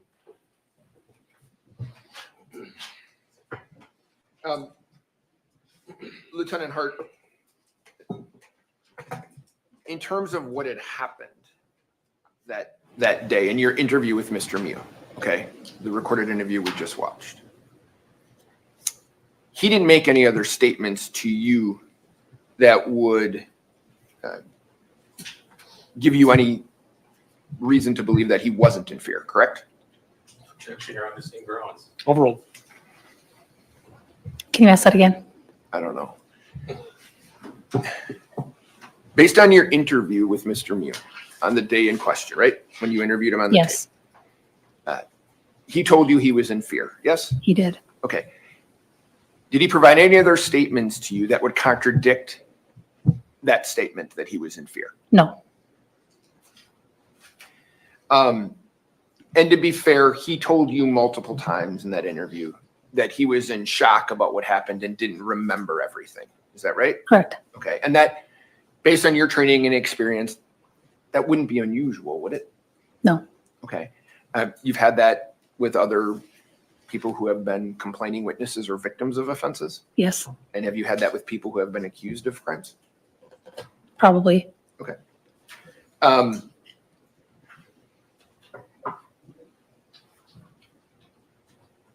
Tom, if you can answer this. So he never denied that he defended himself with a knife, correct? Correct. What he got wrong was how he got the knife, but he told you that he used it on other people, correct? Yes. Okay. And he told you other things that you actually found out to be true, right? Like he had a snorkel and goggles, right? Yes. Okay. And you found those, not you, but your police found those, right? Yes. Okay. So that's true, right? Yes. He told you that he was looking for Ariel's phone, correct? Yes. You guys found Ariel's phone, right? Yes, Okay. He told you that people were calling him I think he says the word child molester. But it's true, people were calling him names, correct? yes, Okay. And I think he also told you on the tape that they were attacking me from all directions. Is that right? he did say that. Okay. Do you, in your investigation, do you have any evidence through interviews of witnesses or anything else that that's not correct? Objection, Your Honor, please approach. Yes.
I'll sustain the objection on foundation grounds. Mr. Trompesi, you may continue. Lieutenant Hart, can you just give me a brief synopsis of the investigation that you've done in this case? Yes, I interviewed Sandy. Okay. I interviewed Mr. Miu. Okay. And I coordinated the translation and transcription of Hispanic speaking statements and 911 calls. Okay. So the investigators who have testified, you're their boss? I'm their supervisor, yes. Okay. In an investigation like this, do those reports pass over your desk? Do you see those? I would say a majority of them, not all of them. Okay. So you're aware, well, tell me if you're aware, that there has been multiple interviews conducted in this case by your investigators, right? Yes, Multiple eyewitnesses or people who claim to be eyewitnesses to what has happened, right? yes, And those reports passed over your desk? not all of them. Have some of them passed over your desk? Yes, Okay. Based on the information that you have seen, the reports that you've seen, the interviews that you've conducted, any other evidence that you've been able to look at, my question to you was, is there any evidence that contradicts the statement that Mr. Miu had made to you on that interview that he was surrounded on all directions? I don't know. You don't know? Well, I haven't read every single report for this case. On the stuff that you've read. I can't ask you about things you don't know. What I can ask you is on the things that you've read, the reports that you've reviewed, the interviews that you've conducted, there's nothing that contradicts his statement that he was surrounded, right? Your Honor, I'm going to object because it's vague as to time. There's a 3-minute period here. Overruled. Can you answer the question?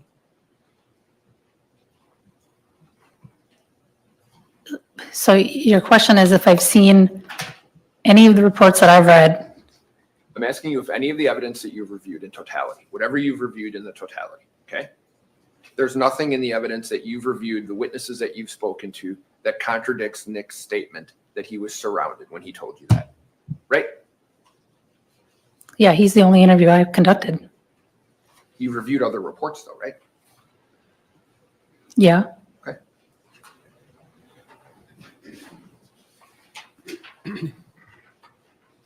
And I think he said in his interview with you that he said, all I want, guys, did you find a phone, right? You remember that?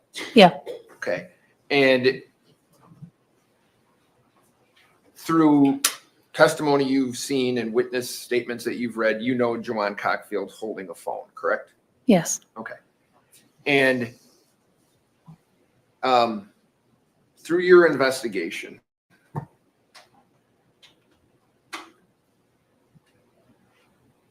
you'd agree there were no little girls in that area at the time, right?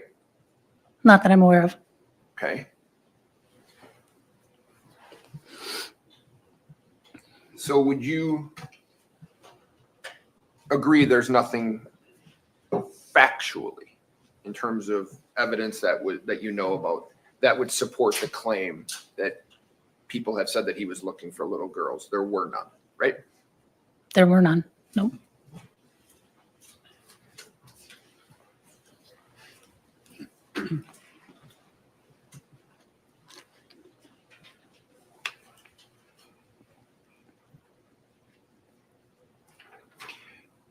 If you would have suspected he was impaired, would you have followed up on that? Yes. Okay. How? I mean, what would you, just tell me what you would have done. Well, I probably would have applied for a search warrant for his blood.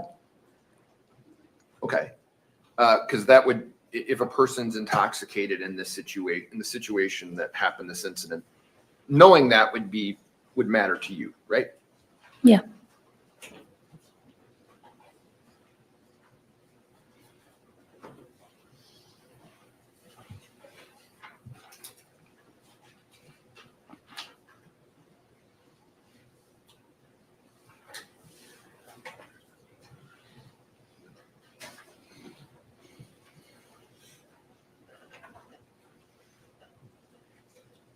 Just one moment, Judge. I think. Yes.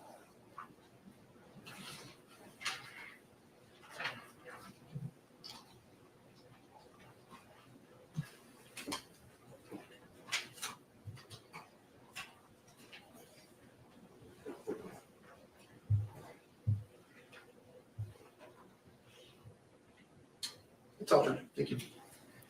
Mr. Smestad. Lieutenant Hart, as you were interviewing Mr. Miu, did he at any point say anything about being strangled? No. Did he say anything about having injury or pain to his neck or throat? No. Did you see any injuries on his face at all? No. How many feet away from him were you during that interview? However wide a table is, Can you describe the lighting in the interview room? it was well lit. Did Mr. Miu say anything about hearing anybody threaten him with a phrase similar to "you've got 10 seconds"? No.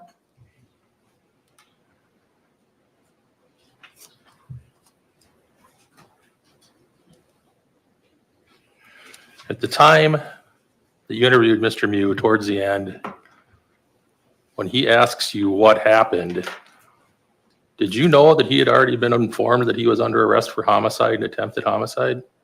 Objection, speculation. I'm asking if she knew. I'll sustain the objection. You'll have to rephrase the question. Did you have any knowledge as to what he had been informed of with regard to charges when he was arrested? No. When Mr. Miu asked you what happened,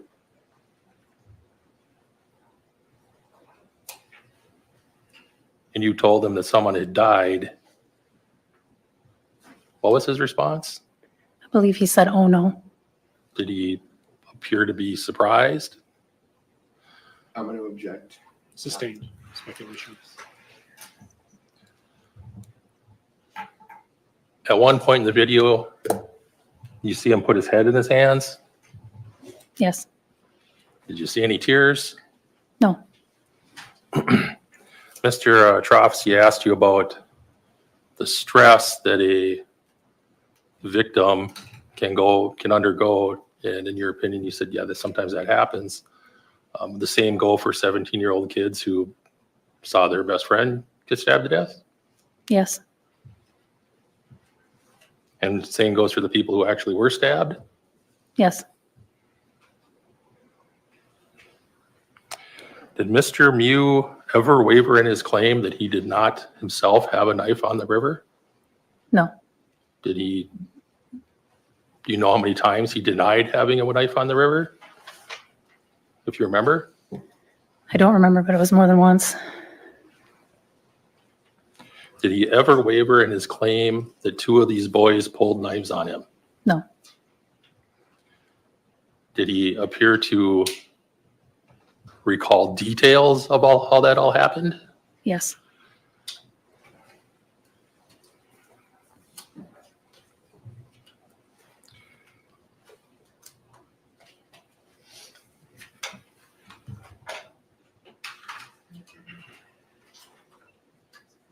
At one point in the video, he asked if anybody had found a phone. Do you recall that? I do. You know what phone he was talking about at that point of the interview? Objection, speculation. Sustained.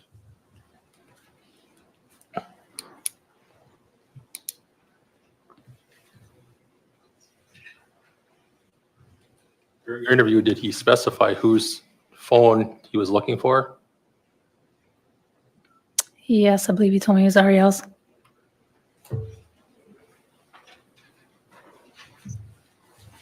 Nothing further. Mr. Trofficy? Because he didn't tell you anything about hearing somebody say you got 10 seconds, you're not saying that means it didn't happen, right? That somebody didn't say that. Right. Okay. And because he didn't mention to you that he had been strangled, you're not saying that that means it didn't happen, right? No. Or complain about neck pain or being hit in the face. You're not saying that because he didn't say he wasn't hit in the face, or however he was hit, you're not saying because he left something out that that didn't occur, right? Right. That's all. Thank you, Lieutenant Hart. You may step down.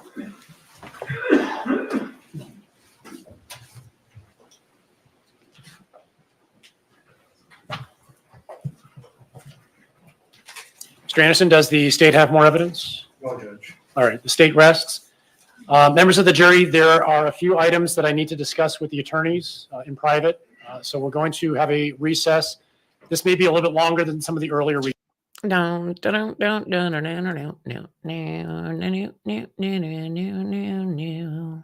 Patients, we are ready to resume. The state has rested its presentation of evidence. Now we'll turn to the defense and see if they have evidence to present. Mr. Nelson. Judge, the defense calls Nick Miu. Mr. Miu, please stand. Raise your right hand. The clerk will administer the oath. Do you swear that the testimony you're about to give in this matter shall be the truth, the whole truth, and nothing but the truth, so help you God? I do. Please have a seat in the witness chair.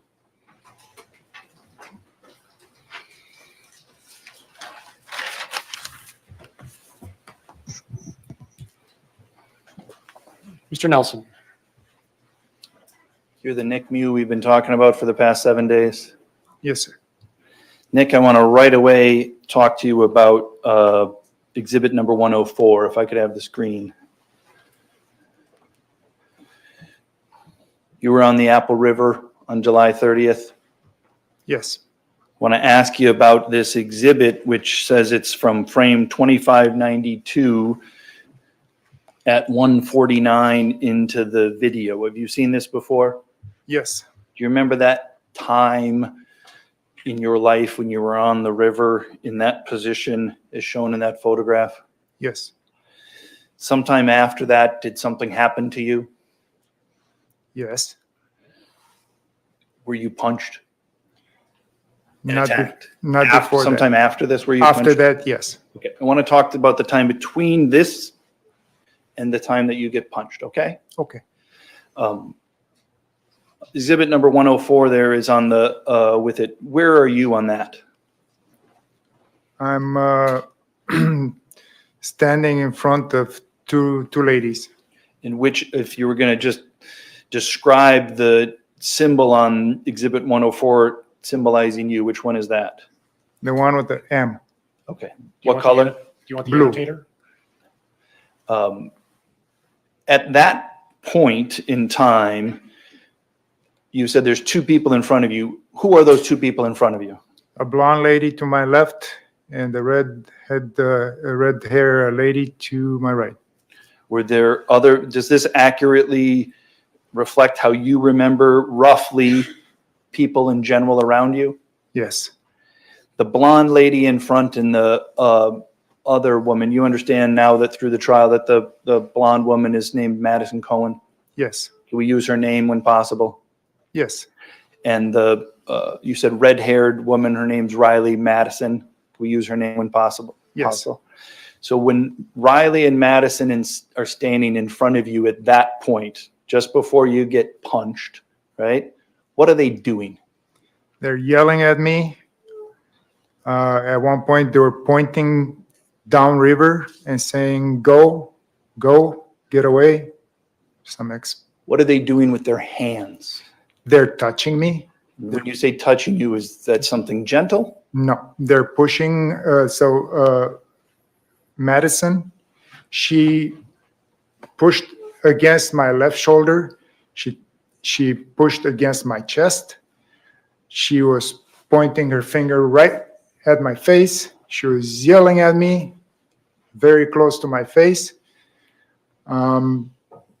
Riley had one of her arms, I believe it was left hand, on my right arm, squeezing and pushing me back.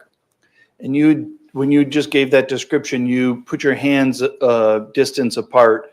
Can you show us that again? How far away were they? About a foot. Okay. Less than a foot. You've heard it described through trial as in your personal space. Would you agree with that? Yes, right in my face, I would describe. When that was happening, what did it sound like to you? The volume was very, very high. Let me ask you about how your body was responding in that moment when people are pushing you, poking at you, the volume is high. How's your heart? Could you tell us about what your heart rate was? Oh, yeah. My heart rate was getting really high. My breathing was getting very high. I was... How about your vision? Did you have normal vision in that moment? No. At that moment, because of the situation, I was getting tunnel vision. Can you describe what you mean by you say in tunnel vision? I couldn't see peripheral vision, but I could see center and right before my eyes. How about hearing? Could you hear the noises? I could hear the volume very high, but I couldn't understand what they were saying. The noise became garbled. I mean, the sound became garbled. Did you feel threatened at that point? Yes. Did you have your knife in your right hand? Yes. What did you do with your left hand? Tell us what you did with your left hand. Yeah, with my left hand, I pushed her away from my face. Can you show us what you did with your left hand? Why'd you do that? She was very close to my face. She was in my personal space. She had been there for a while, and I felt threatened. Did you intend to harm her in some way? No. Did you try to harm her in some way? Absolutely not. Do you know where, if at all, you had contact with her body when you raised your left hand in that manner? No. Do you think you had contact with her? No. Okay. I want to take us out of that space now for a second, okay, Nick? Okay. If I could have the screen again.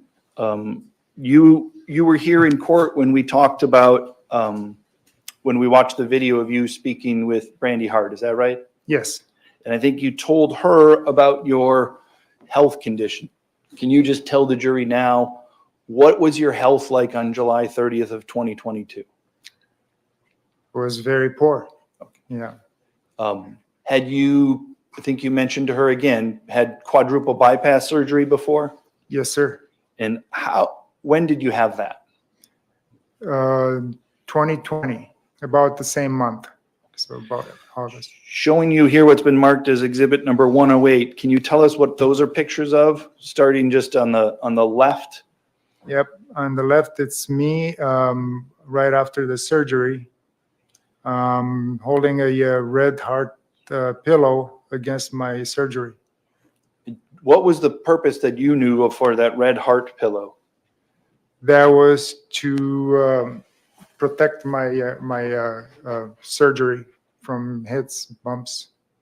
Was that something that the hospital provided? It looks like there's like almost a picture of heart and lungs on there. It is. The hospital provided that. And then the picture in the middle, what is that? My first walk, my new life. Did it take you some time to recover and be as active and mobile as you were before? Oh, yeah. Do you think you ever reached the same level of mobility and fitness that you were prior to the quadruple bypass? Never. What's the picture of you on the right there?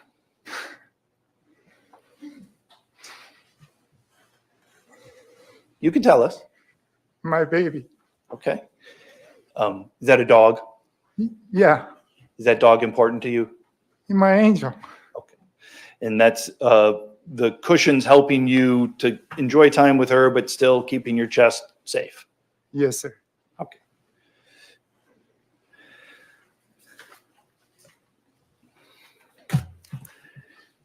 You've had other surgeries in the past, is that right? Yes. Did you have a hernia surgery? 2 hernia surgeries. Have you had back surgery? Yes. And again, in general, would you consider your fitness on, if you were going to put it on a scale for July 30th, what would you consider your overall health and fitness on July 30th of 2022? With my weight and very poor. I want to ask you now about moving on to the Apple River on July 30th, okay? Okay. On that, this was a planned trip, is that right? Yes. Did you get a call from your friend Ernesto sometime before that trip? Yes, sir. What was that call about?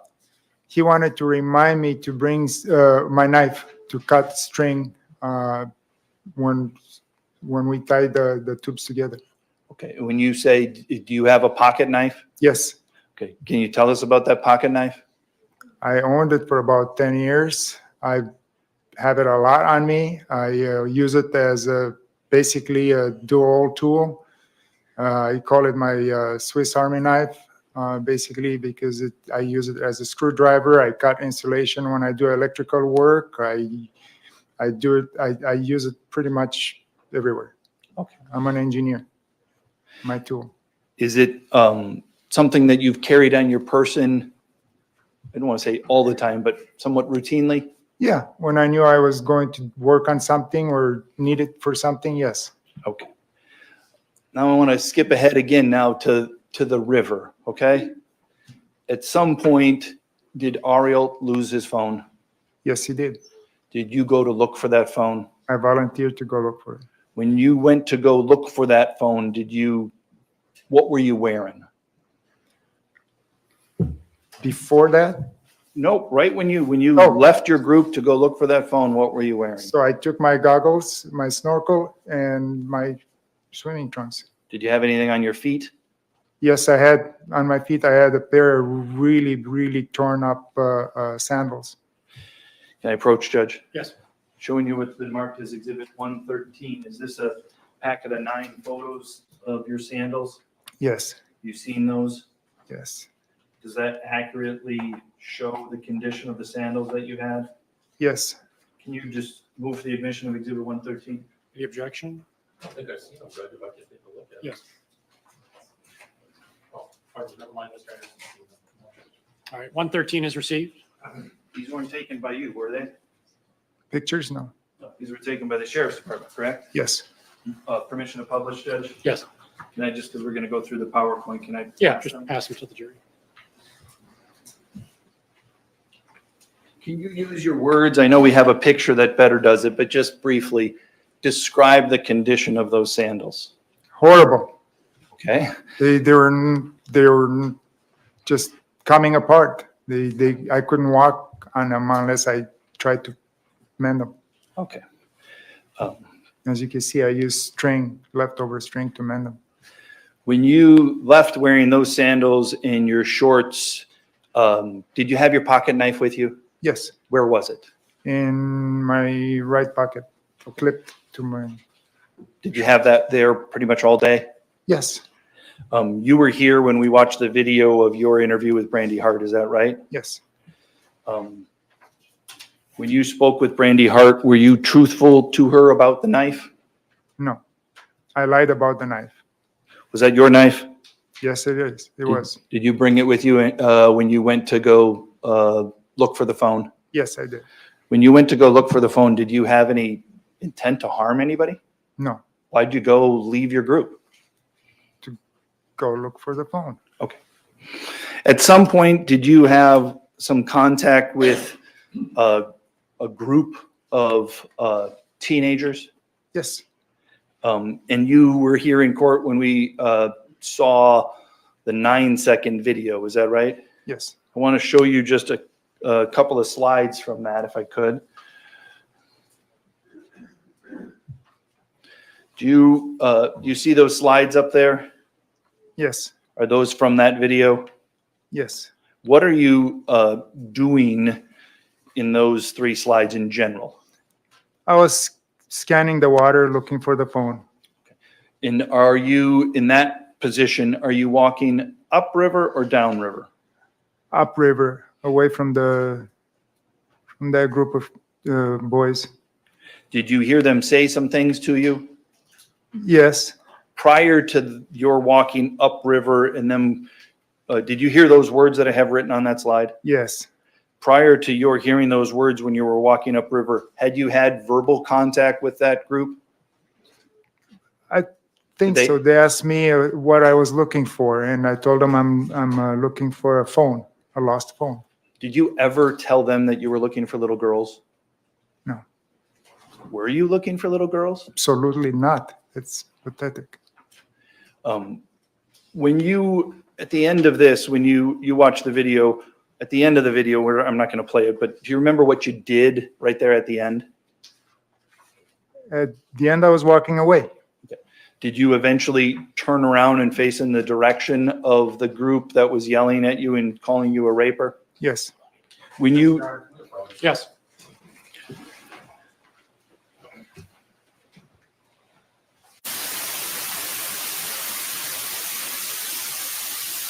Back to the white noise.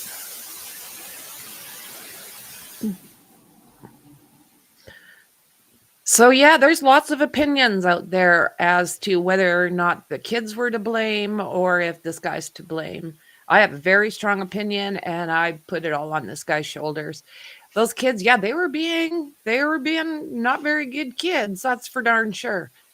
But he should have walked away right at the very, very beginning and none of this would happen. Instead, he charged them. He ran at them. You could hear them going, whoa, whoa, whoa, get away, get away. Did he? No. He looked at him with googly eyes and continued harassing the kids. Walk away. You're the adult. Zero sympathy for this guy. Zero. And yeah, just lock the bastard up with the rest of them. Very strong opinions I have. I don't know what the jury will come up with. I have no idea. I just know how I feel. And it's, yeah, zero sympathy. He's a criminal. I'll sustain the objection. The question was leading. Please continue. What did you do at the end of the video? Exactly, Tracy. I was walking away. At some point, did you ever become in a position where you were looking at that group of teenagers that had yelled at you? Yes. What did you see when you were looking at that group of teenagers after the end of this video? I saw them. I saw one of them holding a phone in a bag, and I believed it was what I was looking for. So I turned around and I started approaching them. Why did you approach them? I wanted to get a closer look at the phone to see if it was the one that that belonged to Ariel. Did you eventually get near them? Yes, I started walking, then I rushed the pace, stumbled, and fell on my knees, held on to their tube, at which point I lost my goggle and snorkel kit in the water. You saw in the video, or excuse me, you saw during your interview with Brandy Hart that you said things different than what you just said now about what happened to your snorkel and goggles. Mm-hmm. Is that right? Yes. Is your memory sometimes different than what you see in the video? Yes. Was your memory, in your memory, what happened to your goggles? In my memory, the goggles got Knocked away? knocked away. Yeah. Objection reading. So got. One second. When there's an objection, just wait on your answer. It is leading, sustained. Next question, please. It's a leading question. Let's move on.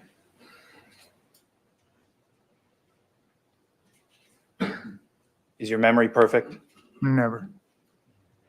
Now that you've watched the video, do you realize that you were wrong about that? Yes. What happened to your goggles? My goggles fell in the water. When they fell in the water, what did you do? I started looking for them, searching right where they fell. Oops, it's on already. Showing you here some slides, 220, 225, and 279. Can you tell us what you're doing? I'm searching for the goggle kit. And where are you in relation to the 6 teenagers' tubes? Are you on the side? Are you upriver? Are you downriver? Are you in some other position? I'm upriver. So, yeah. I'm going to then show you another group of slides, 575, 600, and 625. What does that show you doing?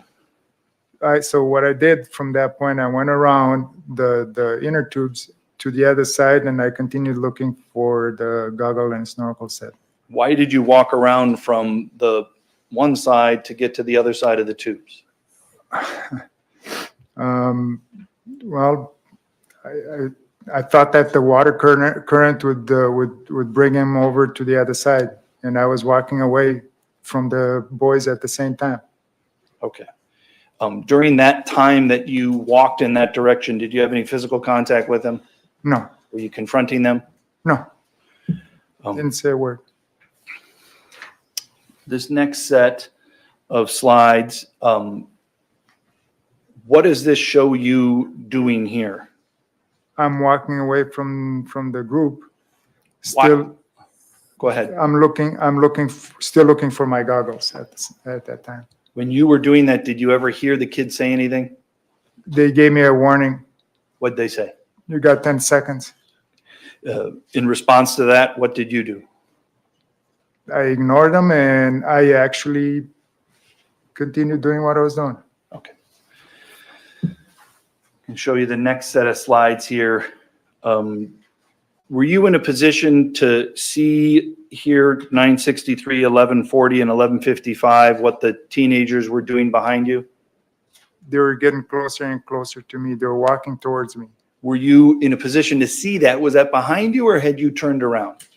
Well, I could hear their voices. I could hear that they were getting closer. At some point, I may have turned my head and witnessed that. They're coming towards me. Showing you 1170, 1213, and 1284. What's happening here? I'm at an angle to them, but I could say I have my back at them, still scanning the water, and they were right behind me. They got that close. Within seconds, they were right behind me. At some point, did you see other people from another group? Yes. What did you see? I saw what seemed to me at the time adults coming over from the other side of the river. And when you saw adults coming over from the other side of the river, what did you do? I walked towards them. I walked towards this. The first one was was Madison. When you walked towards Madison, where were the 6 teenage boys that had been yelling at you? They're following me. Okay. Were you in their path as you walked across the river towards Madison? No. Did they have as far as you know, did they have a clear path down the river if they wanted? More than plenty. Can I? Showing you this next group of photos. What's going on here? So in this frame here, the first adult that came to me was Madison. She already had her finger pointing downriver and yelling at me and used some awkward words, ordering me to go down. We see it looks like you're doing something with your right hand. Do you remember what are you doing with your right hand? Yep, I was trying to explain to her what I'm looking for. When you tried to explain to her what you were looking for, did you get the impression she was listening to you? No, her voice was too loud to. Okay. Hold on, wait a second. Sustained speculation. I'm asking about his impression, so I'll rephrase. Did you get the impression that Madison Cohen was going to listen to your words? No. Why not? Because she was too loud. She never stopped to give me a chance to talk, and she kept pointing and ordering me to go downriver. We've all heard the tape, but was she using polite language? Polite? No. Did you hear anyone saying anything behind you when you walked over to Madison Cohen? Yes, they're all calling me names. Okay. Showing you the next set of slides here, 1776, 1840, and 1824. What are you doing? They were calling me here in this set of names. slides? I'm turning my back towards Madison and the rest of the people. Why did you turn your back to Madison and the rest of the people? It felt to me like I couldn't have a conversation with her at that point. She was not listening, and I didn't want to interact any further. Had you at that point found your snorkel or goggles? No. Had you at that point found the phone? No. Did you hear anybody saying anything while you stood there with their back to them? Oh, yeah. What did you hear? They were still yelling, he's looking for little girls. Were you looking for little girls? Absolutely not. When you heard them, did you consider that to be a lie? Objection, Your Honor. Leading. Sustained. I asked, did you consider that to be a lie? I don't. Yes, think of that's course. Please. Don't think that's legal. I sustain the objection. Please move on. When you heard that, did you consider it to be truthful or did you consider it to be untrue? Untrue. And when you heard someone say an untruth about you, did that change how you were feeling? I felt frustrated. I felt annoyed. They kept saying it over and over, so it annoyed me and frustrated me. And when you heard them say this untruth about you, did it appear to you as if the other group that had come over agreed with what these the teenagers were yelling about you? Objection. Leading. Sustained. Did you think anybody in the other group was going to help you or listen to you when you were being called these names and accused of being a pedophile? Objection. Leading. Sustained. How did you feel? Well, I felt overwhelmed at that point. I felt still annoyed, frustrated. I felt like she wasn't listening. She was the adult I thought I was going to reason with or get help from. She obviously didn't even attempt to reprimand the children from yelling. Showing you another slide here. Some 1838, 1846, and 1865. Is that you? Yes. What are you doing? Judge, can we throw it? Yes.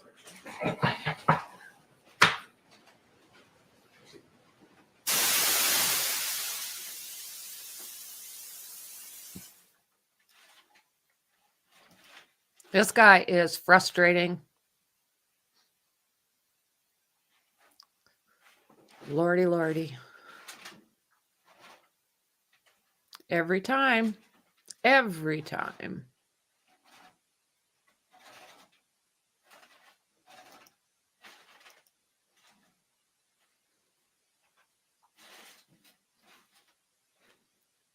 Yeah, it doesn't make any sense. Nothing he has said right from the get-go has made any sense. He just mixes up his lies, changes it up to fit whatever story he thinks is going to work at the moment. I'm looking forward to the prosecution getting to him because this is gaggy.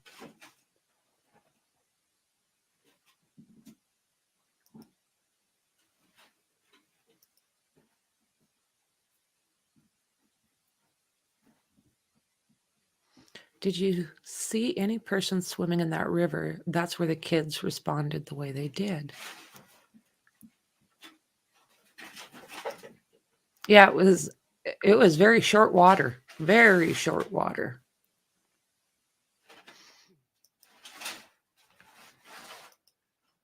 Just one moment.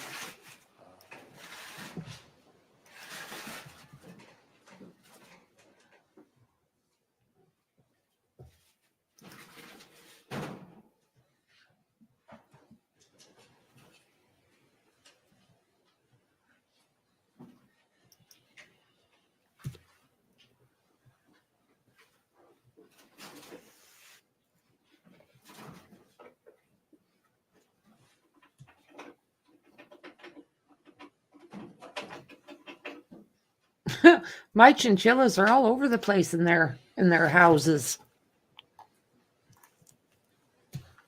I'm trying to keep the volume off because they're busy little critters.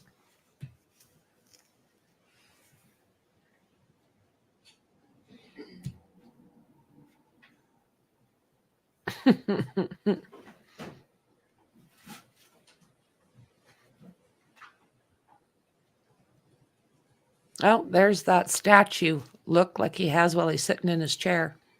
I wish we had a front view as well because I'd love to know what his Yes, looks continue. were, his expressions. Showing you photos 1838, 1846, 1865. What are you doing in those? Do you remember what you were doing? Yeah, I had my back towards the group of people. In the two photos there, which direction are you looking? I'm looking downriver. Okay. Are you looking at, there's two different groups, if I recall, from Exhibit 104. Is that right? Yes, One came from one side of the river and the other one's on the other side of the river. correct.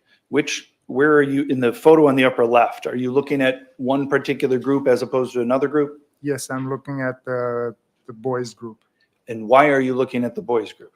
because they were yelling at me. And what were they yelling at you? They were yelling things that were not true and pointing at me. When this, I want to, after that happened, showing you the next group of slides, 1875, 1883, and 1889. Do you remember what Madison did, if anything, to you? Yeah. What did she do? She grabbed my right arm and she pulled me towards her, and I lost my balance. So I moved towards her. Did you consider that in that circumstance to be a gentle or a gracious touch?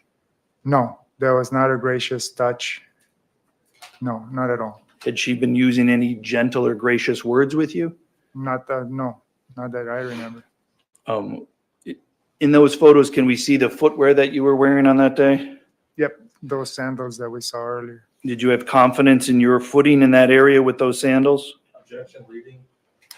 Sustained. How did you feel about your footing in that area? Very unstable. Want to show you the next set of slides here. Do you remember what you say to Madison after she pulled on your right arm? Yeah, I told her not to touch me And why did you tell her that? because she pulled on me without my invitation. Did you say that in any particular tone? No, not in a mean tone, but I made it sound so she could hear me. Don't touch me. Okay. Why didn't you want her to touch you? I didn't give her permission to do so. Sure, but why did you not want to give her permission to do so? Because she was one track mind. She just wanted to get me away from that, point me down river and tell me to go there. What's your comfort level at this point? On a scale from 1 to 10, comfort level is very low. Okay. Are you, if you had that same thing, a scale of like a fear scale, a 1 to 10 fear scale, right? And so with 10 being the most fearful you've ever been in your life, and 0, let's call 0 to 10 being the most safe you've ever felt. Mm-hmm. Where are you at here on a fear scale? In that particular, Yeah. about one. Okay. So you're more uncomfortable, but not necessarily afraid. Is that what I understand? Correct. At, where was your group in relation to you then? Was upriver. And did you do anything in order, in relation to your group? Yep. What did you do? I turned to them and I called them. I was trying to call them to come over and help me. Are these slides, does this 2127, 2140, 2131, what does that show you doing? I was waving at them and calling them to come over. When you say you were calling them, did you do something physical or did you do something verbal or did you do both? Physical. Did you make any verbal comments at that point? No. Why not? It was very loud. All around me was very loud. I don't think that anybody could have heard me 100 and some feet away. With everybody else yelling, did you think your yelling was going to de-escalate or escalate the situation? When everybody's raising their voice, I don't think having another raised voice would help the situation. After you raised your hand to call for your friends, did you see Madison Cohn doing anything? Oh yeah, she was looking towards her group, and then she waved to them to come over to her. Is that what we're seeing here in 2261, 2262, and 2263? What do you see? Yep, she's calling her group over. Did you remember when she called her group over, did her group respond? Yes. Did they join that? Yes. Showing you now these slides, is that what you saw? Yes. I think we asked you questions before about Exhibit 104 with you with the blue dot and the other red dots. When you were, were you standing there? Were other people around you? Yes. When you were standing there in that moment with the other people around you after you've called your friends once, was that other group, did they appear to be afraid to you? Afraid from me? Afraid. Did they appear? When you look at them, do they look like they're in fear? No, absolutely. What does it look like to you? They're all laughing and enjoying themselves. At whose expense? At my expense. And Speculation as to. Laughing at his expense. Speculation as to what other people think. Next question. how did you feel in that moment when they were around you saying those things? Did you think they wanted you to join in their laughter? No. Did you want to join in their laughter? No, absolutely not. Where, if this fear scale is going, is it staying at 1 or is it moving in a particular direction? It's creeping up. Showing you another set of slides here, 2328, 2311, 2382. Do you remember, what do you remember about that? I remember the young boys are yelling, pointing at me, saying things that are not true. Were you able to see, like in this next slide, this 2429, 2440, 2401, were you able to see as you stood there what everybody was doing? Were you able to scan and see that? For a brief second, yes. Okay. They were very close. They were really close to me. I could see and hear them. How about your fear scale there? Where is it? Where is it? About 2 or 3. Okay. I see in the one on the right there, you have your hand someplace. Can you tell me what you're doing with your right hand? Yes, I'm reaching for my pocket knife. Why? Because at one point my fear was getting really high, and Okay. I was getting ready to pull it out. Okay. Do you remember, other than what you've talked about, Madison Cohen pulling you, which we saw, do you remember anybody else touching, pushing, grabbing you in any way? The 2 ladies, yeah. Showing you here what's 2472, 2478, 2481. Do you remember what's happening in those photos? Yes. This one, the lady on my right side, she grabbed my arm and she was pushing against my my arm. And did that increase your level of comfort or increase your level of fear or something different? So it decreased my level, the level of comfort, and increased my my fear. Do you remember at some point, do you take your knife out of your pocket? Yes, I do. Do you know when that is in relation to these slides? Do you have a memory exactly of when that is? Not exactly, but when they were pushing and poking at me, I remember I pulled it out then. Okay. Do you remember, did you have it out before you were punched or after you were punched? Before I was punched. Okay. Showing you another set of slides here. It looks like do you remember doing something with your left hand? Yeah, at that moment, I really needed my people to come over and help me. So I was trying to get their attention. One more slide here. Do you, what's happening here in this slide? Madison is pushing on my left shoulder and basically yelling at me right in my face. And then on the next slide, we see something in your hand. Is that right? That's a knife. Why did you take out your knife at that point? I was beginning to be afraid. And what was it about that moment where everybody is that made you so fearful that you took out your knife? I was surrounded. They were yelling. They had just pushed me. Well, the lady, they squeezed my arm. I mean, it seemed like they were not backing away. Previously, you turned around. Is that right? Yes. Did you feel comfortable turning around in this situation? No. Why not? They were too close to me. What happened the last time that you turned around? Nothing good.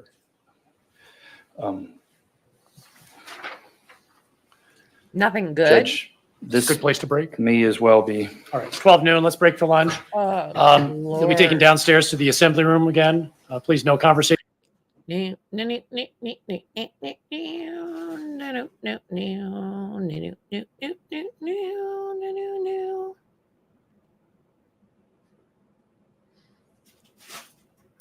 Bag. And I believed it was what I was looking for. So I turned around and I started approaching them. Why did you approach them? I wanted to get a closer look at the phone to see if it was the one that that belonged to Ariel. Do you remember what Madison did, if anything, to you? Yeah. What did she do?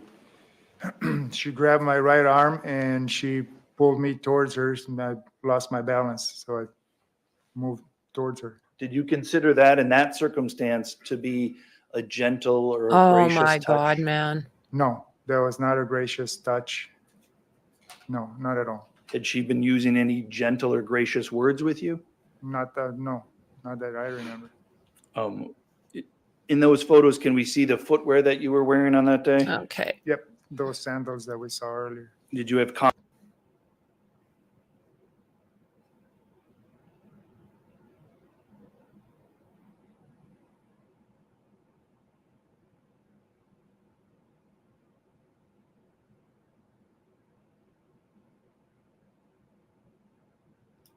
What's the objection? Leading. Sustained.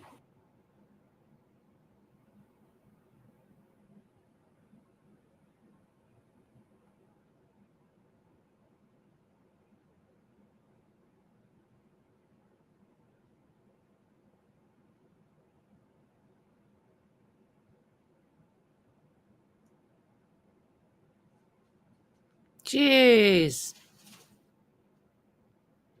I always have problems with this one for lunch.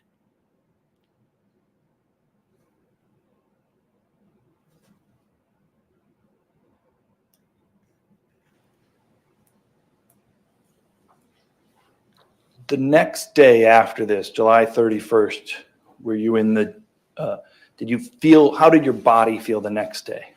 I hurt. everywhere. My head hurt, my throat hurt. Oh my God, you piece Obviously, of my back shite. hurt. I hurt everywhere. You said your throat hurt. Is that something you remembered that day before when you were speaking with Brandy Hart? Yes. Okay. Yes. Did you mention it to Brandy Hart? I don't remember. Okay. Did you see anything when you felt the pain about your throat? Did you see anything that refreshed your memory about what caused that pain to your throat? After watching the video, yes. Okay. What happened? I got hit in the throat. No, Do you remember didn't. that now? Yes. If I can. No, you didn't. Get S. Oh, Showing my you the God. slides 2993, 2994, and 2997. Is that you? Yes. What's happening to you there? Somebody is going for my throat, squeezing my throat. Do you remember how that felt? I felt pain. I No, you couldn't didn't. breathe. Yes, you Scared, afraid. Whatever. I'm showing you the next set of slides here, 2998, 99, and 3000. What did you think was going to happen to you in that moment? Do tell. The whole time I felt like I was going to die. So Oh my God, man. basically I feared for my life. And in response to that, here's slide 3000. Did you do something in response to that? I reached out and stabbed him. Yeah, you did. When you Yeah, used you your did. knife, and again, this is open-ended. You can ask it any way you want. Were you trying to kill somebody? Absolutely not. What were you trying to do? I was just trying to defend myself.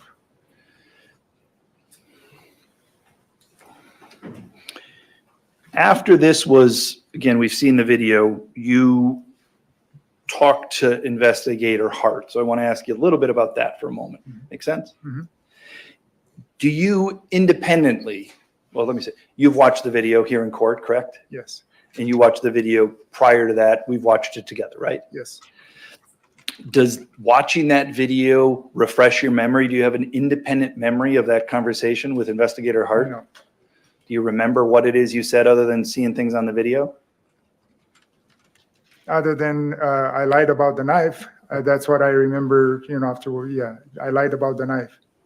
Do you remember actually saying that in that moment, or you just remember seeing that and that's what you remember seeing? I remember seeing it in the video. Okay. Do you remember how you were feeling during that time at all? Do you have any memory about that? Not much. Just one other thing out of the timeline here. Since that time, we've heard testimony, you have a twin brother. Yes. Is he here in the courtroom? Yes. Objection relevance, Your Honor. Overruled. You may continue. Just briefly, because I want to ask you about conversations that you may have had with your twin brother. Just briefly. How do you feel about your twin brother? Siri, Objection, that's irrelevant, Your Honor. how old do you have to be in Romania to be During in this time, have you had conversations with your twin brother? I found this on the web. Do you consider there to be anybody that you're really, maybe your wife, anybody you're closer to than your twin brother? No.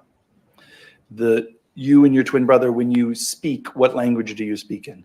Romanian. Why do you speak in Romanian with your twin brother? It's the easiest way to find words to describe what we're thinking. Okay. Is that where you grew up?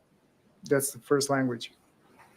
Are there times when you've spoke with your brother that you've talked about this, what happened to you on the river? Yes. Is your memory about what you did or what was done to you, is it any better when you talk to your brother than it is when you talk about other times? No. Are you always getting it right? No. How about your feelings? Your memory about your feelings? Mhm. Do you get those right? Yes, but almost all the time. The feeling is imprinted in my heart, my soul, my mind. Let me, just for a moment, I'll bring us back to the river on July 30th, okay? Mhm. At some, I think you'd said on the video and maybe you testified that people attacked you. Is that right? Correct. At some point, did people stop attacking you? No. At some point, did people stop attacking you? Yes. Okay. Yeah. When people stopped attacking you, what did you do? I walk away. Okay. Why didn't you stay? Oh God. I walked away towards my group where it was safe. I was afraid of the people that I just had contact with. When you're walking away, where, and you've talked about this fear scale, where are you on the fear scale? Does it just go down right to 0? Does it stay at 10? Does something else happen? No, as soon as I saw the people I trusted, my fear level started creeping down. When you say creeping down, when you're walking back, can you give us where are you on that scale? As I was getting closer to my group, the fear factor is going lower and lower. But when you first start walking back, what's the number value? About 8. Whatever. When you get back to the tubes, what's the number level? About 4, 5. Whatever. I think we didn't talk about it. We've talked a little bit about your body response during this brief time. When you start walking back, how's your body responding to you? I had cramps. I felt like I lost. You had crabs? I had diarrhea, so I felt like I lost my bowel. Was that which I did? Was that when you were walking back, or was that when you were in that 10 seconds of things happening to you and you responding? I was when the action was going on in the 10-second frame. You got diarrhea. Yes. When you were walking back, what else is your body? What are you feeling with your body? Well, heartbeat is getting, when I'm walking back, the heartbeat was very, very high. Now it's going down a little bit. Breathing, that's what I remember. I was super, super stressed. How about your head? As you're going back, is your head clear? Is your head in a different state? How can you describe what's going on in your head? My head was in a fog. It was like thick fog. I couldn't think. I couldn't realize what I've been through. Were you trying to make sense of it? I was trying, but there was no sense to be made. I was completely confused and in a fog. And when you walked away, you had the knife in your hand. Is that right? Yep. When you got to your group, did you still have the knife? No. What happened to the knife? On the way back, I tossed it on the bank. And you just made with your right hand kind of a underhand motion with your right hand from, at your side, raising up to maybe level with you. Is that fair representation of what you were describing? Correct. Why did you toss the knife? I don't know. I was afraid. I felt like I had to throw it away. What were you afraid of at that point? I was overwhelmed with just fear, residual fear. And What a I didn't liar. wanna Oh my have God, anything this to do with guy. it. Okay. We've heard testimony that eventually you get back to the tubes. Does that happen? Yeah. Where's your memory about that? Right now, as you sit here, because we don't have a video about that, we don't have photos of that. What's your memory like about that? Barely remember anything. Okay. Do you remember talking to people? I remember people trying to talk to me, but I don't know. I don't remember what I said. Okay. You've heard some testimony about things that you might have said. Are you denying you said any of those things? No. Do you know what you said? After watching the video, yes. Okay. The video isn't I'm confused. The tubes, there's no video of you at the tubes. When you say. After. Were you talking about Brandy Hart statements? Yes, yes. Okay. About what you said to the people at the tubes. Do you have any memory of that? No. Okay. When you're sitting there at the tubes, how are you feeling in your head? You talked about this fog. right? If you could put that on a scale, where is that? I still couldn't, my head was in a thick cloud. I couldn't understand what just happened. Still trying to process everything. I was overwhelmed. Did you think at any point you were just casual about what had happened? No. Did this feel casual to you in any way? No. At some point, you saw the video here. You had contact with the police, is that right? Yes. You had sat in the back of a squad car of the Sheriff Knutson, is that right? Yes. Do you remember much of anything about that? No. Do you remember, you've seen some of the videos today. Can you tell us, what do you remember? Nothing. Okay. Nothing at all? How about a feeling? Do you remember a feeling at all? Yeah, I was still very afraid. Okay.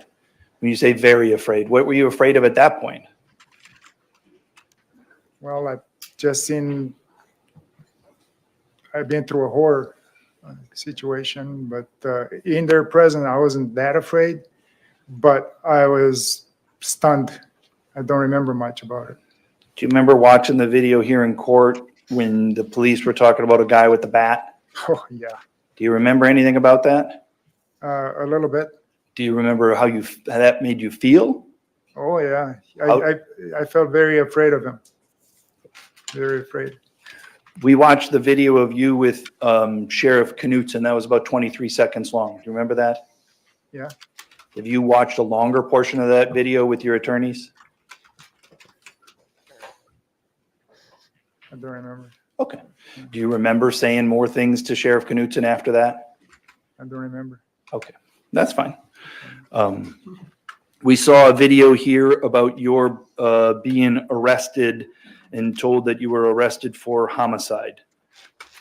Did you remember that? After watching the video, memory came back, but I don't remember that. Okay. Naturally. When you're talking with either, at some point you go and you meet with Investigator Hart, is that right? Yeah.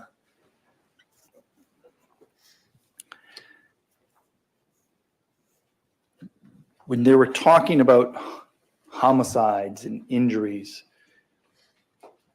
can you tell me what's your mindset? Did that make sense to you? Did you understand that? No. I couldn't make any sense of anything that she was telling me. I just couldn't make sense of it. Plus, I don't remember the meeting with her. Okay. Right now, as you sit here, you're like, I don't remember that. Right. The feelings, now, some of the times that you talk with Brandy Hart, you talk about what you saw happening or heard happening or what you did. Do you remember that? Yes. Yeah. Do you get all of that right? No. Your feelings, when you're talking about your feelings about and how you believed and your fear. I feared for my life. That's one thing I can't deny. That's embedded in my head forever. I feared for my life. I know that. I have nightmares about it. You've talked to, or yeah, tell us about those nightmares. I have them every night. What happens in those nightmares? Objection, Your Honor. It's irrelevant. It's just, his nightmares are irrelevant. The fact that he had them, maybe, but not the content. No. Can I approach? Yes.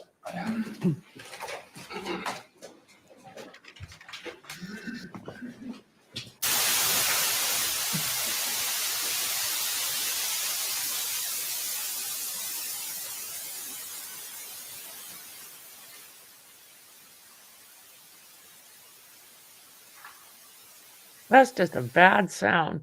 That's a true story. That was the grossest thing that ever. That was over 30 years ago now, and I have not been in a public pool since. Forget that.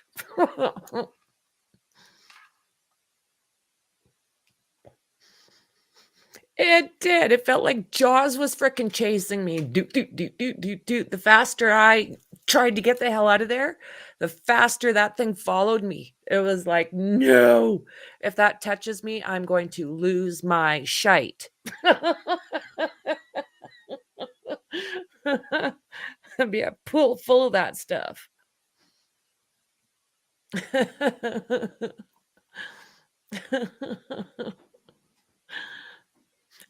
Hello there, Pam. Good to see you, friend. We are watching the end of day 7 now, and we're on jury. I was going to say jury view, jury watch.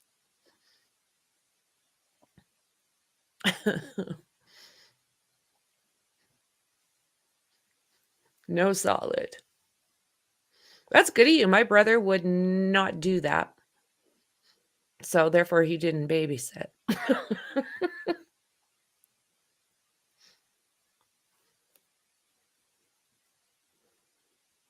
Yeah, it's literally over 30 years ago. No. Done. I'll take river, lakes, ocean.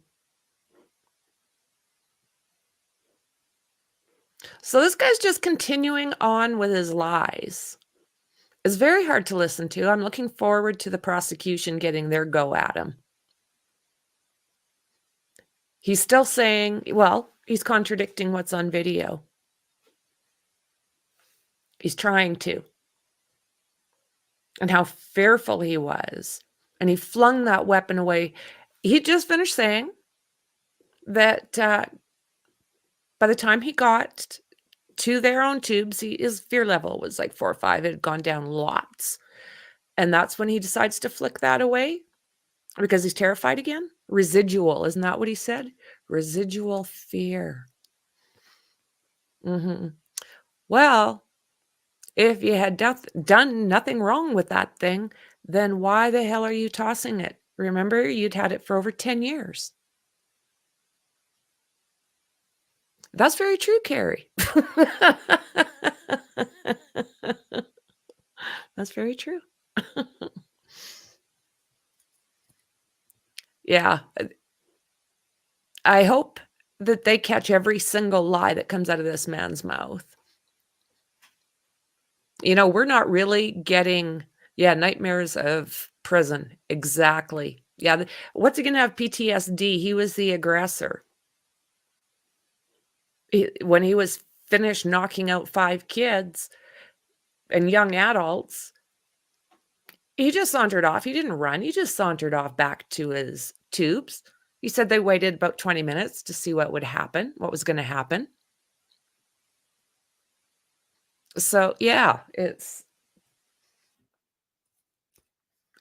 not coming out right.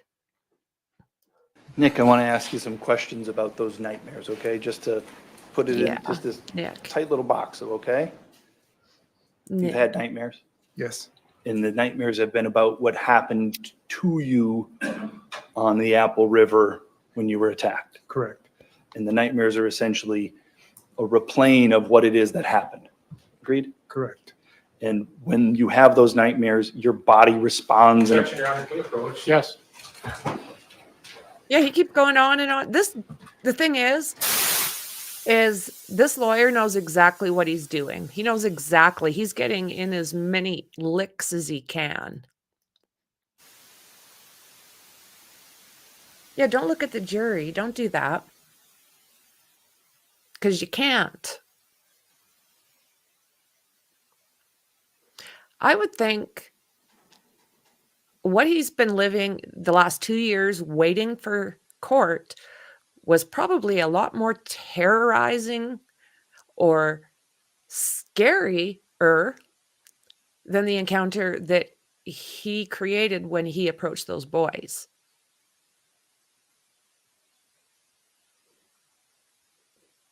And his lawyer calling them the drunk teenagers, trying to make them seem like they were nothing. This is just another one of those trials that it's like, are you kidding me? It's on video. It's very hard to listen to BS. I have a bad time trying to listen to it. July 30th. Have you sought medical treatment for that? He does look like Ahmed. Just a couple of, want to just make sure we check a couple of legal boxes, okay? Yes. Yes. When you used the knife, did you believe you were under attack? Yes. Why? Oh, for crying out loud. because at that point, they've already been pushing and tugging and When you used the knife, had they done anything more than pushing or tugging? Did they you? punched me, they pushed me down, they No, you liar. threw me in the water, I hit my head, yes, so Oh my God. When you decided to use your knife, were you using it to Hit prevent an attack? Or your stop the attack head that was happening? on to the defend water. myself, Did you believe you needed to use that knife? absolutely. In that moment in time, again, as you've described it, they pushed you down into the water, you've been punched. That's the moment of time I want to ask you about, okay? Yeah. In that moment of time when you were down in the water, did you believe you could escape? No, What do you believe would have happened to you had you not used your knife? I would have died. I believe Oh I would my have been God. killed that day. Why'd Or at you, that specific time, why'd you use your knife? to defend myself. Those are the only questions I have, Judge. Okay, Missed out. now let's dig into the truth of the story. You can approach, Judge. I love talking to you, Mexi. How did we get onto that convo? Did I start talking about one thing and then switch to another? Yeah, I had a, And Like showing like the beers. mark is Exhibit 12A. You recognize that? yes, That's the group photo of you folks from the beginning of the river. Yep. In fact, you're holding a beer. correct, Looks like everybody in your group has some sort of alcoholic beverage. looks like it, You see numerous people in your group with these phone cases around their necks. Yeah. And as you're going down the river, you saw lots of people with phone cases around their necks, right? hmm All day long. Yeah, I'm slow. yeah, In fact, River's Edge sells or rents out those phone cases, right? I don't know that, Did people in your group rent or buy phone cases from the tube rental? I have no stand? idea. Right?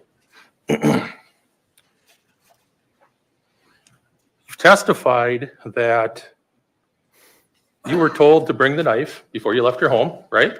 Correct, And the reason for bringing your knife on the river was to cut strings or ropes for the tubes, right? correct, And that was the reason you brought it. correct,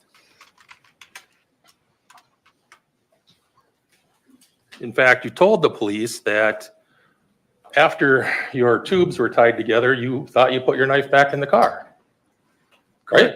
correct, But in fact, it was in your pocket.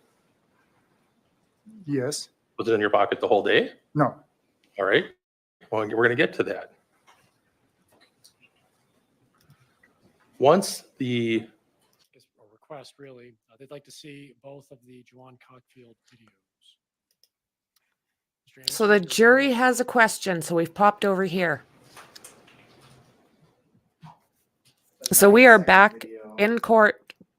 The jury has a question. It's been played multiple times. It's only 9 seconds. The other video, I don't think has been played in entirety only once. So I don't have any objection to the main video being played. Mr. Trophy? Judge, if you may.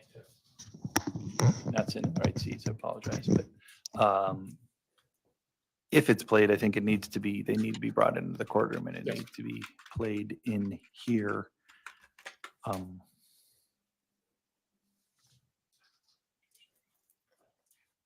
That, My judgment, the jury is entitled to see the evidence, and this has been a multi-day trial. There's lots of things to consider. There are lots of nuances in the jury instructions. So I think it's reasonable for the jury to re-examine exhibits. They can't have the video in the deliberation room, so they'll have to come out into the courtroom to see it. If the jury thinks that watching both videos will be helpful to their deliberations, they're entitled to see both videos. So we'll have them brought back in and we will play them both. I'd like to have the videos played in chronological order. So we'll start with the 9-second video, watch it, and then we will move on to the next video. Now, when they come in, this won't be the opportunity for Q&A or comment or discussion. The opportunity for persuading the jury is over. I may ask the jury if they want to see it again because it moves fast. So if they want to see it again, we'll play it again. But I'll be the one doing the questioning. Any questions about the process? Who do you want to play it? It doesn't matter. I don't have my computer, so I'm happy to go get it, but I can do it. Okay, so you'll play the video. I'll give you the cues to start. and I'm sure Your Honor will, but I would imagine when they come in, Your Honor is going to tell the jury as well that this is not the time for questions and answers. Exactly, right. Excellent. Perfect. All right. We stand in recess until they come back. Do I have time to go out or not? Should I wait? Why don't you wait? I think Okay, this won't that's fine. take very long.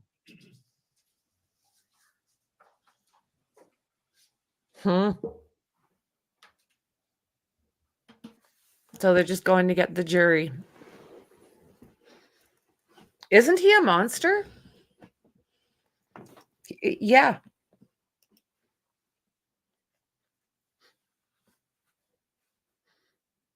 Yep.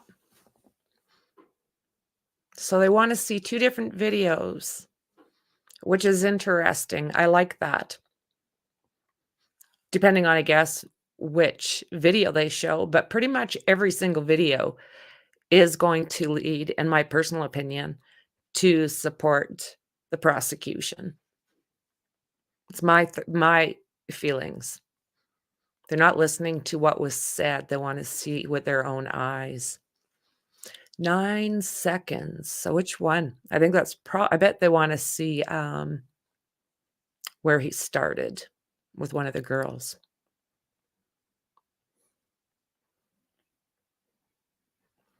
I don't know if he'd be able to get the punch or slap the movement in or not. I doubt it.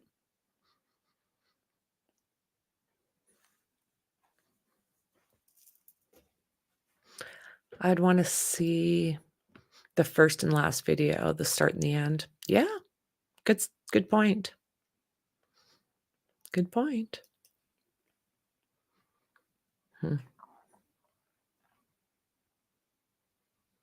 So I don't know. Would they get him to come in as well? I didn't notice. Oh yeah, there he is.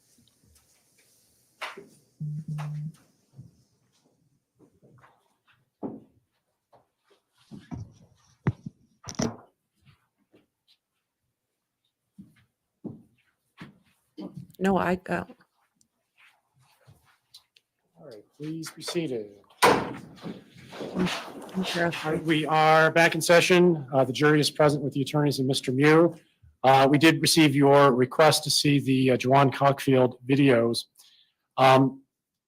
This is not the opportunity for persuading you or for adding new arguments. So the attorneys are not going to comment.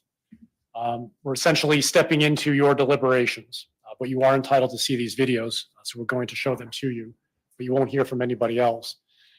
We're going to start with the 9-second video because that was the first in time sequentially. We will play it from beginning to end. I will check and see if you want to watch it again. We can replay it. Once you're satisfied with that video, then we'll move on to the longer one. We'll do the same thing. If you want to watch it a second time or a third time, we can. But we're going to run it from beginning to end in real time. Are you ready? Yes. All right, let's pull up the video.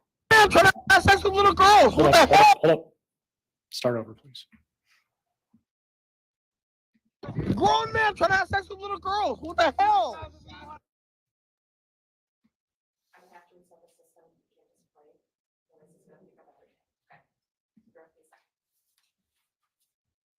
Yes. All right, action. Grown man trying to have sex with little girls. What the hell? What the fuck? Out! He's a raper. Whoa, whoa, whoa. Anybody want to see it again? No hands. Let's move on to the next. One more time? Okay.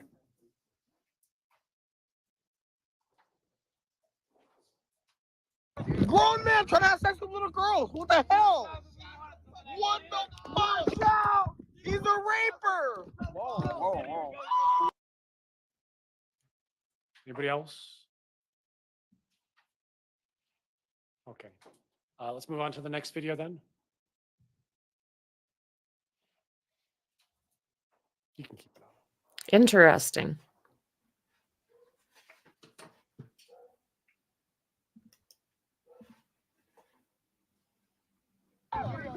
That's fact. What is he on? Whoa! Whoa! Whoa! Whoa! Whoa! Whoa! Get away! Whoa! We up! We up! What are you talking about? What the hell are you talking about? What? Get away from us! What? What's going on with y'all homie? He's on camera, tripping. He's on 4K. Yo, them new iPhones got that good quality. What did he say?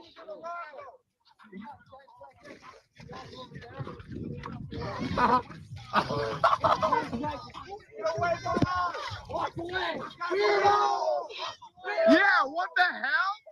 Who is this? Yes, yes, yes. Further culture. Further culture. Who is that? Further culture. Who is that? Who the hell is this? It doesn't matter. He's running. He said he was looking for little girls. He said he was looking for little girls. Yeah. That's exactly what he said. Weirded us out. I even have that part on camera. Did I? Some young ass kids. What the hell is this guy's problem, bro? We trying to have fun. If he's gonna claim you, he's gonna claim you. We don't want this motherfucker. That is on camera. That is on camera. He on camera. Oh God. Oh God. He on camera. Oh God. He on camera.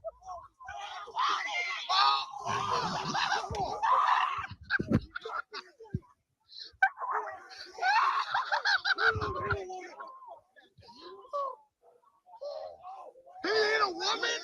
He ain't a woman. You ain't a woman. He ain't a woman. You killed him.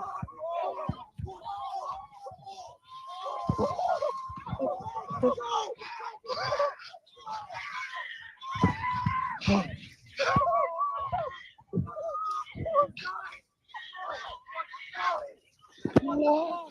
What the fuck? What the fuck? Wait. What the fuck? He's dying. He's dying, bro. Wait, what? What? Oh my god. Oh my god. Oh my god. Oh my god. Are we serious? Is this real? Oh my god. Who is that?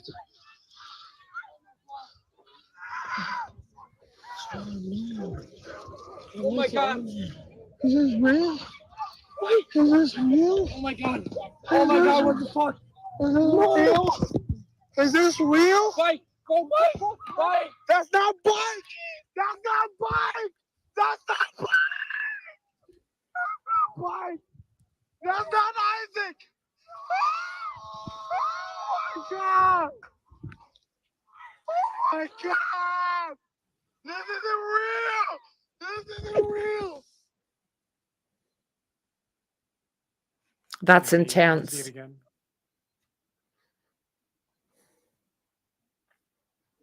They should not be able to see his reaction either. Want to see the entire? Or do you want to stop it at a certain point?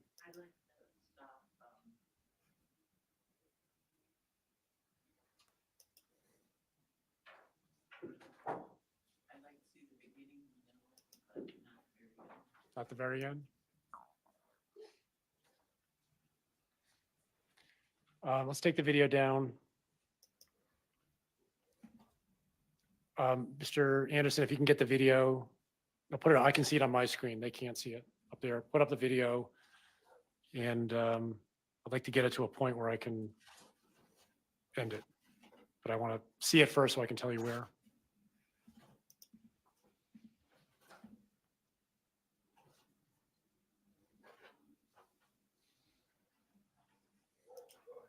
I can't see it. My mistake. More.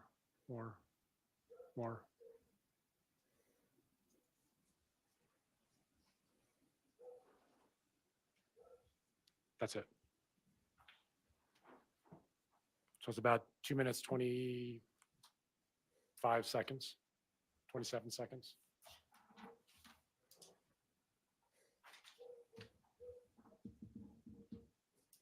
All right, let's put it up.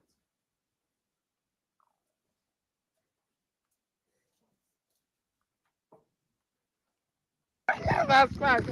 What is he on? Whoa! Whoa! Whoa! Whoa! Whoa! Get away! Whoa! We up! We up! What are you talking about? What the hell are you talking about? What? Get away from us! What? What's going on with y'all homie? He's on camera. Tripping. He's on 4K. Yo, them new iPhones got that good quality. What did he say?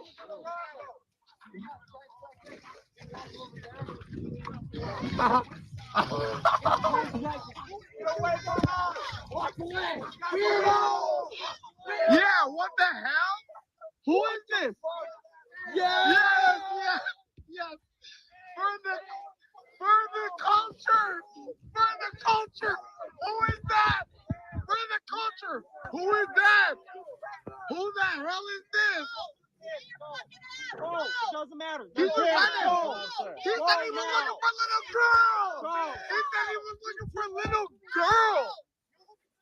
Yeah. That's exactly what he said. Weirding us out. I even have that part on camera. Did I? What the hell is this guy's problem, bro? We trying to have fun. Is he gonna claim you? He's gonna claim you. We don't want this motherfucker. Let it on camera. Let it on camera. He on camera. Oh God. Oh God. He on camera. Oh God. He on camera.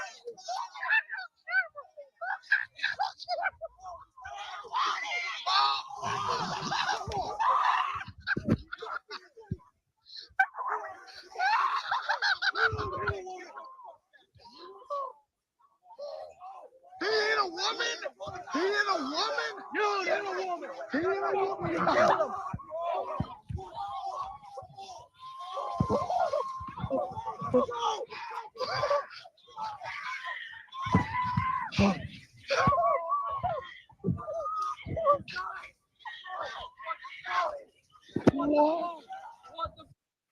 That's where we're going to stop it. Yeah, thank you. Anybody else? They should not be able to see his reactions. Everyone's good? All right. The jury or the bailiff will take you back. Please continue your deliberations. Yeah, they should be able to see how he reacts watching this repetitively. That's not cool. He shouldn't be in there for questions. Not like this.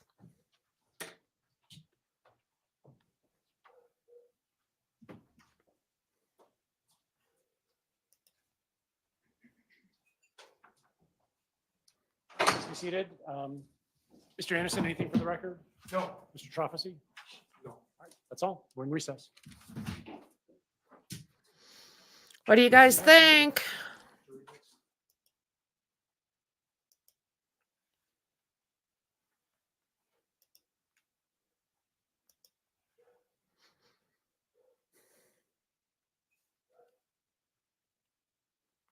Wow. Okay, well, back to this. And you said that you thought that you put it back in your car. You don't have a reason to have the knife anymore, right? It accomplished its purpose, right? I didn't know that at the time. Right? Did you tell the cops, that the police, that you didn't think you were going to need it, and that's why you thought you put it in the car? I may have. All right. Were you present when Steve Kaufman, who owns River's Edge, testified first day of the trial? Yes. And you heard him say that they sell pre-cut cords for $1, right? Right. All right. And then, did you see in the picture, when you got on the river, you were wearing that long sleeve camel shirt, right? Mhm. A hat and sunglasses? Correct. All right. Ariel's phone was in one of those cases, right? Sure, yeah, I can see it. All right, and is it your understanding that those cases are float cases? That's what I was told. All right, and you told, in fact, you told Lieutenant Hart that it wasn't a float case, right? Correct. Once the phone disappeared, there was conversation amongst the folks in your group about whether it was even worth it to go look for it, right? That's what I learned. And in fact, you were told that they didn't care about the lost phone because they had insurance to cover it, right? That's what I learned here, but I don't remember that as a conversation. Nobody asked you to go look for the phone, right? Look at his Correct. eyes again. You chose to do that on your own. I volunteered. And in fact, members of your group were a little annoyed that you were stopping again so quickly after having been at the hideaway where you'd stopped for lunch. Objection, speculation. Sustained. Did you hear anybody in your group say, why are we stopping again? I didn't stop the group. The group stopped when you decided to go off on your own to look for this phone, right? Speculation. Overruled. Right? They already Nice. stopped. I got off the tube to look for so I didn't stop them. In any event, you're the one who insisted on looking for it. Nobody asked you to do that, right? Objection, answer. Sustained. And Oh, when look you at him. left to go look for the phone, you had your goggles and your Hey, snorkel, right? P9, good to see you. You knew that the phone was in a float bag, at least that's what you told police afterwards, right? Mhm. Is that a yes? Yes, So the phone and the float bag would have been floating, right? supposedly, All right, and so you wouldn't need a snorkel and goggles to find a phone floating on top of the water, right? I wasn't sure if it was actually floating or not, never tested it. All right, well, you would agree that a phone has some weight to it, Yes, and if it wasn't a float bag, it would sink to the bottom, right? yes, Where it was dropped. correct. Well, or remember, it's a river, so it could have flown down. The river has current, right? Right. So it could I'm have going to flown. approach, I'm going to draw something here. Yes. Oh, here we go. You remember when you met. Oh, I Lieutenant thought they were Hart, you doing a drew sidebar diagram again. Of the river.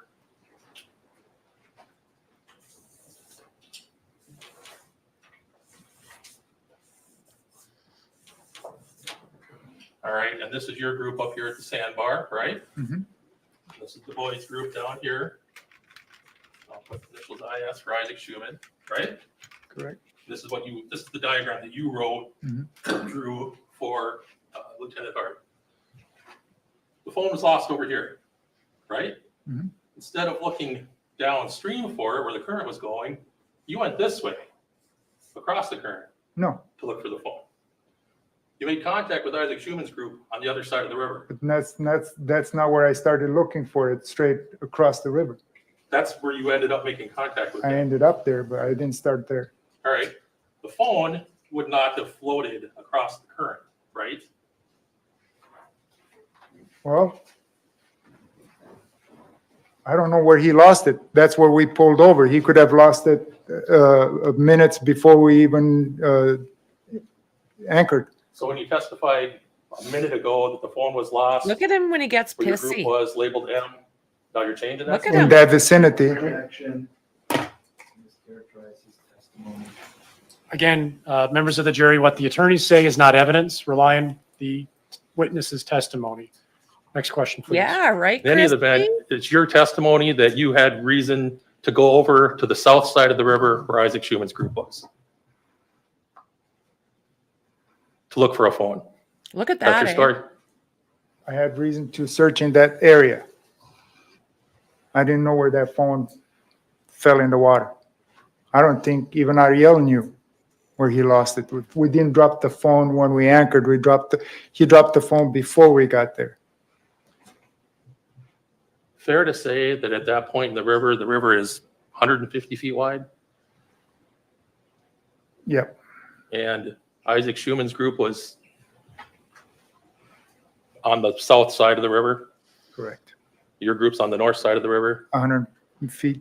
Rather than searching the north side, you went to the south side of the river. Is that fair to say? I already looked in that area. That's not what I'm asking. You went over to the south side of the river, right? Objection, asked and answered.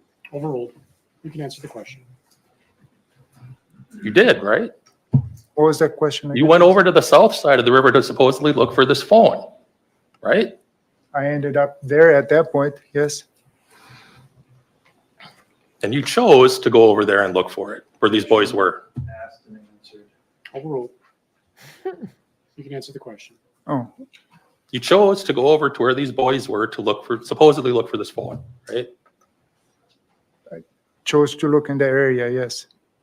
There was other areas of the river where these boys weren't located that you could have searched until they floated past, Answer, buddy. right? A million other spots. Sure. But you chose to go to that spot. I didn't even notice those boys there at the time when I was searching. You were present in court when Eric Williams, who was a member of your group, testified, right? Right. You heard him testify? Yes. And you were here when he testified that he had some concerns about you going over to snorkel by this group, Isaac's group. I heard him. And one of his concerns is that he thought that they would think you were a predator, right? Irrelevant. Sustained.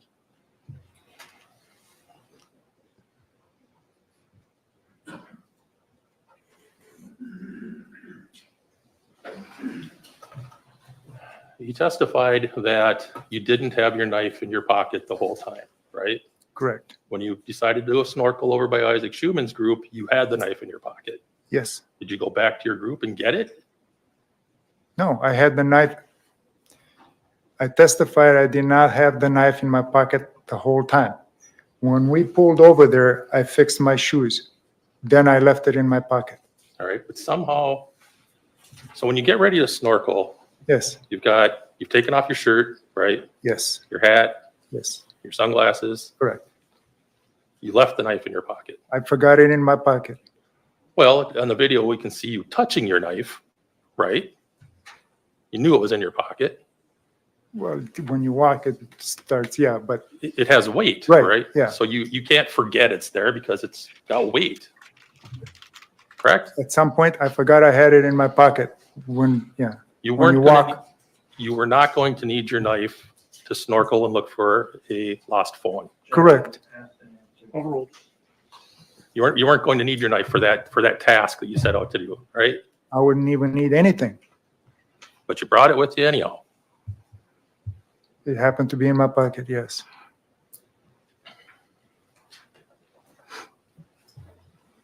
Yeah, he's still lying.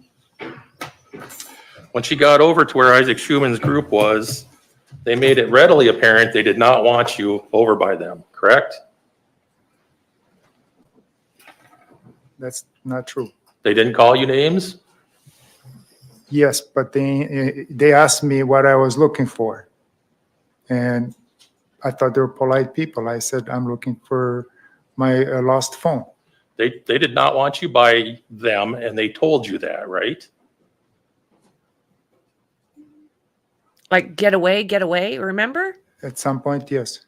And that's the short video. You turn around and you're walking away, right? Yes. But then Juan Cockfield calls you a raper, right? Yes. And then you turn around Yes. and you were angry. I was not angry. Oh, you were not angry that someone called you a raper. No. All right. You look at Juan, who's filming you, right? Yeah. And for some reason, your testimony is that even though many people on the river have these phones and these float cases, you decided that was the phone and you needed to run up and check. Objection argumentative. Sustained. Your testimony earlier was you thought he had the phone, right? I thought he had the phone, yes. Right. I wanted to investigate. And you, instead of walking up and saying, hey, is that the phone I'm looking for? You ran up on these boys, didn't you? I ran up and stumbled and then I fell right by their, yes. That's my next question. You're claiming now that you stumbled. Yes. You've never said that before today, ever, to anybody, any law enforcement or anybody else. Right? But I have seen the videos now. Well, we're going to take a look at the video.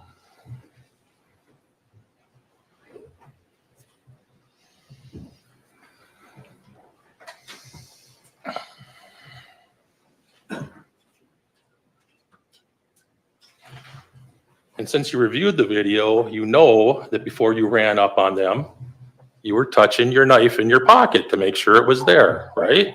I don't remember that. All right, well, let's take a look.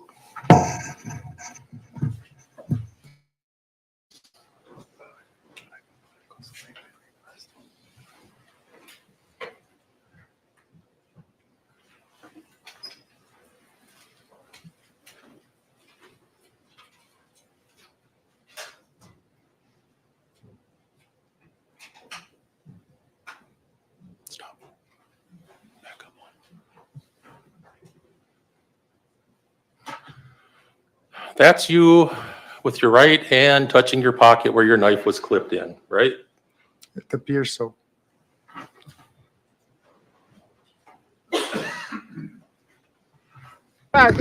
What is he on? Whoa! Whoa! Whoa! Whoa! Whoa! Get away! So you're claiming today that where you reach down and grab at these boys' legs where their tubes are, that was a stumble.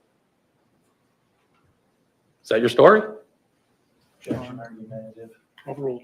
You can answer the question. I know I hit a stone, yes. But I grabbed onto their inner tubes. And you know where you grabbed onto their inner tube is where two of these boys had their legs draped over their inner tubes, right? I see that. And you made contact with their legs, didn't you? I don't remember that. Did you see it on the video? I see it on the video. I don't remember actually making contact. And as soon as you did that, these boys jumped out of their tubes to get away from you, right? You remember that? Yeah. And you held onto their tubes so that their tubes couldn't float away. For how long? Well, I'm asking you. You did. Yeah, it looks like for a brief 1 second. And you were searching through their tubes. Or what? You walked around their tubes. Rather than letting their tubes go so they could get back in their tubes and be on their way, you walked around their tubes. So after my goggles dropped in the water, I went around their tubes to go to the other side and look for my goggles. Let's talk about your goggles for a second, because you told the police, specifically Lieutenant Hart, that these boys knocked your goggles off your face and that you were looking for your goggles at that point, right? I don't remember my interview with her, correct? But you heard yourself say it in the interview. Yes, yes. And in fact, that nothing of the sort ever happened, right? So the interview with Brandy Hart was not accurate. What you said at the time is what you wanted the police to believe happened, right? That's what I remembered at the Okay. time. And from the video, you can see that you actually put your goggles in your mouth so you would have two free hands to be able to grab onto these boys' tubes, right? Yes. So you were preparing for your stumble before it actually even happened? I wasn't prepared for anything. These boys were calling you names to go away, right? After you grabbed onto their tubes, touched their legs. I don't remember any of that stuff. All right, you don't remember them calling you, asking you what you were doing? Watching the videos, yes, but unnatural remembering, no. Do you remember as you're running up, they're saying, whoa, whoa, whoa, what's he doing? I don't remember that. All right, but you've seen it on the video. Yes. And then once you've made contact with two of these boys' legs and grabbed onto their tubes, they started calling you a pedophile, right? I don't remember when they started calling me. Do you remember them calling you a pedophile at all? Or do you just know that from watching the video? Correct.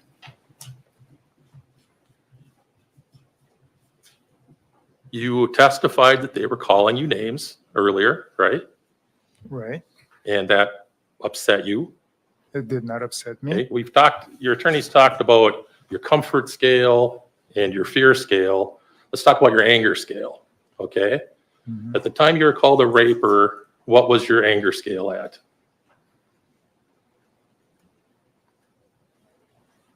Maybe 1. 1 out of 10? Yeah. And that was enough to get you to run up on these boys, grab onto them, stop their tubes at a 1. Is that what you're saying? Objection, argument, that's not what he said.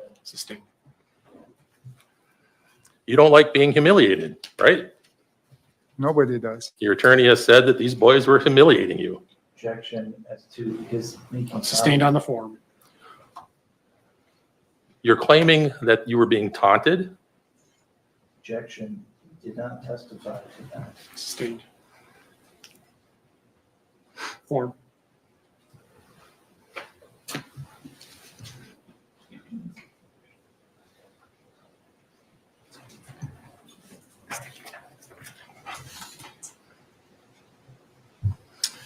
You had testified earlier that your shoes, there was problems with your shoes, but as you can see from the portion of the video we played so far, those shoes didn't prevent you from running up on these boys, right? Yes, they did. There was, if I had better shoes, you know, I could walk better, but I could still walk.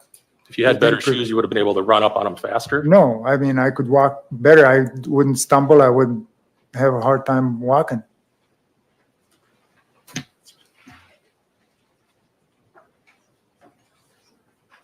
All right, we're going to watch the video again, and I want you to, if you can, point out for everybody where you stumbled.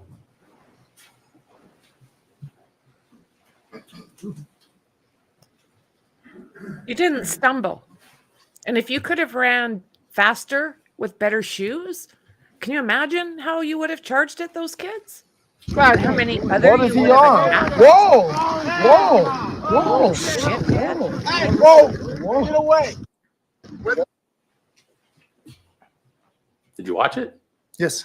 So the stumble, is that something you remember or something that you think you see in the video? Something I remembered. After you grabbed onto their tubes, stopped them, walked around their tubes, you took a few steps downriver and stood in the path they were floating in, right? Has to form multiple. Overruled. You understand the question, Mr. Miu? Could you say it again? After you left their tubes that first time, you took a few steps downstream and stood in their path where they would need to float, where they were floating, right? For a few seconds, yes. You didn't walk off to the south shore, which was close at that point, right? I thought I walked far away from them, that they, I mean, I didn't even watch them anymore at that point. So I don't know where they were you know, at that point in time. But I was still looking for my goggles now.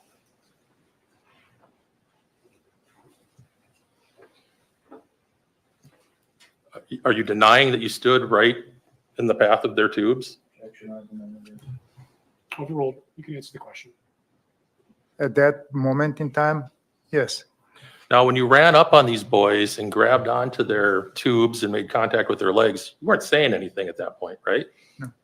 You didn't say anything like, hey, I think that's my phone or Ariel's phone. I don't remember saying anything. Well, you've seen the video. Right. You just ran up and grabbed onto them, right? It appears that. Was saying nothing.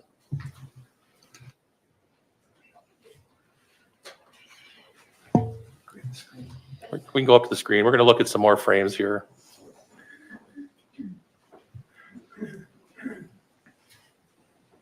We're starting 22nd mark, I believe.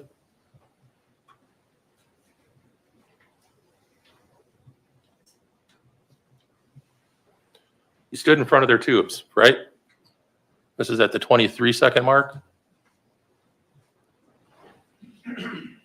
For a brief moment. All right, keep going.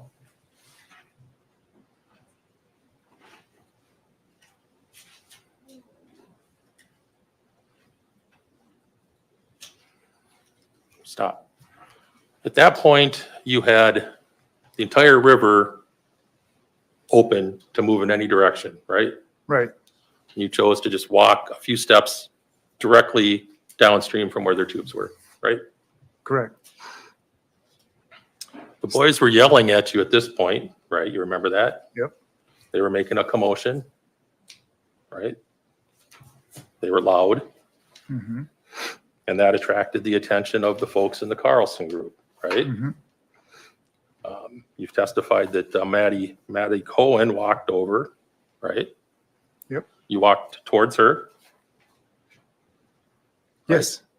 And the water level at the spot that you had contact with Maddie was about ankle deep from the video? From the video, yes. And you told Lieutenant Hart you were standing in really shallow water, right? Yeah. Maddie told you to leave the area, right? She didn't say it that way, but yes. She said, go, go, go. And? She swore at you too, but she was telling you to go, right? Yeah. You didn't go. I was trying to communicate with her what I was doing in the river. You didn't leave, right? No, not down the river. Hold on. Objection irrelevant of legal basis. Overruled. It's relevant. You did not leave, right? I At the didn't time go that in she the came up direction. and, No, when she came up and said, go, go, go, you chose to stay, right? I wanted to talk. You didn't like that she was yelling at you, right? I only had like 2 or 3 seconds of direct verbal or whatever. And you clearly didn't like she was swearing at you, right? And what you told her was not that you were looking for a phone, but that these boys took your goggles, right? I don't remember what I told her. If it's on the video, did you say it? If it's on the video, yeah. You never mentioned you were looking for a phone. I don't remember my conversation with And her. in fact, after you told her that they took your goggles, you never said another word, right? After that? Right. Of course I did. Talking about your anger scale, at the point where Maddie Cohen was yelling at you and pointing at you and swearing at you, where was your anger scale? 1. And even with your anger scale being only 1, you started touching, fidgeting with the knife in your pocket, right? I don't remember that. Let's take a look at the video.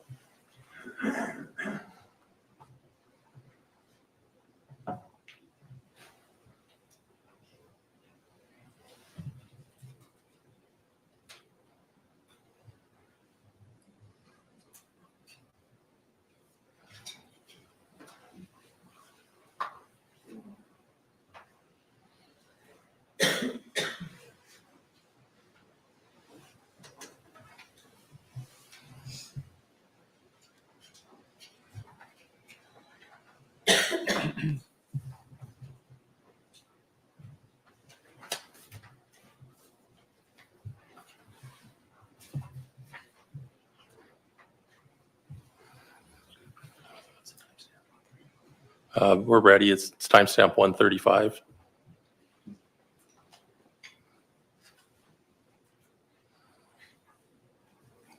That's you touching your knife in your pocket, right? Correct. And at this point, you've got your back to the 2 girls who were yelling at you, right? It's possible. So even though you were fearing for your life, you turned. Objection. Nobody said at that time. Overruled. Let's get the question out. You turned your back on these folks, right? Where am I in that location as reference to the other people? I get to ask the questions at this point, okay? All right. You're back at the 135 mark that we just watched. You've turned your back on these folks, right? Okay. Is that true? Yes, You I saw see it, that. Yeah. Right? You're touching your knife, but you got your back to them, right? I see that in the picture.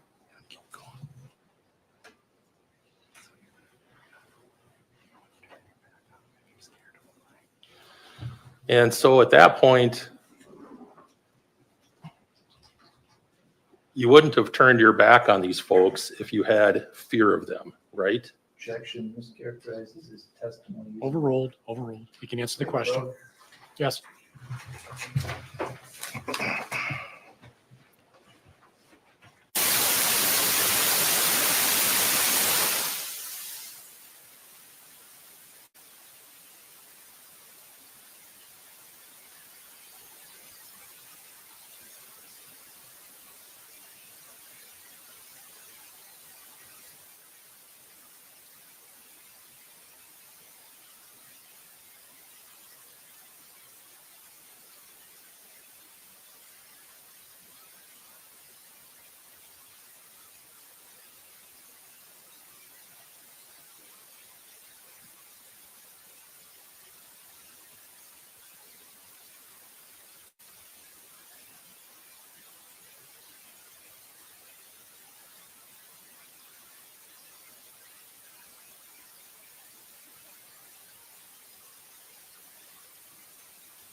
We'll play a Mr. clip Smestad, here. next question, please. We're going to play a clip here, Judge. Go back. We're starting at 126. Just play it.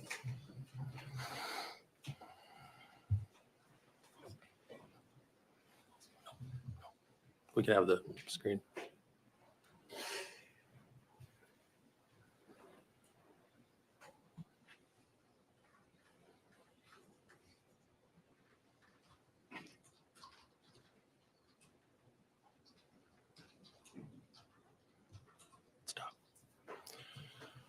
Stopping at 135. So in that clip, that's the point where you had waved at your friends, right? You had turned your back on the groups of people that were in the area, and you're touching your knife, right? And at that point, you called out to your friends because I think you had said, and maybe I'm wrong, that your fear scale was going up at that point. Is that not right? I see lots of people around me, and I wanted somebody to be on my side. Right. Your fear scale was going up, so you tried to wave your buddies over, right? Creeping up, yeah. And as it's creeping up, you're fidgeting with your knife. It appears that way. At some point,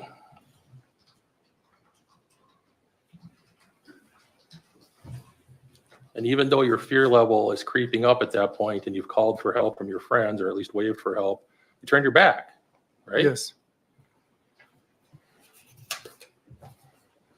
At one point, you turn your head and you stare at the group of 17-year-old boys, right? Do you remember doing that? I don't remember it, but if I could see a video. Put it into context, it would have been at the point when Maddie Cohen tried to turn you away from those boys. Do you remember doing that? Yes. And 1 second. If we can get the frame up.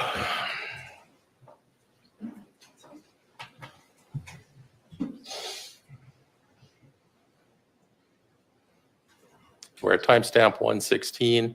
That's the look that you gave to those boys, right? At that time, at 116? Yes. That's the look on your face. Yeah. That's an angry look. Not to me. I was annoyed, more than frustrated, but not angry. At the point where you looked at the boys with that expression on your face, whatever it was, you had the entire river in front of you open to walk to, right? That's true. Correct. And instead you chose to turn back around where Maddie Cohen was, right? I stood my ground. I basically stayed in the same location. Right. I didn't go towards anybody at that point. You didn't take a step away either, did you? No. And at that point then, that's when Riley Madison joins her. And you've got Madison and Riley standing in front of you, right? I suppose that's the time, yeah. Two girls. Yeah. And these two girls standing in front of you touched your shoulders somewhat, right? Mm-hmm. You never said yes? Yes. You never stumbled backwards or anything like that? It wasn't somewhat, but. Well, let's take a look at the video. Yeah.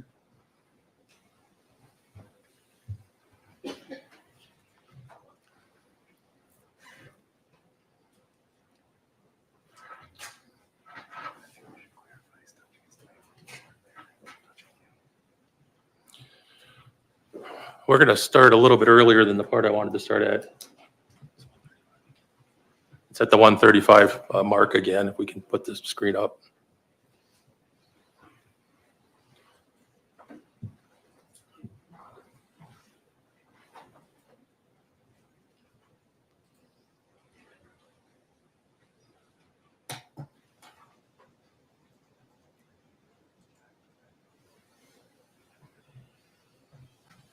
You take the screen down. Starting at 134.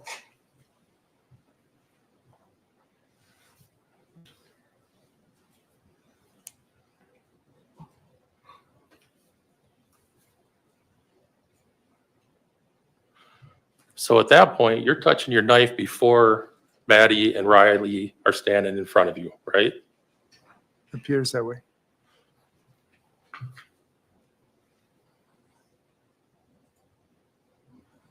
Stop. You had said that your fear level was rising. Mm-hmm.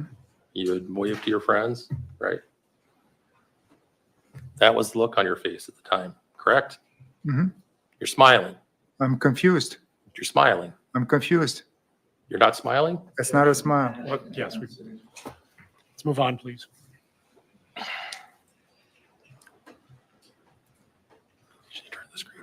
Can we get the screen back?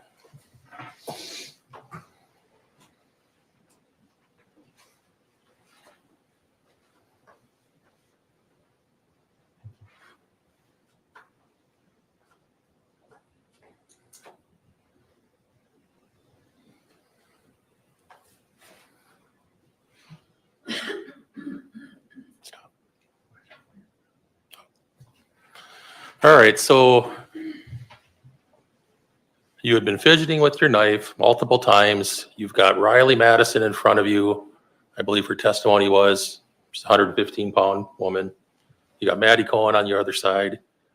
This is when you choose to pull out your knife, right? Overruled. You understand the question? What does her weight have to do with me? Sir, you don't get to ask the Oh, I'm questions sorry. at this point. You pulled out your knife at this point with these two girls standing in front of you, right? Yes.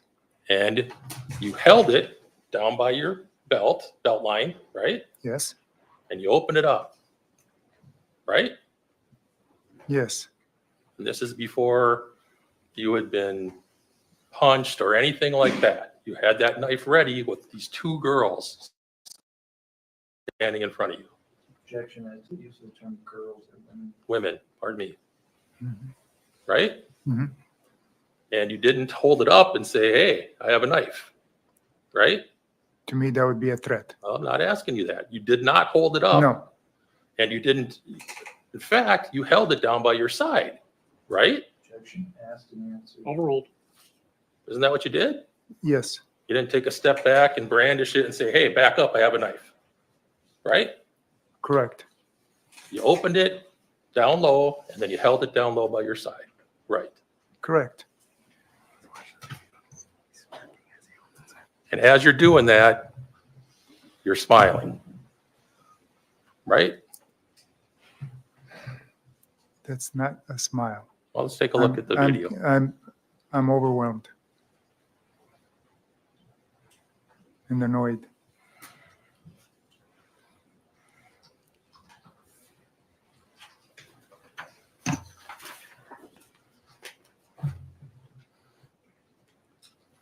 And that's you holding your knife down by your belt line, right? Yes.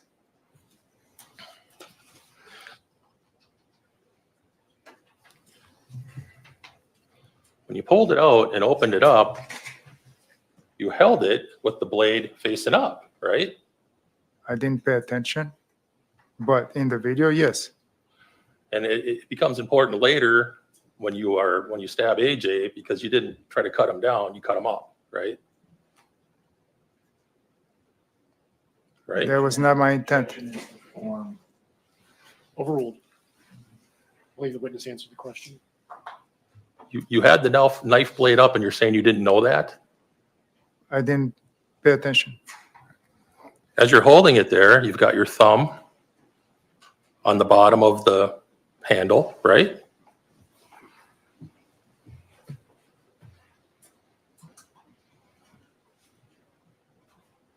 Right? Yeah, Blade up. I see that. Blade's pointing at, looks like at Maddie Cohen, right? Yes. Nobody else. I'll strike that.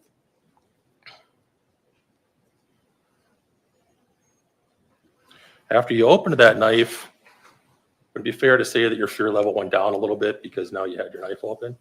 No. All right. Was your fear level going up at that point? I think you said that earlier. The whole situation was boiling up. So when you have your knife open, you take a couple step backwards to get away from the situation. I stood my ground. I stayed in place. You never backed up one step, did you? No, You had your knife out and you were prepared to use it. to defend myself. At that point, there's nothing to defend yourself from, right? I didn't know that. If I understand your testimony today, now you're acknowledging that you did do something to Maddie Cohen, which started off this fight, right? Objection argumentative. Overruled. You can answer the question. Objection, please, Greg. Yes. Unreal, these. Boy.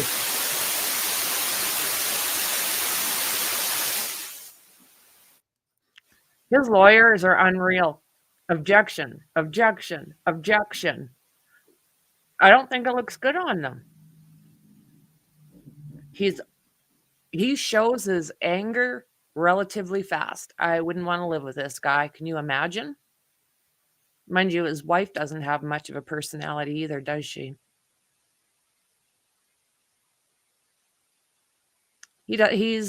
How'd you put that, Dandy? It was perfect. Mr. Smestad, would you please rephrase the question? I will, Your Honor. You're testifying today that you did actually Oh, look.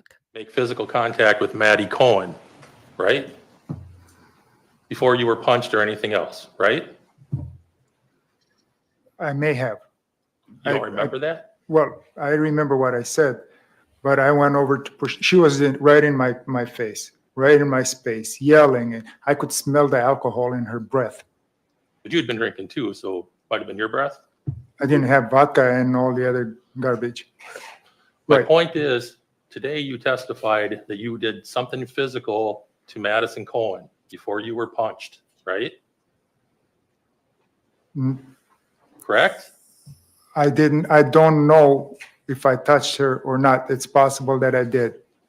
If your friend Sergio testified last week that he saw you push her and she went flying back a couple of steps, that's what happened, right? Objection as to form. Sustained. Were you present when Sergio testified? Objection as to form irrelevant. Sustained.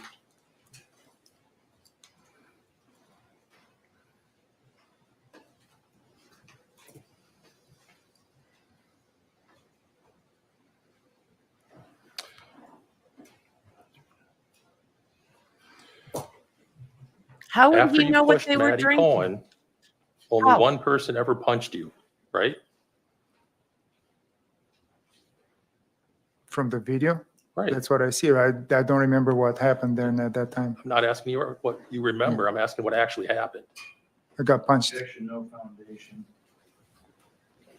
Sustained. Rephrase the question. Start. We saw in the video that only one person ever punched you, right? Yes. Objection. It's crossed. It's not Hold you. on. Can I approach? Yes.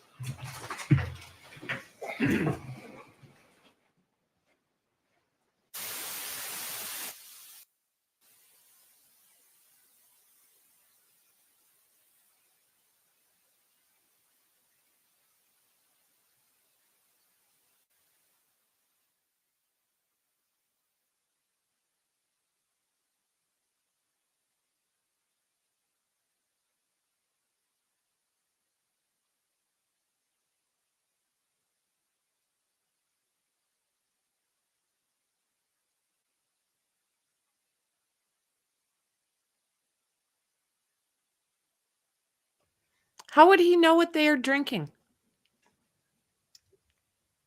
How does he know what they were drinking or doing?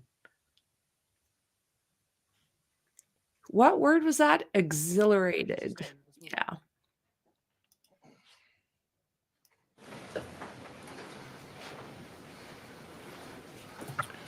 You testified that you went down and you fell down in the water when you were punched, right? Yes. And you indicated, I think, that you were punched in your jaw, I think on your left side of your body. Yes. You testified that you fell back in the water and hit your head, right? Yes. You did not drop your knife. No. Right? You held on to it when you fell down into the water. Yes. When Dante Carlson hit you, he was holding a can of beer in one hand, right? Yes. He was fighting you with one hand. Yes.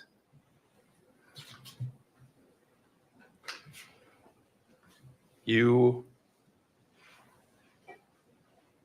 never suffered any kind of bruising or cuts to your face from this incident, right? On the inside of my cheek? You cut the inside of your cheek. Yes. Yeah, you never had any bruising on your jaw, right? I don't remember. I mean, I had a beard. I couldn't tell. You weren't bleeding from your face anywhere. No, not that I know. Let's play the video of him stabbing you. Once you're knocked down in the water, AJ Madison comes up to you and pushes on your back, right? Objection, no foundation. Sustained. We'll play the video.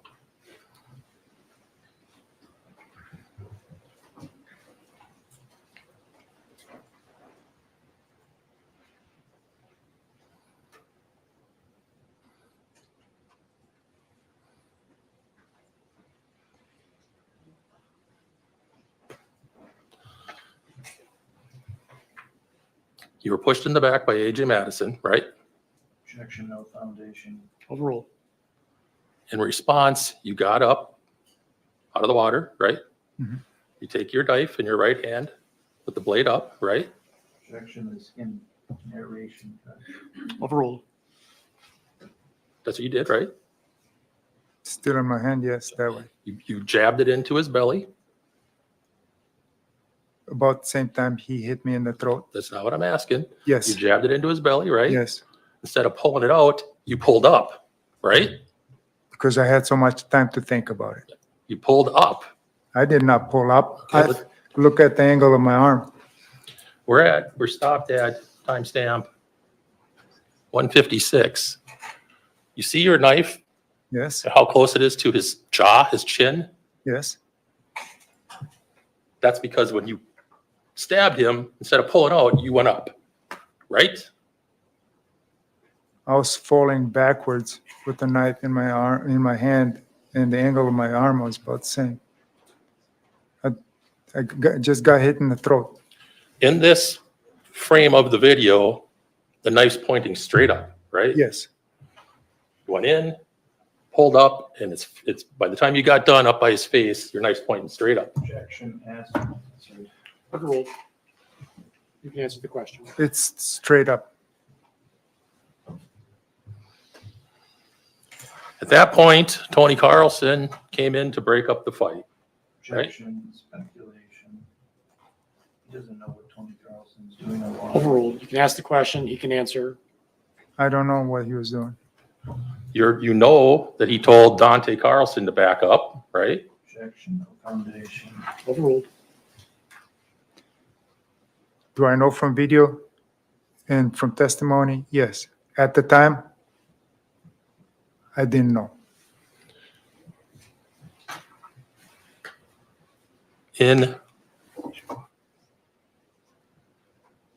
After you stabbed AJ Madison, you were pushed back into the water, right? Just sorry, it's AJ Carlson. Pardon me. No, it's not. It's not. AJ Martin. It's AJ Madison. He's not part of the Carlson family. AJ Martin. Thank you. Pardon me. After you stabbed AJ Martin, you were pushed back into the water, right? Yes. Nobody jumped on top of you. No. Nobody was kicking at you or punching you. No. You're just in the water by yourself, right? Apparently, yes. We're going to take a look at the video starting at 1:55. That's you in the water, still holding your knife, right? Pardon me, this is before you got up. At this point, you're standing there There's nobody hitting you, nobody's punching you, nobody's kicking you, right? Objection, that's, the video should, he's not standing. Gentlemen, please come up.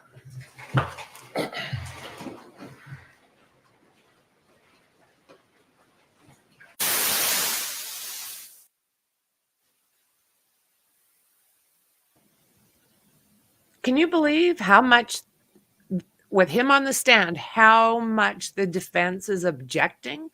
It's constant.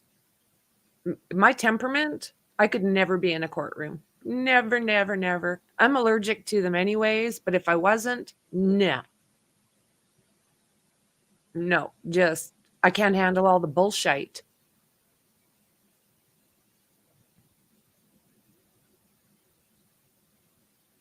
Yes, you should, Tony.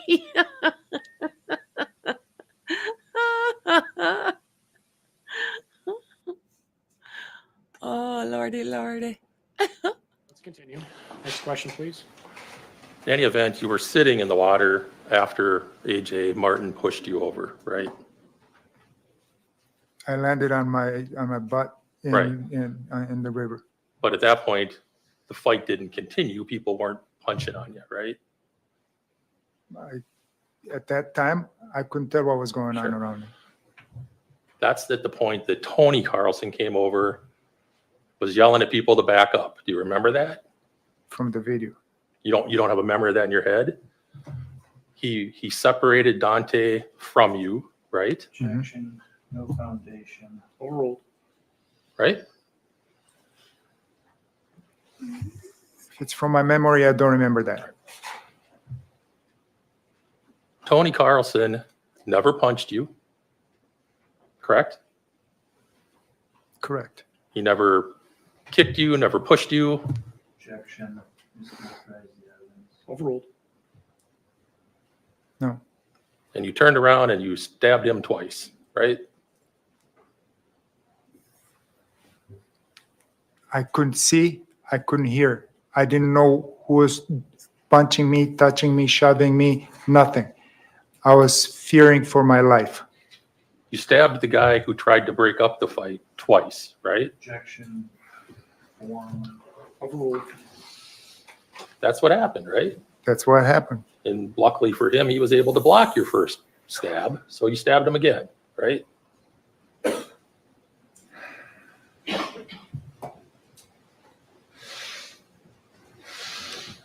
I had milliseconds to think. Riley Madison,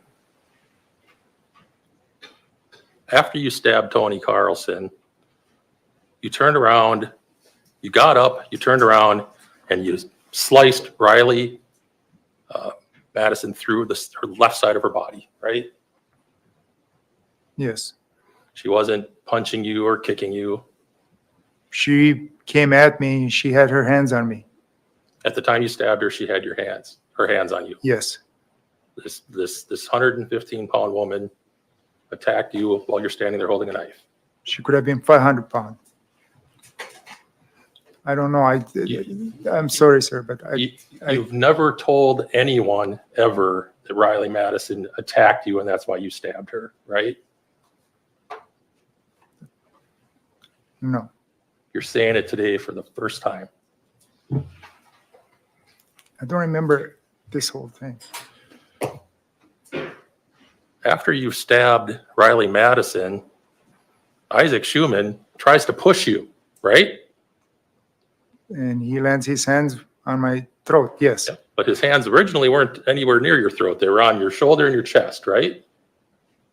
I didn't take measurements, but yeah, from the picture, yes. And as soon as he touches you, you stab up into his heart with your knife, right? Objection, no foundation. Overruled. He went for my throat, and I defended myself. You're so Yes. full of shit. Are you saying, we're going to look at the video. He tries to hold off so he doesn't have to answer. He just sits there with that blank look on his face. He's infuriating me. We're going to start at 2:02, and for anybody who doesn't want to watch, you might want to avert your eyes. Ready?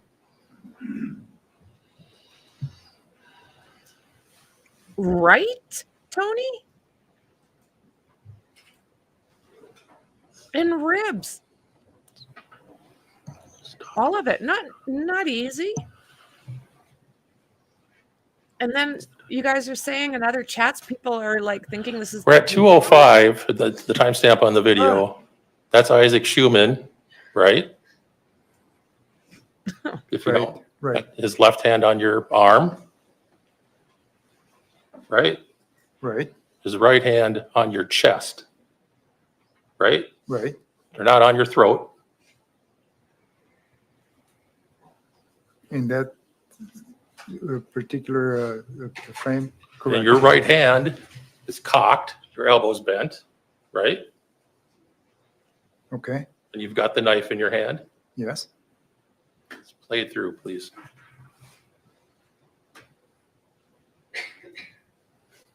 And as he's pushing you, you jam your knife up into his heart through his rib cage, right?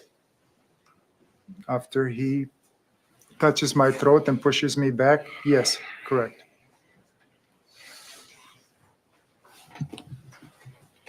As your arm is moving up to stab him, you actually moved his arm closer up your, farther up your body with your own movement, right?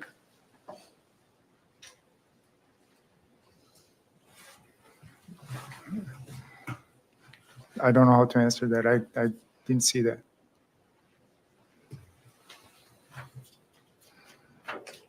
At the time that this incident happened, you agree you weighed 248 pounds? Yes.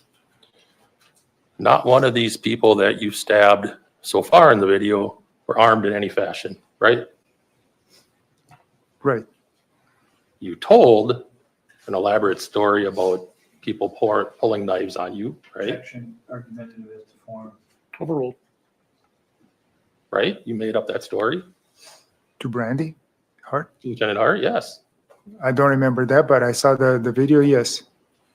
At no point did anybody pull any knife on you, right? Correct. You're the only person who had a knife. Correct.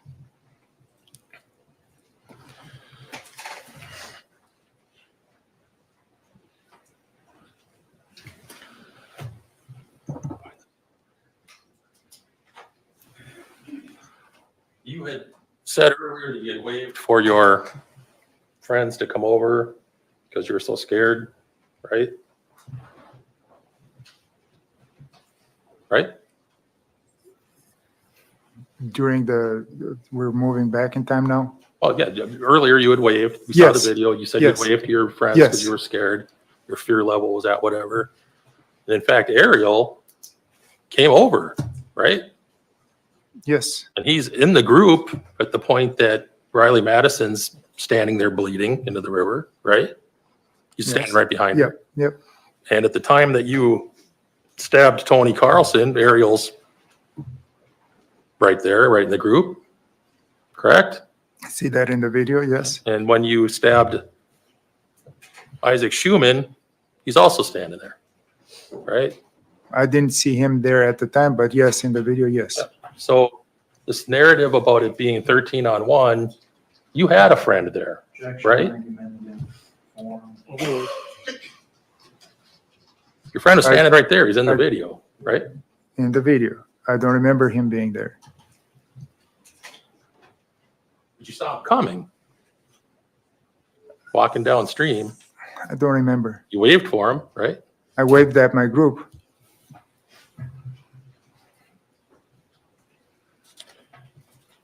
At no point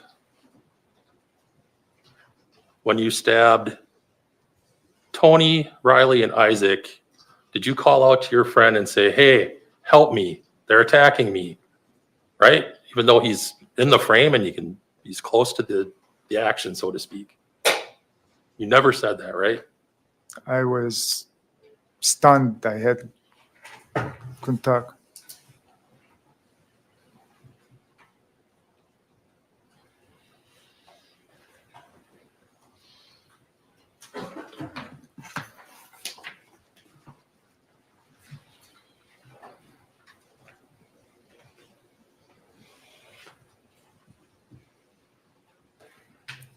The last person you stabbed was Dante Carlson, right?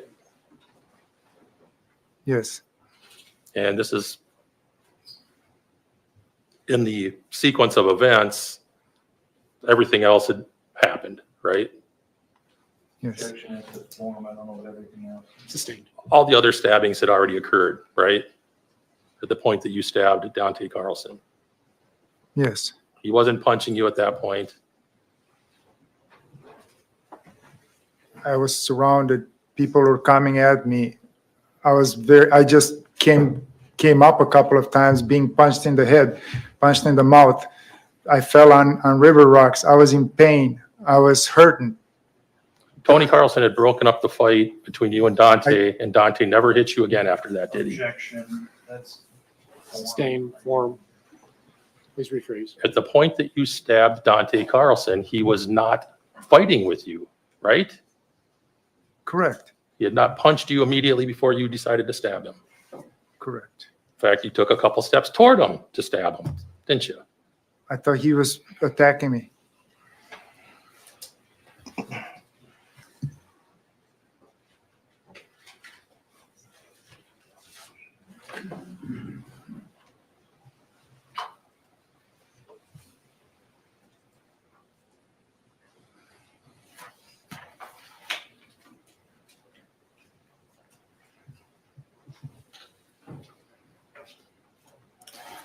So at that point, you stabbed 5 people and you decided to leave the area. Is that true? I walked away. You walked up to Ernesto, right? Yes, You didn't say anything about being attacked, right? I was in shock. You said they took my knife, right? To Ernesto. I don't remember that, but that's what I said according to all the video and Well, if Ernesto said that, that's what you Yes. said. Yeah. You still got the knife on your person, right? Even though you just told them they took your knife, you still had it. Right? No. When I reached the tubes, No. When Ernesto came walking up and you walked up to him, you told him they took my knife. It's the first thing out of your mouth, right? I don't remember that. Okay. Instead of walking to your group, you walked up to the south shore of the lake, of the river, right? Yes, And on the way, you washed off the knife in the river. I don't remember that. Well, you had blood on your hand and on the knife, right? Yes, When you left the area, right? yeah, When you got back to your group, nobody saw any blood on your hands or, right? Objection, foundation. You didn't know what- Sustained. At some point, you rinsed your hand and the knife in the water, right? I don't remember that. But yeah. What you do remember is throwing the knife up into the bushes on the south bank. Right on the bank, yes. And then you finally walked over to your group, right? As I was walking, I threw it away, yes. No. You walked out of your way to get to the south bank to get rid of it and then walked back across the river to your group, right? Objection, argumentative. Overruled. That's what you did, right? Yes,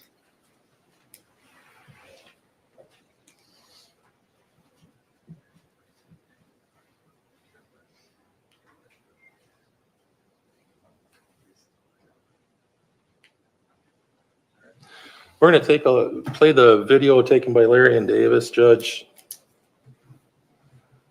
It's grainy, but it's of some value.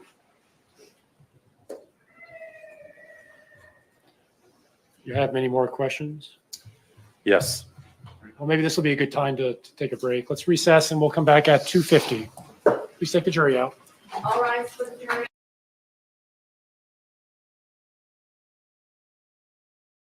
Court.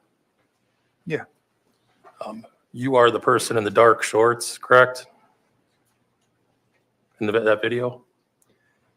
it was not very clear, so I couldn't make out who was who. Right, if there's a person wearing dark shorts with the same body type as you in the video, is it you? Fair. Hold on. Sustained. Well, we're going to watch the video. We're going to watch it through at full speed. Your screen's not on.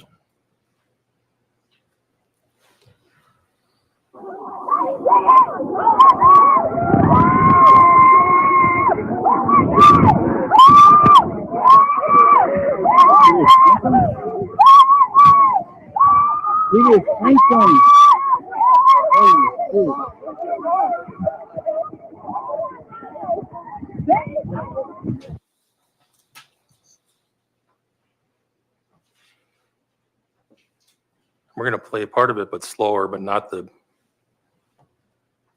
end part. We're ready. What's the time frame? Yeah. This is at the very beginning.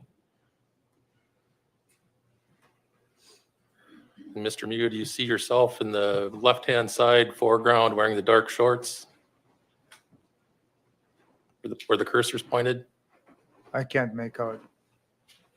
You don't know if that's you? No. Did anyone else on the river have the same body shape that you had at the time? Objection, no foundation. Sustained.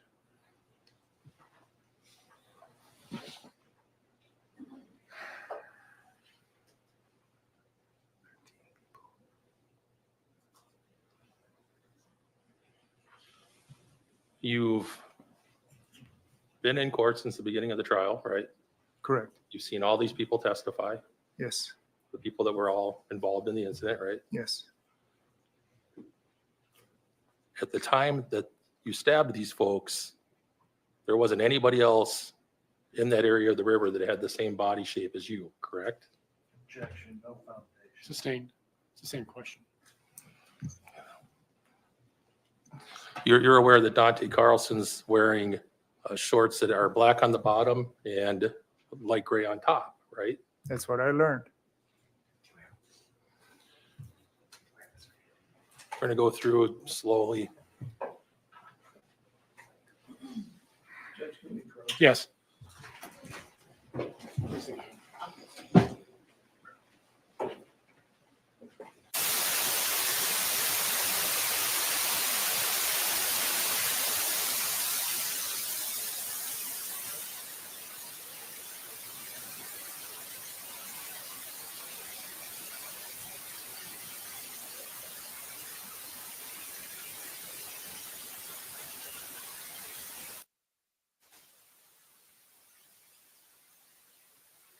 That is a really bad noise. Hola. Objection sustained, lack of foundation. Yeah.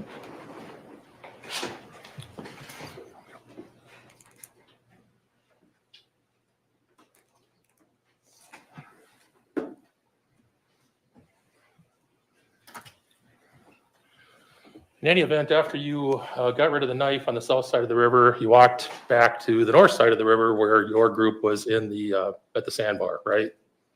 Yes. Sat in your tube? Did you sit down in your tube? Yes. Eric Williams from your group, realizing that people were hurt, left? Objection, form, lack of foundation that Eric Williams. Sustained. Did you see Eric Williams leave your group? No. At some point, did you notice he wasn't with your group anymore? I didn't do a head count, sir. Sorry. Okay. Did anyone else from your tubes go to help with the folks on the river that were hurt? No foundation. Overruled. You can answer the question. I don't remember. I wasn't paying attention to anybody in my group. When you went back to your tube, you put your shirt back on, right? I was cold. Yes. And you put on your hat, right? Yes. And your sunglasses. Yes. Eventually, you saw police officers and emergency medical technicians show up on the river, right? Yes. Wading up the river, right? Yes. Trying to help people that had been injured, and Objection, no foundation. Overruled. you saw that happen, right? Yes.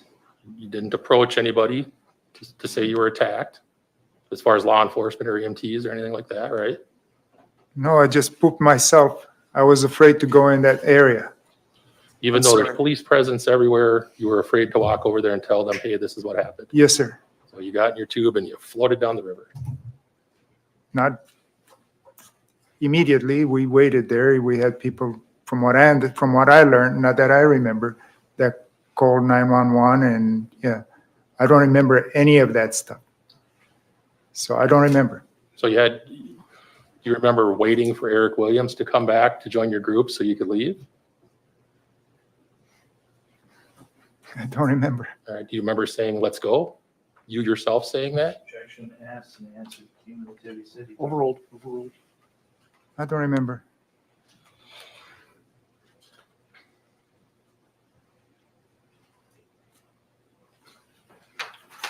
Ernesto Torres, he's your best friend. Yes. You didn't tell him what happened as you were floating away? I didn't talk to him. I don't remember talking to anybody. I don't even remember going down the river or up the river. I was just stunned. I don't remember anything. You didn't tell Ernesto, I was afraid for my life and I did this? No. You never told Ernesto that I acted in self-defense? I don't remember talking to anybody. You didn't say I was afraid they were going to kill me, these folks? Objection, no foundation. The city doesn't remember. I don't remember.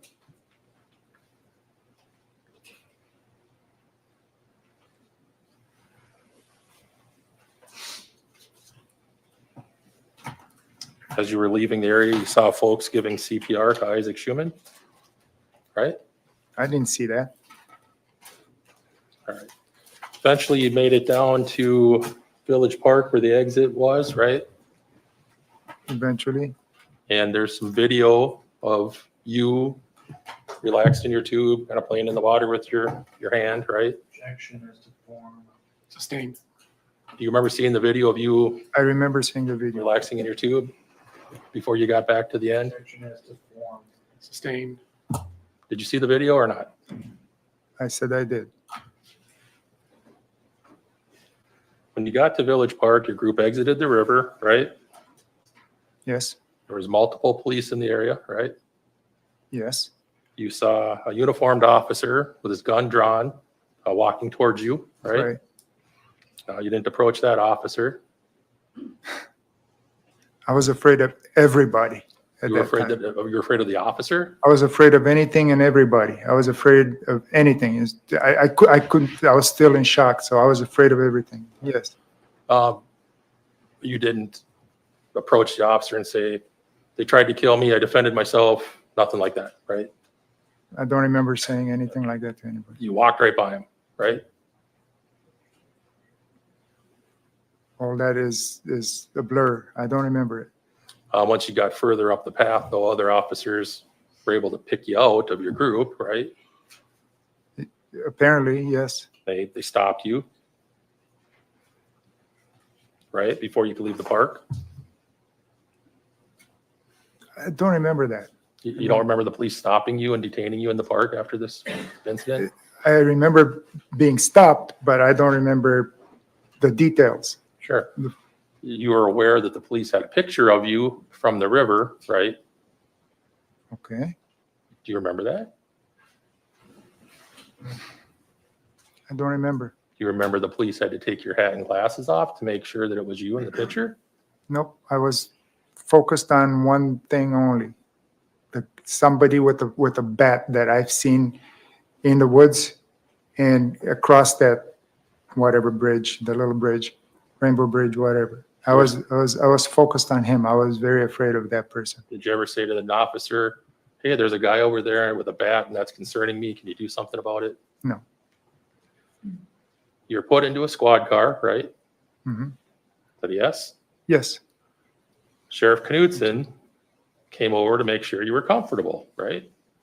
I saw that in the video. Yes. You don't remember talking to Sheriff Knudsen? No. You remember him asking you, well, if you don't remember, you don't remember. We're going to play that video and then I have some questions for you.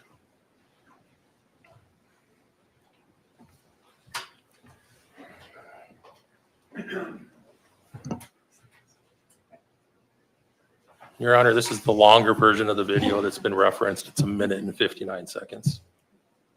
House, when you're ready.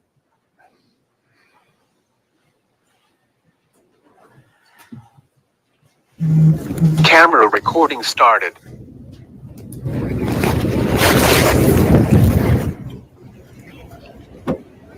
Still doing all right? Yeah. Okay. What's going Temperature's okay in here? on? Yeah. Okay. I hear somebody got stabbed, and I fit the description. Yes, you do. All right. Yep. So we're working through that now. Did you see that fight on the river? I heard about it. You heard about it? Yeah, and I seen people gather around it. Okay. All right. And I went over to talk to see if somebody saw anything, but that's about it. Okay. Our whole group was pretty interested in finding out what happened. Okay. And that's your whole group over there? Yeah. Okay. So All right. I don't know. Okay, well. Did you see anybody injured? No. You didn't see anybody injured? No. Did you see anybody fighting? I heard people screaming at each other, yes. Okay. Yeah. Screaming in anger or screaming in pain? Do you know? Everybody's drunk, so I don't know. I can't tell the difference, but I would say, I don't know, just screaming. Okay. You know, yeah, calling each other names. You know, that's, I've seen that all day. And we've all been drinking a lot. I'm sure they're drunk. I'm sure they're doing, I don't know.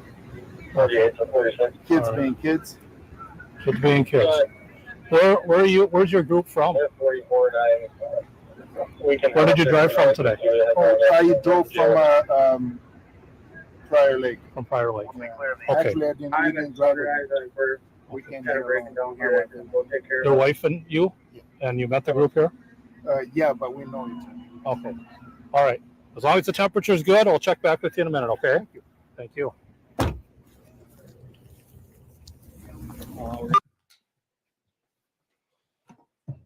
You lied to Sheriff Knudsen, right? I don't remember that conversation. But yes, You I told him that you heard there was a stabbing, right? don't remember any of this stuff. You're fishing for information about what happened, right?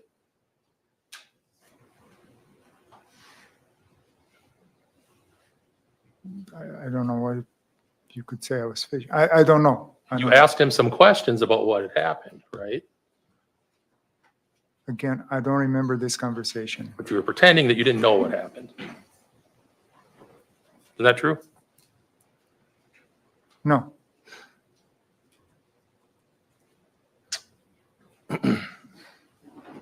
At the point that you were talking to Sheriff Knudsen and saying these things, you didn't know there was a video of what happened on the river, did you?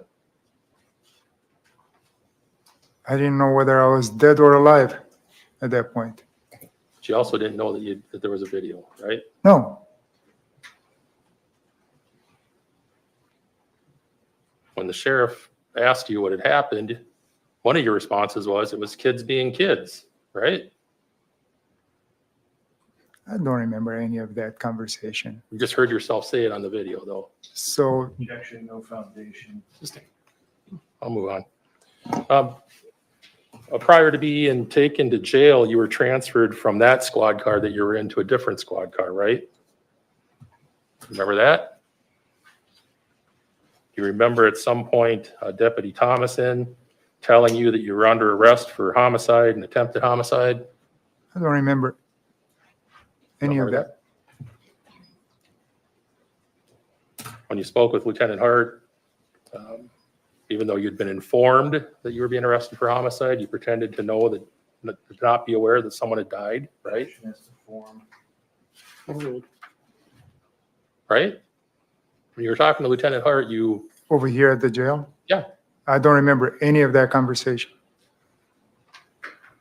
You don't recall pretending to not be aware that someone had died. Objection assumes a fact. Sustained.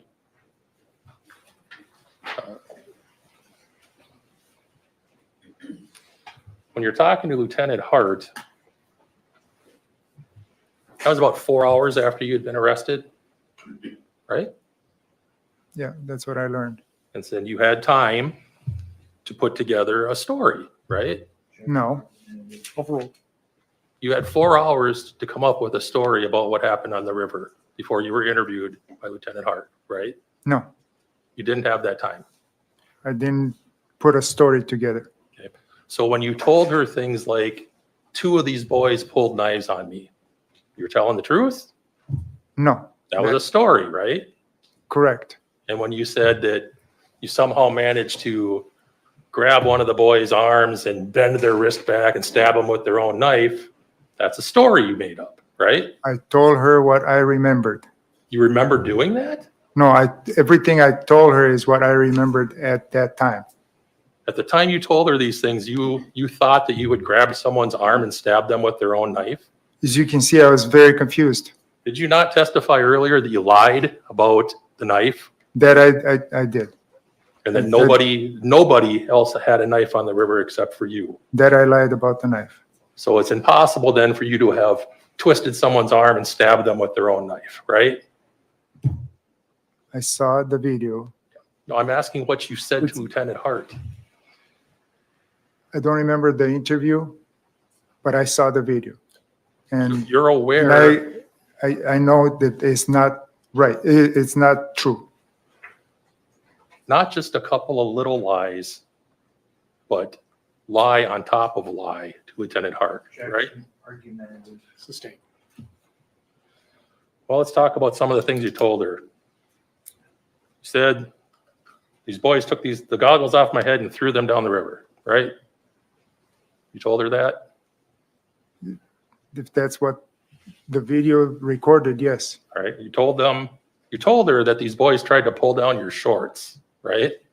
That's what I saw in the video, but I don't remember the interview. That's a detail you added for your benefit, right? No.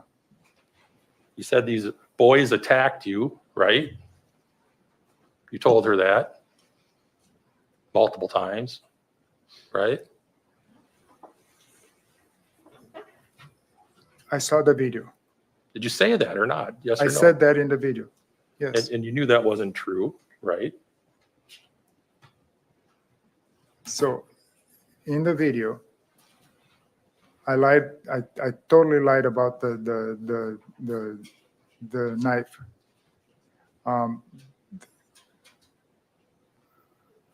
I didn't remember a lot of details. I didn't remember of anything. I don't even remember the interview.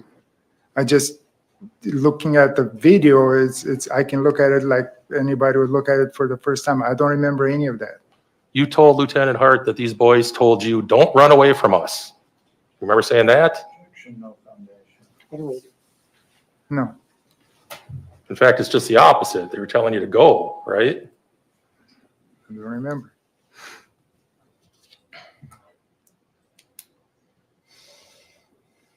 You told her that a second boy had a knife, attacked you with the knife, and you took that from him, right? That's what I saw in the video. That's not true either, right?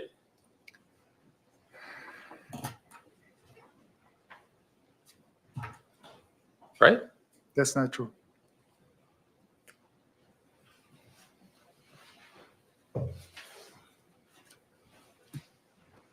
He can look you straight in the eye and lie to you. That's not a good thing.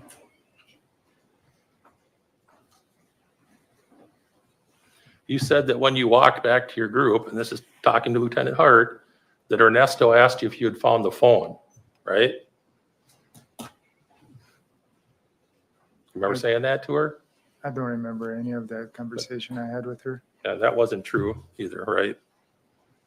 If this is all part of that interview, I don't remember anything. Yeah. So That's what we're talking about. We're talking Right. about the interview with Lieutenant Hart. then I don't remember the interview. Okay, I still get to ask you questions about Sure. it. You were specifically asked, did you have a knife?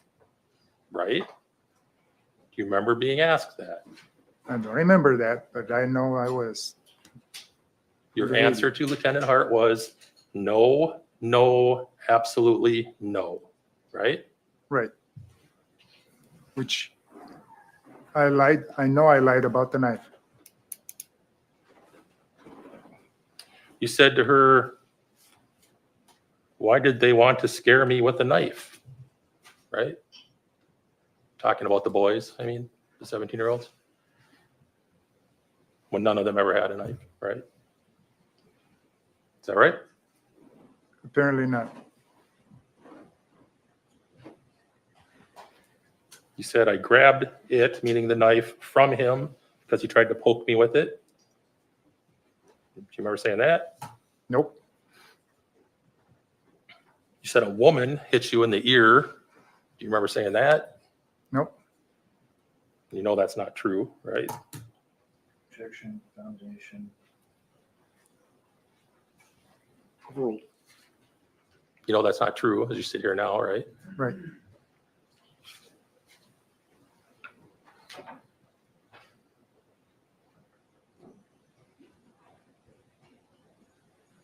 You told the police and Lieutenant Hart, I think, that you thought it was two different groups of people fighting against each other, right? I don't remember telling her that. Right. You know, as you sit here today, that is completely made up, right?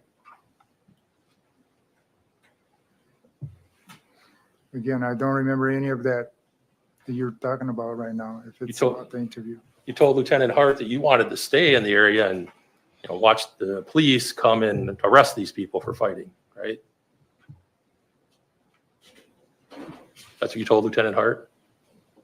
That's what's in the transcript, yes. When you were told that a person had died, your response was, is it because they fought each other? That's what you told her, right? That's how you responded? If it's in the transcript. But I don't remember. You never told Lieutenant Hart that you punched or pushed or did anything to Maddie Cohen, right? You left that part out? Is that what it's in there? I'm asking if you ever told her that. I don't remember. You didn't mention that you had stabbed and severely injured another woman, Riley Madison. You didn't mention that to Lieutenant Hart, right? Objection, form. Overruled. You never mentioned that part. I don't remember. You didn't mention being strangled at any point, right? If that's the transcript, then that we go by that, but I don't remember that interview. And I think what you said earlier is that you were afraid you were going to die from being strangled, and that's why you stabbed Isaac Schumann in the heart, right? That was your testimony earlier? Didn't you say that today, this afternoon here in court? Yes. That's not anything you mentioned to any police officer, right?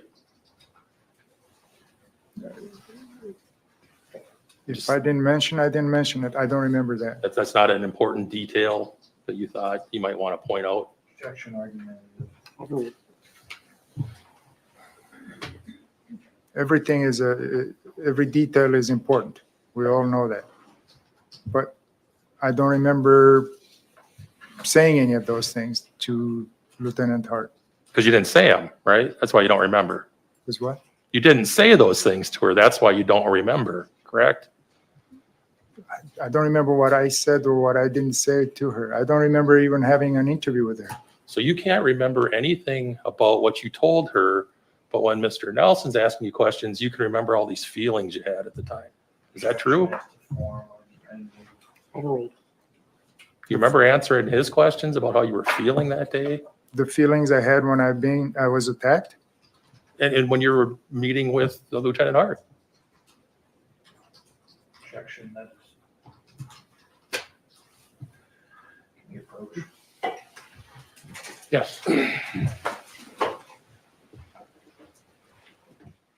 Why does the defense sound so, I don't know if it's bored but yeah, I object because blah.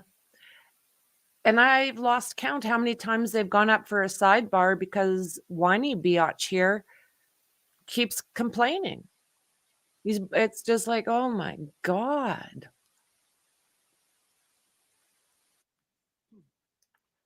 I'm surprised the judge hasn't stopped him at certain things at certain times. You testified today a lot about remembering what you were feeling that day, right? When Mr. Nelson was questioning you, right? Mm-hmm. Is that a yes? Yes.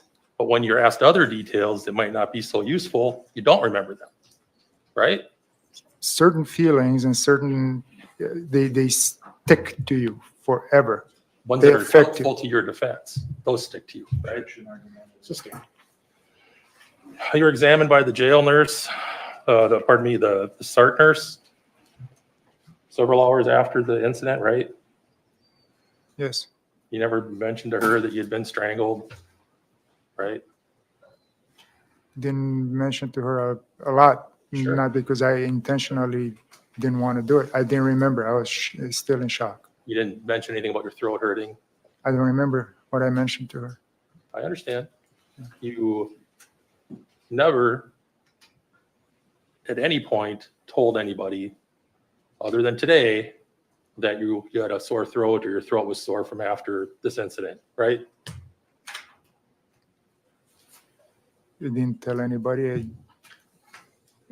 At any point during the day after you were arrested, when you're interviewed with people, when the jail or the SART nurse is talking to you, you never once said, oh, my throat is sore because Isaac Schumann strangled me, right? I don't remember what I told those guys either. I was, like I said, I don't remember a lots of the interaction I had with anybody here at the jail. But today, almost 2 years later, you remember that the next day your throat hurt. Yes, You because testified earlier. yeah. And my back. You I can still have, remember that detail, but not the other details. my back still hurts right now. The SART nurse specifically asked you when she was doing the exam, where are you hurt? And you pointed out some things to her, right? I may have. Yeah, but you never once said I had been strangled. I have an injury to my throat hurts, nothing like that. I don't remember. When she asked you what hurt, you said your butt hurt from the rocks. That was your response to the nurse, right? Don't remember. You had said that you're in poor health, or you were at least in poor health back on July 30th of 2022.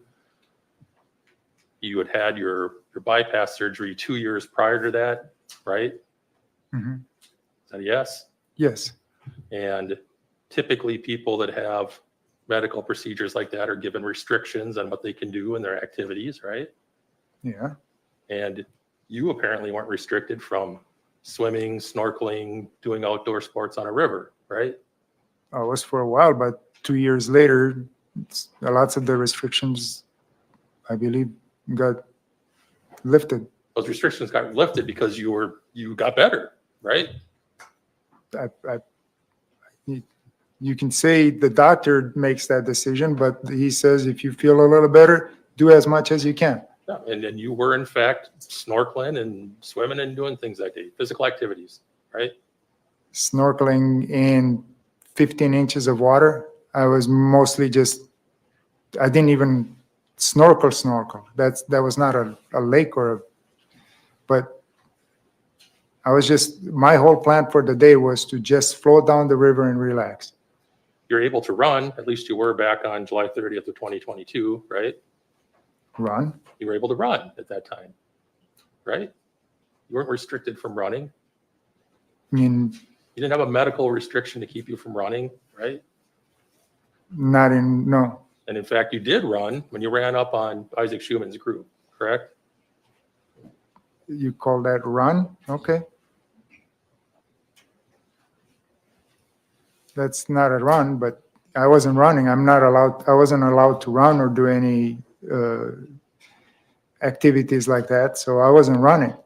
At the time that this all happened, July 30th, 2022, you felt sufficiently healthy to go off on your own, away from your wife and your group, to go do snorkeling on your own, right?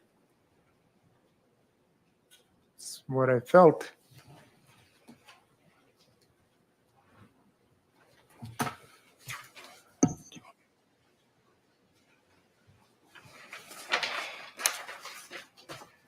I just want to check my notes. I think I'm almost done.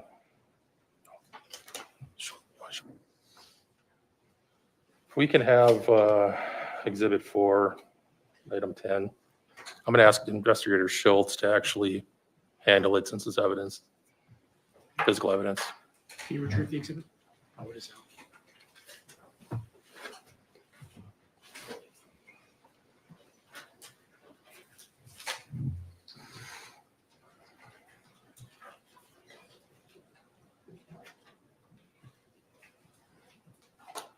If investigator can approach the witness, Your Honor. Yes. We're showing you what's been marked as Exhibit 4, I guess item 10. That's your knife, right? Yes, That's the knife you used to stab these people. that's the knife I used to defend myself with. Yes.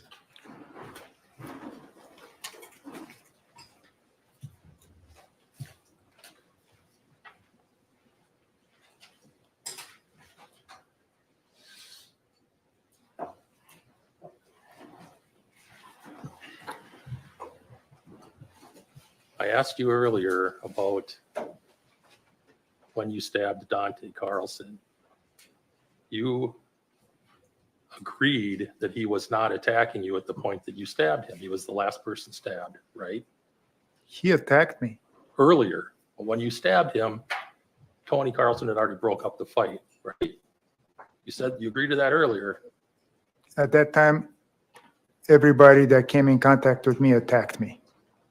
Anybody who looked at you? No, anybody that came in contact with me, I felt attacked. You felt attacked whether you're being physically attacked or not, right? I was in the moment, so I felt attacked by anybody that had either previously attacked me or was approaching to attack me. So you felt like you could stab folks who were not attacking you at the moment that you stabbed them. Objection. Sustained. Sustained. You walked up to Dante Carlson and stabbed him in the belly, right? I did not walk up to Dante Carlson and stab him in the belly. I don't have any other questions, Your Honor. Mr. Nelson? Jimmy, if you would ask some questions about your fitness on July 30th, I want to ask you some Questions about that, okay? Just maybe we can get it done in one question.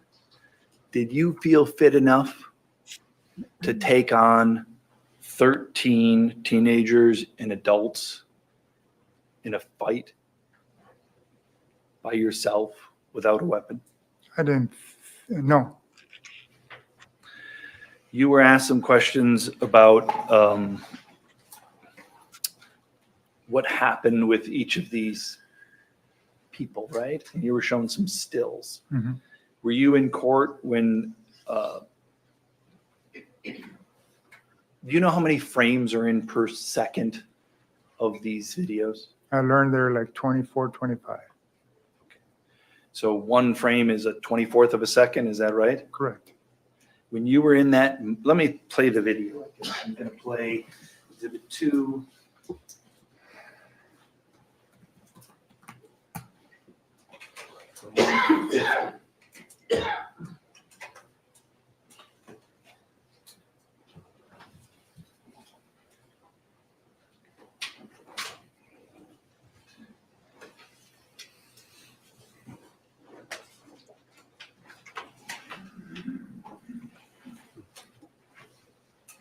Are you connected? I think so. Before I am.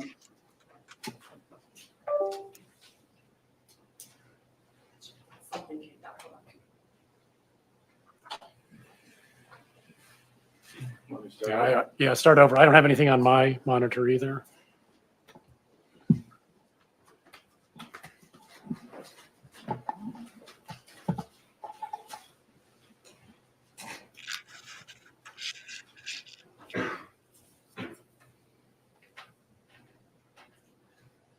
That's not the screen I'm looking at, Judge. I apologize. My screen looks like that. Screen is this with the library. That was my, that's my home screen, but.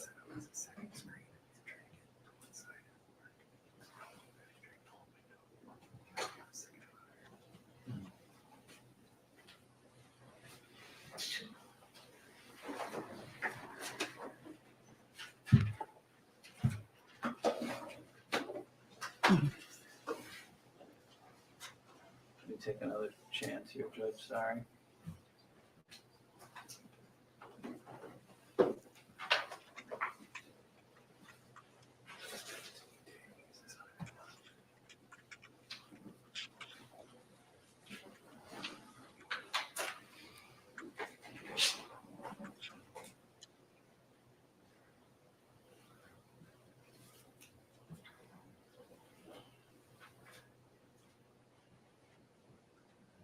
I could see what it looks like for a second.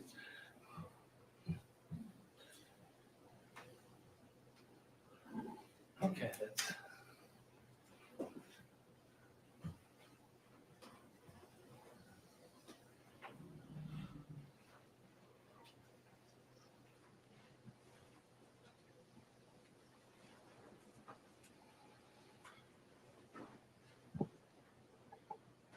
I don't know, Judge, maybe I need to take a break. I'm looking at my screen and it shows the video, so I apologize. I'm flummoxed.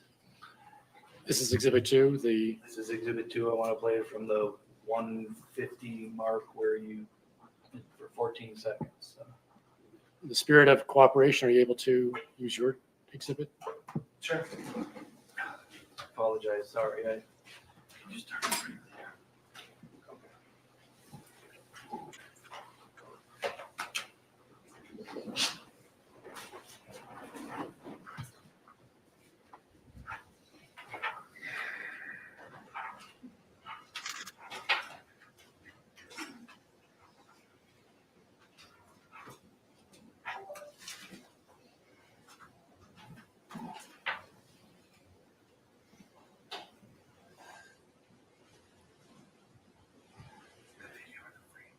The video, please. We can start the video at 150, just when he's.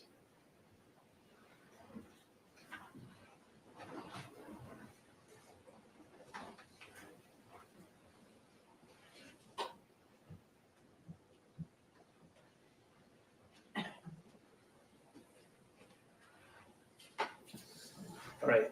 Before we press play, Mr. Miu, do you see what's on the screen there at 149? Yes. Is that you falling backwards? Yes. I want to press play and ask him to stop it at 2:05, okay? Okay. Please press play.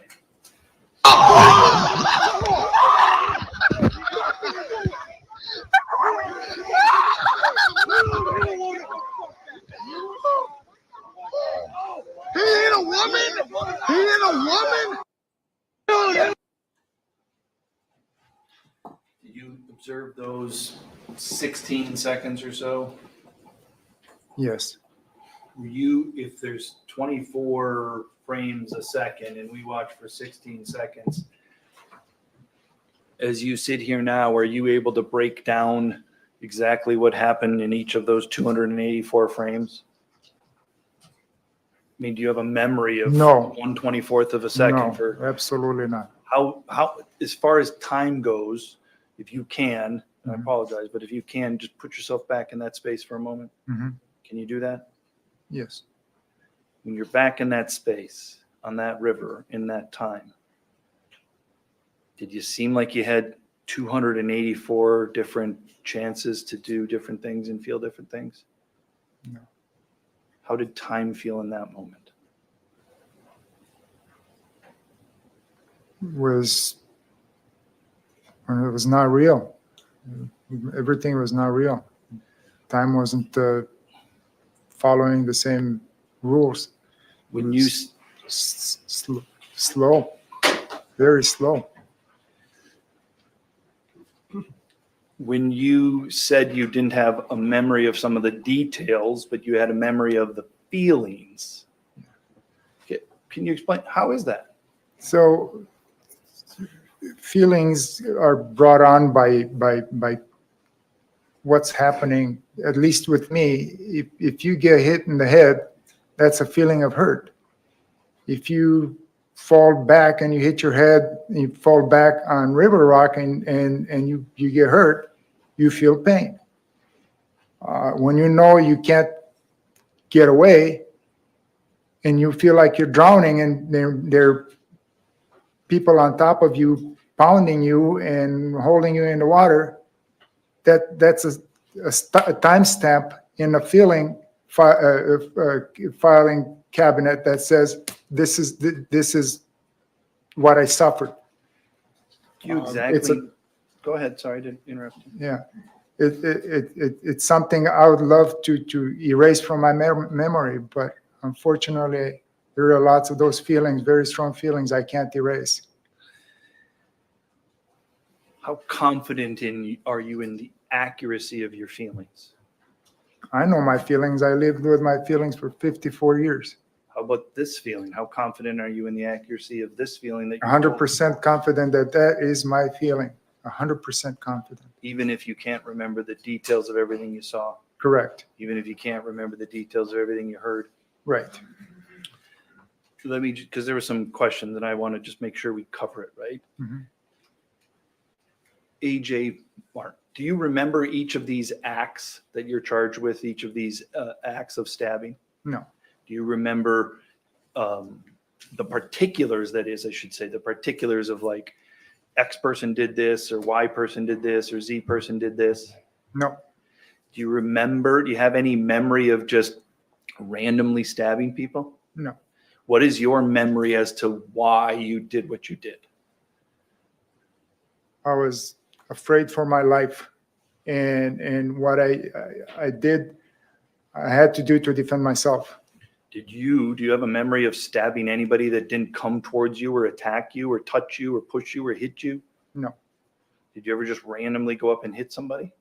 No. Do you have any memory of Tony Carlson trying to break anything up? No. Do you were asked about that, but I know there's some frames on that. Do you remember the frame in which Tony Carlson's coming up from behind and pushing you? I didn't know who he was, but I remember being held in the water. I mean, it's a feeling that it gives me the nightmares, the trauma that was caused by that. That's the trauma that I remember.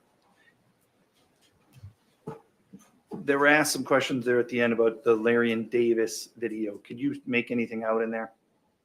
No, I thought I was looking at Sasquatch. Do you remember anything about Dante? Dante Carlson is the person on the video previously that we saw here that had hit you. You know that, correct? Yeah. And he's the person in those two-tone shorts, correct? Yeah. Do you have a memory of how it came to be that you defended yourself against him that's not on the Jawan Cockfield video? No. You remember him coming up to you? I remember lots of people coming onto me. I couldn't distinguish who. I don't remember color of shorts or anything like that. Did you ever swing or hit the knife out of anger? No. Why'd you use the knife? Because I'm a mechanical engineer, I use it as a tool. But what I used it for that day, I used it to save my life, for self-defense. That's all. Mr. Smestad? So, Mr. Miu,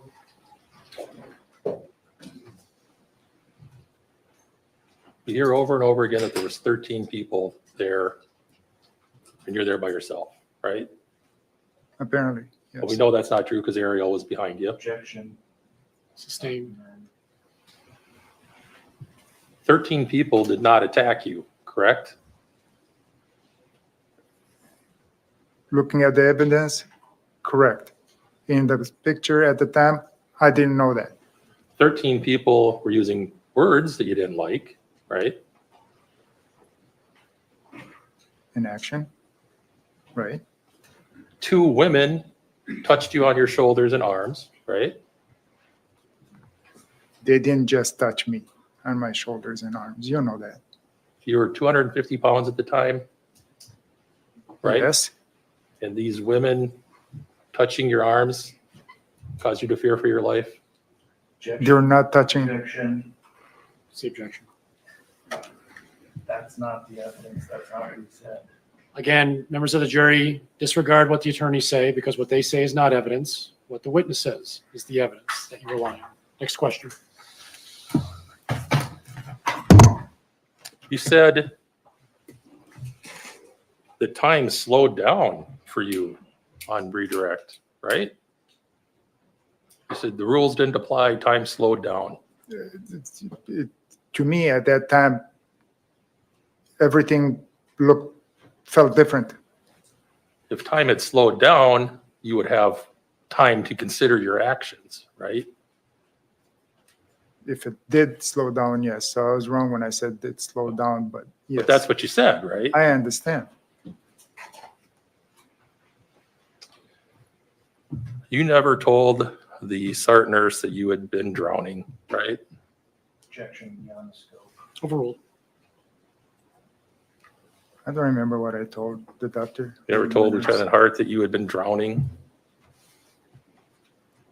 I don't remember. Nothing further. Thank you, Mr. Miu. You may come back to the table.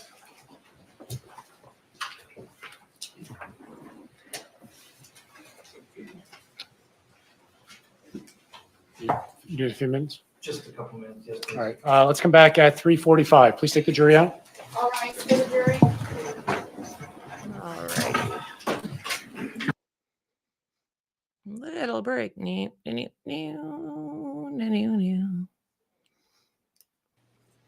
Please be seated.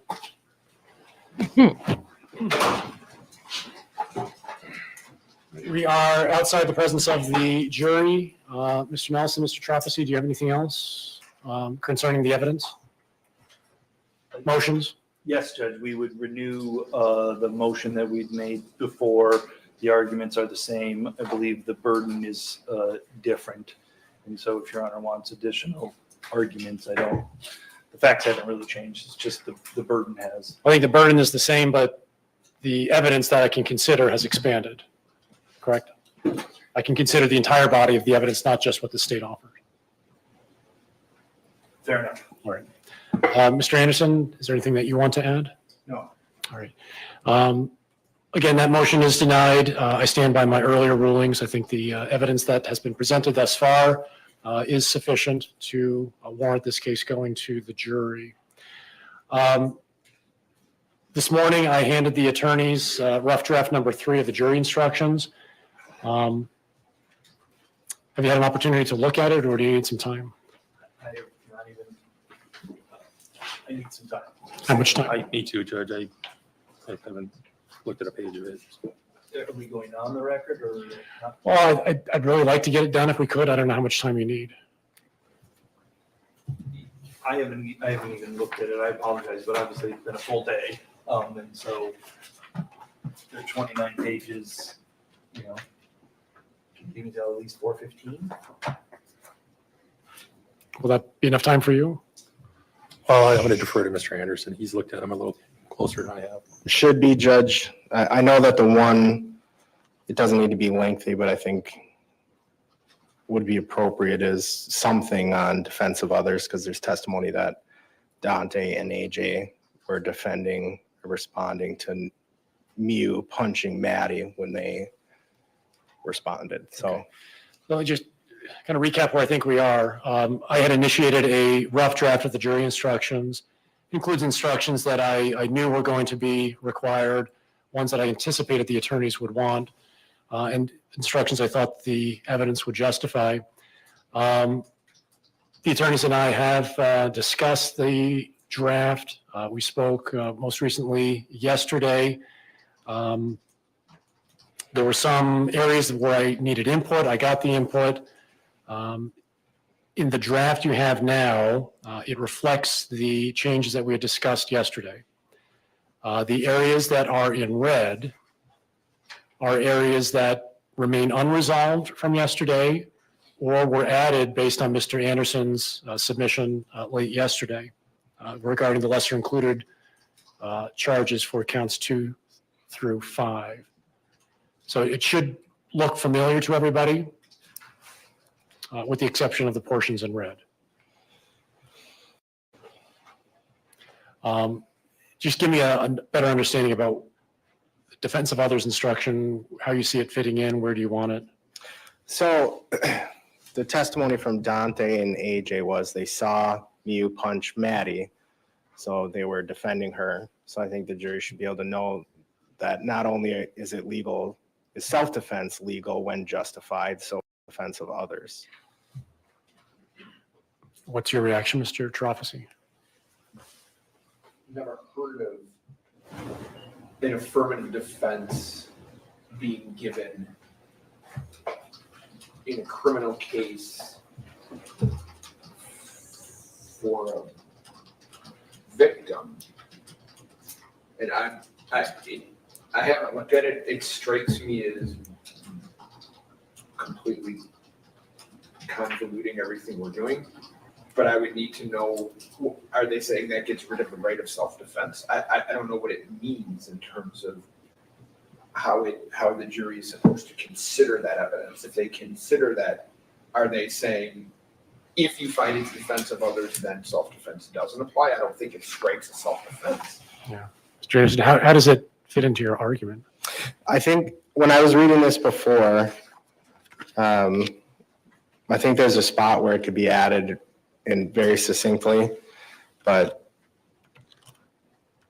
I just want to be able to tell the jury that look, you have these jury instructions in Wisconsin. It's legal to come to the aid of others, and that's exactly what Dante and AJ did. And it also intertwines with. But how does it reflect on Mr. Miu's guilt or not guilt? His provocation is what responded them to come to the defense of Maddie, and then he starts stabbing people. And they had a legal right to come to her defense under the theory of defense of others. So if I may, Judge. One question, are you proposing the pattern instruction or do you have something custom made? I think it could be more succinct. I could come back with a. Yeah, why don't you do that so that we're all looking at the same language? What did you want to add? The only way, again, I agree with Mr. Trofsey, I just don't see how this comes in. The only way would be as it comes in under that red paragraph on page 3 under provocation in some way, but then it doesn't make sense because the issue is whether Mr. Miu's conduct was unlawful. Whether Dante Carlson's conduct was lawful or unlawful has no bearing whatsoever on whether provocation occurred, and whether Mr. Carlson or AJ Martin's behavior is lawful or defense of others. That has no bearing on Mr. Miu's beliefs or the reasonableness of his beliefs, because there's zero evidence that has been presented that Mr. Miu had any impression, understanding, or knowledge that what was being done to him was legally the defense of others. And so it's irrelevant, it's prejudicial, it's confusing, it has nothing to do with Mr. Miu's beliefs, which this entire case is about. All right, let's put it on hold. Give me the proposed language that you want to have me consider. I'll give you 20 minutes to review the most recent draft. I'd like to, if we could, I'd like to finish the instruction conference today so that we can come in fresh tomorrow morning. But if the clock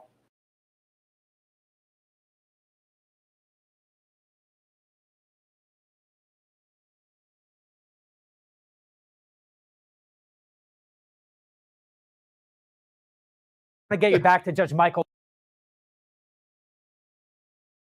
requesting lesser includeds for count 1 to include second degree intentional homicide, first degree reckless homicide, second degree reckless homicide. Correct. Then for counts 2, 3, 4, and 5, you're requesting lesser includeds for attempted second degree homicide, for first degree recklessly endangering safety, and second degree recklessly endangering safety. Correct. Mr. Nelson, any comment? We object. Any basis? The law and the facts. I mean, I don't want to try to be efficient here, but I don't think it's supported by the facts that have been presented here. Certainly as to I understand. I understand count one, second degree. We prefer not, but I don't think there's a basis in law or fact for me to make an argument that he doesn't get second degree intentional. As to count one, first degree reckless, I don't think that there is a basis in fact that there is any evidence that it was utter disregard for human life in this situation where the person, Mr. Schumann, died instantly. So for those reasons, so we object to first degree reckless as to count one. Let me go through the other counts or just deal with count one first? Now go through the other counts. As to counts 2 through 5, again, I understand that second degree intentional is a lesser included of first degree intentional. So I'm not objecting to that. While we prefer that it not be offered, I agree that there's a factual and legal basis for it. As to the reckless endangerment, first degree reckless endangerment, again, there is no evidence that it was utter disregard. I believe in these cases, I do concede that the case law that I've seen supports the fact that reckless endangerment is a lesser included of attempted homicide. Mr. Anderson. So basically, both the state and defense are entitled to ask for a lesser included offense, and it's error for the court not to include lesser included offenses as long as there's a basis. So a jury could conclude that although he was reckless in stabbing these people, he didn't actually have the intent to kill them, hence the reckless charges. The self-defense is still at issue in all of them, but I think it's appropriate to have the lesser included. My understanding of the law is that either party may make a request for lesser includeds. One party's decision to request lesser includeds cannot be challenged by the other party. So here the state is making the request. It's entitled to the instruction as long as the evidence supports it. In my judgment, the crimes that are being requested as lesser includeds are in fact all lesser included offenses. The homicides in count one, the lesser degree of homicide certainly are. Same with the attempted homicides in counts 2 through 5. There's also a case law that says that the reckless conduct for each of the classes of offenses are lesser included. So I'm satisfied that the charges themselves are lesser included offenses. I'm also satisfied that the facts support the lesser included crimes that have been requested. I think Mr. Anderson's assessment is correct, that the jury could conclude that Mr. Miu did not have the intent to kill, but he did engage in reckless conduct by indiscriminately jabbing and swinging his knife around people. He testified today that he really didn't know what was going on, didn't know who was hitting him, didn't know where people were necessarily. It all happened very fast. Yet the knife was used in a way that would show utter disregard for human life. It was certainly reckless in nature. When considering utter disregard for human life, there are a number of factors to consider.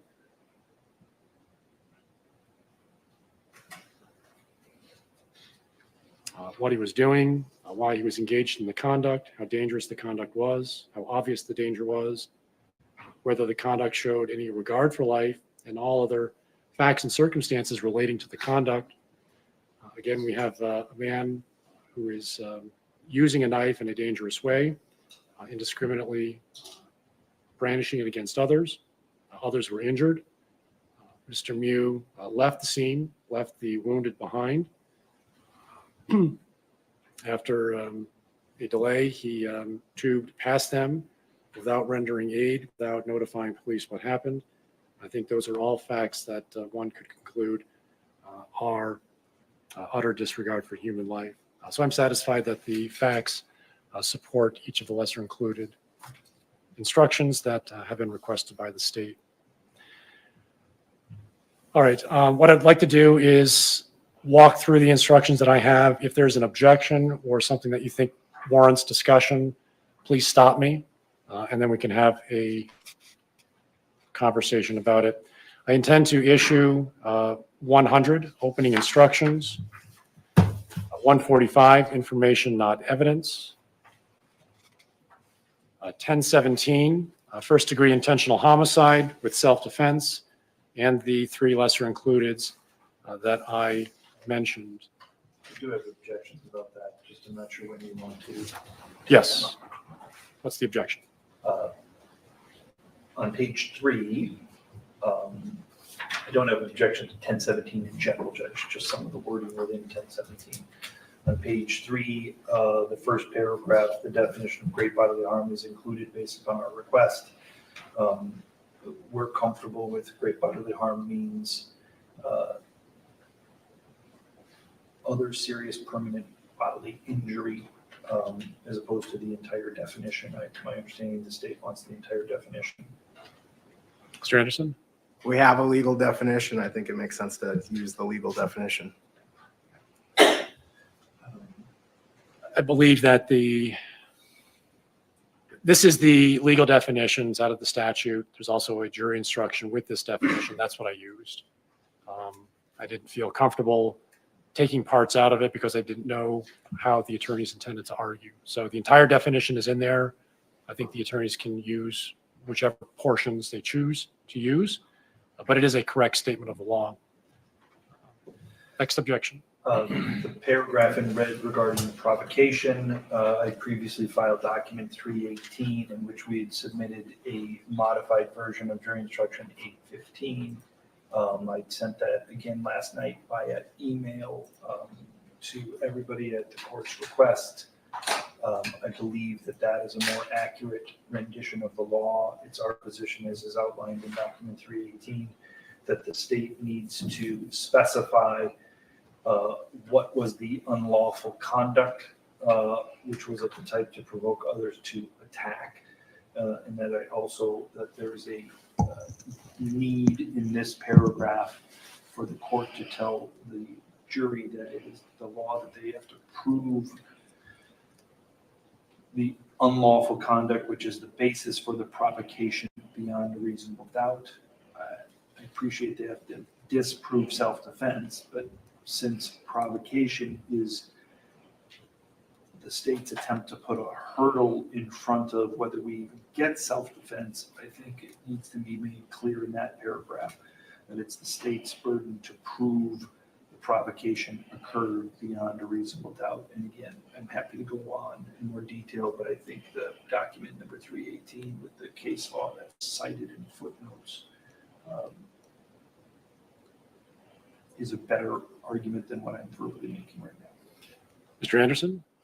It's a pattern jury instruction. I looked at the motion filed by defense. The authority they used were 2 Washington state cases from the 1980s that there's been, I didn't see that it's been adopted in any other state since the 1980s. I saw a couple of California cases that cited to them that were overturned. There's no such authority in Wisconsin to modify the pattern jury instruction. It's drafted by the jury instruction committee to conform with Wisconsin law. So the closest thing I could find, I included in my response, which is directly negated a Minnesota court case that was cited. So I don't see the reason or the authority to modify it. Just so we're clear, the jury instructions aren't law. The jury instructions are a committee's recommendations as to what the court can instruct the jury as to what the law is. But I appreciate we're asking for a modification. But in response to the state, it seems like the state is saying, I need to have some authority to say why we shouldn't use 815 in the manner that it's here. Hey, I provided authority. I agree that it's not Wisconsin because there's no issue on point in Wisconsin. But I think we all agree, at least we did yesterday in chambers, that the burden is on the state to prove provocation beyond a reasonable doubt. So if we all agree that that's the law, the purpose of the jury instructions is to tell the jury the law, then why wouldn't we want to include that in this paragraph to make it clear? I can tell you, Judge, and I understand my understanding is not the basis, but there are lots of lawyers involved in this case, and I think we all agree that this 29 pages of jury instructions is probably some of the most complicated reading we've ever done in our legal careers. So anything we can do to simplify it, I think, is worthwhile for a group of eventually 12 people who do not have law degrees. So under the self-defense statute, Mr. Miu loses the privilege of self-defense if he provokes an attack by unlawful conduct.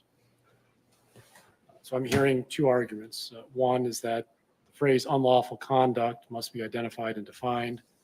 The other is that the instruction should include some reference to the burden of proof beyond a reasonable doubt. In terms of the modifications requested by the defense, no Wisconsin case law supports the request.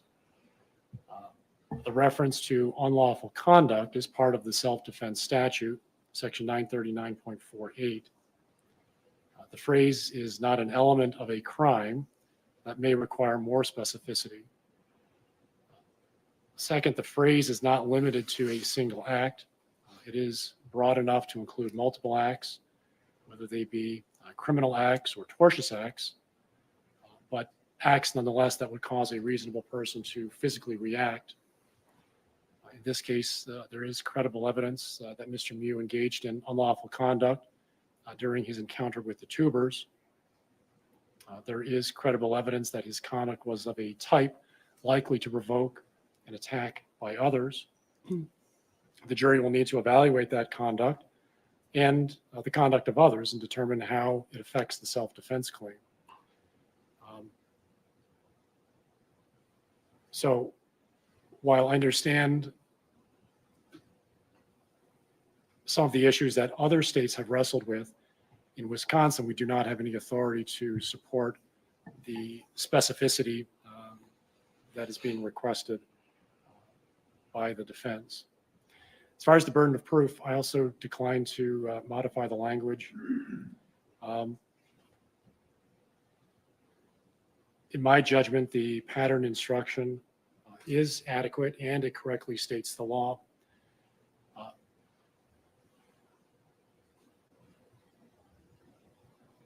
I don't want to make modifications that could potentially be confusing or misleading. I think by adding additional language about the burden of proof with regard to provocation could do just that. It is true that the state has the burden of disproving self-defense beyond a reasonable doubt. The state has the burden of proving every fact necessary for a finding of guilt beyond a reasonable doubt. I relied on the pattern instructions. Those instructions repeatedly instruct the jury on these basic points. Adding more language about the burden of proof to the provocation paragraph could confuse the jury because it would imply an obligation to prove provocation. The state is not required to prove provocation. The state is required to disprove self-defense. The state may achieve that in a number of ways. Provocation is one of them. If the state elects to disprove self-defense by way of provocation, then the state will need to prove it beyond a reasonable doubt, and the pattern instructions adequately instruct the jury about that burden. So those are the reasons why I'm denying any additional modifications. Were there other objections to 1017? Yes, Judge. The next paragraph. Members of the jury, the bailiff has notified me that you would like to adjourn, go home, and then come back tomorrow morning. You're nodding your heads in agreement. That's your preference. Back into court, That is your guys. prerogative, so we will follow your wishes. The warnings tonight are the same as before. No independent research, no investigation about the case. Do not view any media reports, social media posts, internet commentary, or video about this case. Do not talk with anyone about the case either. It would be highly improper for anybody to attempt to influence your judgment at this stage, or any stage for that matter, of these proceedings. The bailiff will take you out. Let's come back tomorrow morning at 8 o'clock. Okay, 8 o'clock.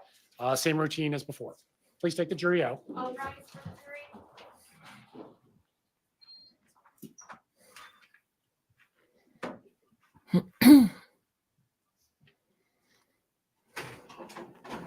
Done for the day, guys.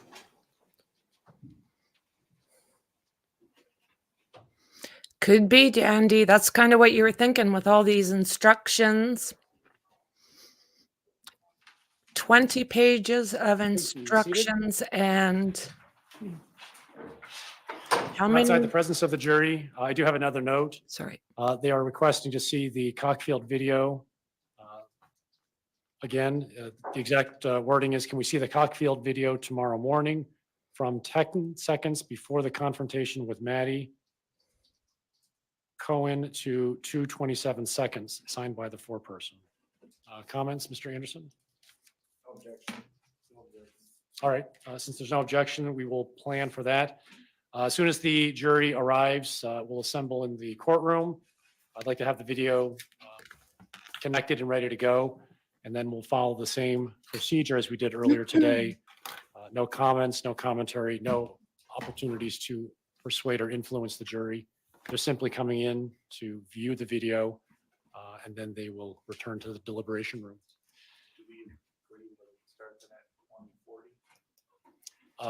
I don't know what the time would be. They're just asking for 10 seconds before the confrontation with Maddie Cohen.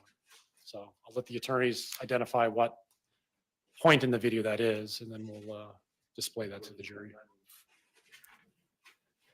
Beg your pardon? I would, maybe you don't want us to talk about it right now, so I was Yeah. gonna talk, but. Yeah, you guys can figure that out, where in the sequence it should start from. Anything else from the defense? All right. Have a good night, everyone.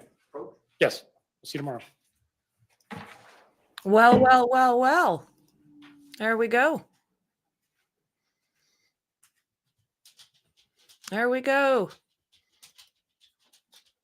So back in again tomorrow morning. Yeah, Dandy, you were thinking it's going to be a few days, right? I mean, they have a lot to go through, a lot to consider.